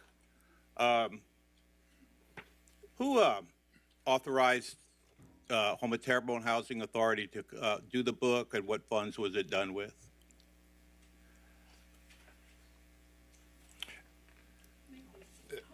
We actually. That's just a quick question since it was presented in evidence. I'll let him answer the question. No funds were used to do this book? And who did it? Yeah, he asking the question. What we trying to do is just wrap it up.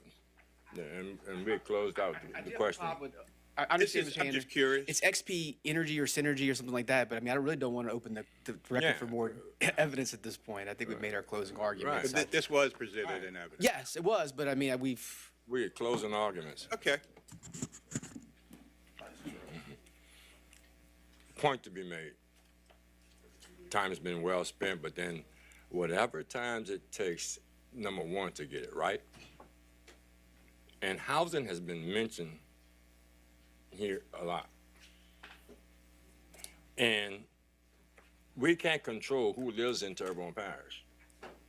Because some people can say it was the hurricane that people's not coming. Some people can say it's the economy, why they're not here.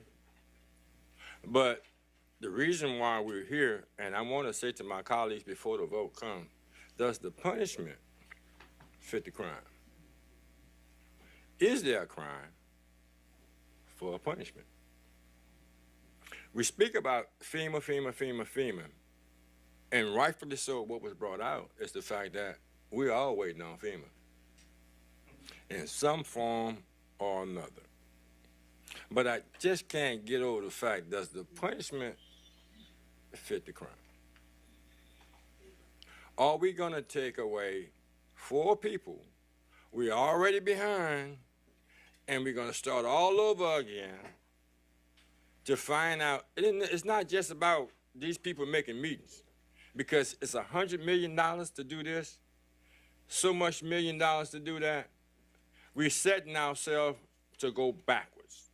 I just can't see it. It's just like completely getting all over it. Now, that's you guys to make that decision, but then I'm just putting my 2 cents in there because I'm sitting up here.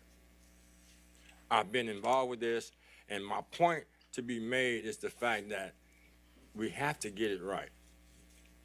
We're dealing with more than Ms. Gilton. We're dealing with more than those commissioners. We're dealing with more than those people that's displaced. We're dealing with money and contracts and all of these things that come into play, consultants, more to it than what the eye meets. More to it than the eye meets. So therefore, it not only affects the living, it affects a lot of other things. So when you cast your vote, make sure you're casting your vote. I'll take a little turn from Mr. Pleasure, he just said. Make sure when you look in the mirror, do you see what I see? Don't see yourself. Just see what I see. Mr. Champagne. Thank you, Mr. Chair. I guess, it's really hard for me to make a decision about removing people from a board. I take it seriously. I think that, yes, I think the board can do better and do a better job and maybe communicate and all these things. But I don't know if, just my personal opinion, I don't know if it rises to the level of removing the board. That's just me. I wish they would follow their bylaws. I wish they would, keep better records and all those different things. But I don't know if it rises to the level of removing a board member. And that's just my opinion. So it's going to be hard for me to actually remove the board. Yes, do they need board training? Yes, do they need to do all these things? I just don't know if it rises to that level. And that's my 2 cents. Ms. Champagne. No, Ms. Chauvin. Chauvin, I'm sorry.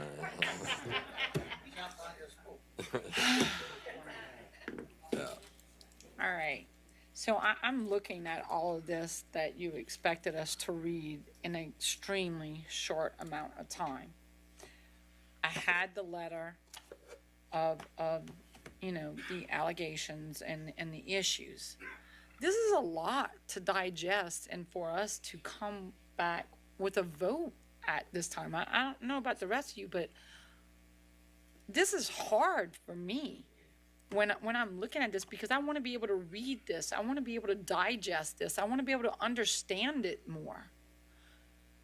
To call into play that you just want to vote right now, it leaves me with a really bad taste in my mouth, because I'm I'm truly indecisive right now. Like were people just thwarting something, or do they not know? And I get it. I understand it. Or should some be on the board? Should some not be on the board because they don't understand what it is maybe to be on the board? I don't know. And I get where you're coming from. I totally get it because I know you want the housing. I live in the Bayou community. I know what it is to have people displaced and not be able to come back home. That part literally pisses me off because we should have housing. We should have started already. If you have that kind of money, we should have started already. They have people that want to come back home. You should have made every concerted effort to it. But I'm just telling you, getting this part and then this part and expecting us to digest it while testimony is going on, while we're asking questions, while we're trying to understand what is going on, I think is totally unfair at this point. I really do. I want to be able to read it and understand it more. Thank you. Mr. Champagne. Yeah, I guess I got a procedural question. Is this a up or down vote for everybody? Are we voting on each individual board member individually, or we're keeping them or we're not keeping all of them together? Just procedural question. Yes, sir. So the vote is whatever the motion is made. So if you want, if you have one council person who wants to make a motion to hold over for the next meeting, to be able to make a decision at the next meeting, that is the motion that's made. That's the motion that this council votes on. If the motion is made as to one commissioner, that's the motion that the council votes on. So it's up to the person who makes the motion or the substitute motion or what have you. But you could vote to uphold, you could vote to overrule, you could vote to hold over. So it all depends on how you want to put that vote. You can take each charge individually and vote as to each charge. There's multiple ways to make the motion. I'd like to interject something as the legal representation here. While I agree with most of what Michelle said, I think she did a good job of outlining, and I do want to commend her because this is a very difficult thing to do, to make procedure up on something that has no procedure because it's such a rare thing. It really is a lot of work, so I don't think you can hold this over to another time period, though. The law is pretty clear. My clients are entitled to a hearing, whether it's fair or unfair. It's fair to them that they get their hearing tonight. And delaying it only allows conversation, talking, and would be anybody whose mind changed from tonight till then. If I do have to file suit, that's going to be part of the suit record because the hearing they're entitled to was tonight. Nothing else was tonight. A decision tonight is what has to be done. I don't agree with that, Mr. McGee, and I respect your take on it, and I understand your reasoning behind that, but the fact is that the law does not say these council members don't have to. Yeah, let me interject this too. Just let me finish my statement. I'm almost done. The law doesn't say that the decision has to be made, but the law does say that the commissioners remain in place until they are until their removal is upheld. So the commissioners will remain in place until the council takes a vote to remove them. Yes, sir. And that's the point I was trying to make. I know you're making a case in reference to the events of your clients. All right, she has something here, but then ultimately it's just like the other things that we have. You bring it to us, and then we have to make a decision. Now, again, opinion and recommendations is opinions and recommendations. And one thing she definitely said, Mr. McGee, is the fact that from here we can uphold it, we cannot uphold it, and for us to make the decision. We got your opinion. But it says the law says that they're and look, I would have preferred to have this hearing a month out. The law stated that they had to do it with the earliest you could do is within 10 days. We didn't choose that. Y'all chose that. The reason why it's rushed, Ms. Chauvin, is by your own doing. I hate to be like saying something negative. I would prefer to give you 2 months, and I could have prepared way more documents for that hearing so that we could have really refuted everything. I was given basically 3 days to put stuff together. So if you think that was difficult, my point being is the law says you're entitled to a hearing, and at that hearing, the decision is going to be upheld or not upheld. Period. Mr. Chair, I make a motion that we reject the proposal to remove all four. Second. Motion and second by motion by Mr. Trusclair and second by Mr. Pleasure that we reject the removal of the board members, all four board members, commissioners. Any discussion? Let's make sure that we're clear on that. Explain how that vote is going to work. The vote, the motion is to reject the removal of all the commissioners that has been removed by the parish president. Yea means You agree to the motion. The motion is for them to stay on the board. That's the motion. that's yea. A yay means that the commissioners agree remain with the in motion. place. They remain in place. Just want to make sure that's Right. clear. A nay, if you vote nay, basically, it's actually, it doesn't really clarify anything. If you vote nay, it has to be a substitute motion to actually go to it. So we would actually have to make a voice vote, up or down. We yea or yea, or the motion would be, is to move it until another date. So either tonight you're gonna move up, or What we said. Point of order. no, but listen to what I'm saying. Listen to. Point of order. Vote against removal. Done. If that motion fails, then you have to have another motion to remove. Right. Right. Correct. You have to take a second vote. My motion is to leave the board members in place, vote tonight. If it passes, this meeting's over. Right. If it don't pass, then you gotta go to another vote if somebody wants to remove. Well, but the option also is the fact that we can actually revisit it 2 weeks down the line. You would have to make a substitute A motion to substitute do motion, that. Let's right. do the first. Yeah. Let's just do Okay. the first. Hold on just a minute. We're not gonna do the first one if a substitute vote. Can I get a light, please? Yeah, right. Ms. Neal, Yes. in every proceeding that we do, on every council meeting, if a motion is made, a substitute motion can be made before a vote can be taken, Yes, sir. correct? Yes. So we have the opportunity tonight to make a substitute motion. Yes, sir. If we so choose to do that. Am I correct in that legally? Yes, All sir.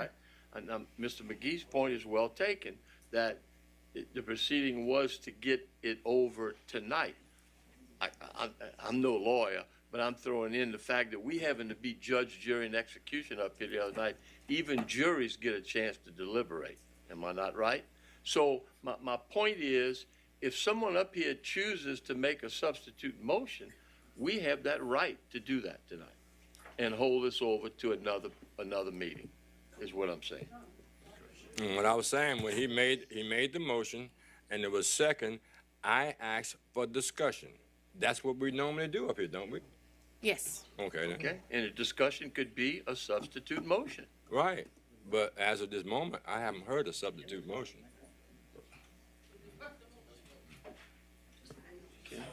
The motion on the floor is by Mr. Trusclair, second by Mr. Pleasure, that we actually go against the removal of the board members of the Homer Terrebonne Housing Authority. Any discussion? There's two lights sitting up there. Okay, there we go. Mr. Trusclair is one of the lights. Okay, just, and I think I'm right, I may be wrong, Michelle, you can answer. We definitely can offer a substitute motion, anybody can. And we have to vote on substitute motion. But if that substitute motion fails, then we revert back to the original Correct. motion. Correct. That's standard, that's- Robert's that's- Rules of Order. Correct. I would Ms. like Chauvin. to make a substitute motion to hold over. Yes.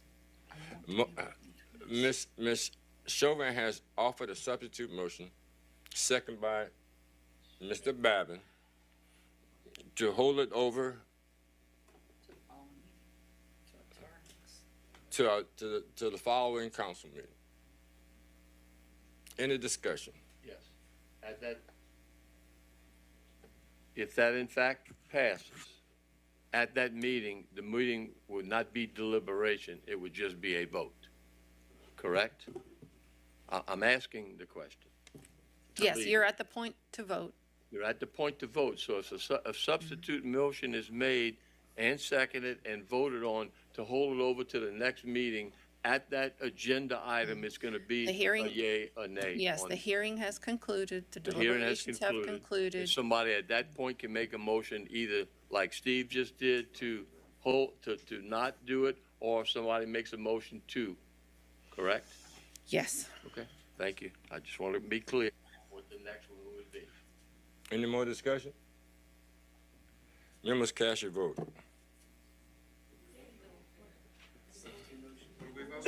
The substitute motion.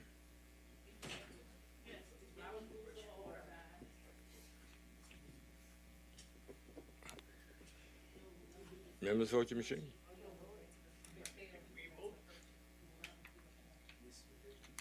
Motion fails. Go back to the original motion of the, Mr. Trusclair and Mr. Pleasure.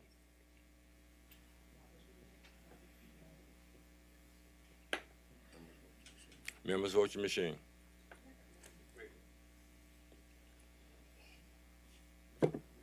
What's the motion? The motion is to go against the dismissal of the board members. Yeah.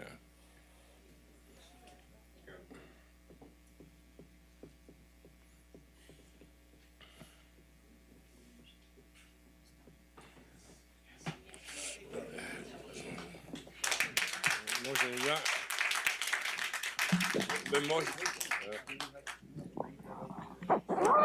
Because.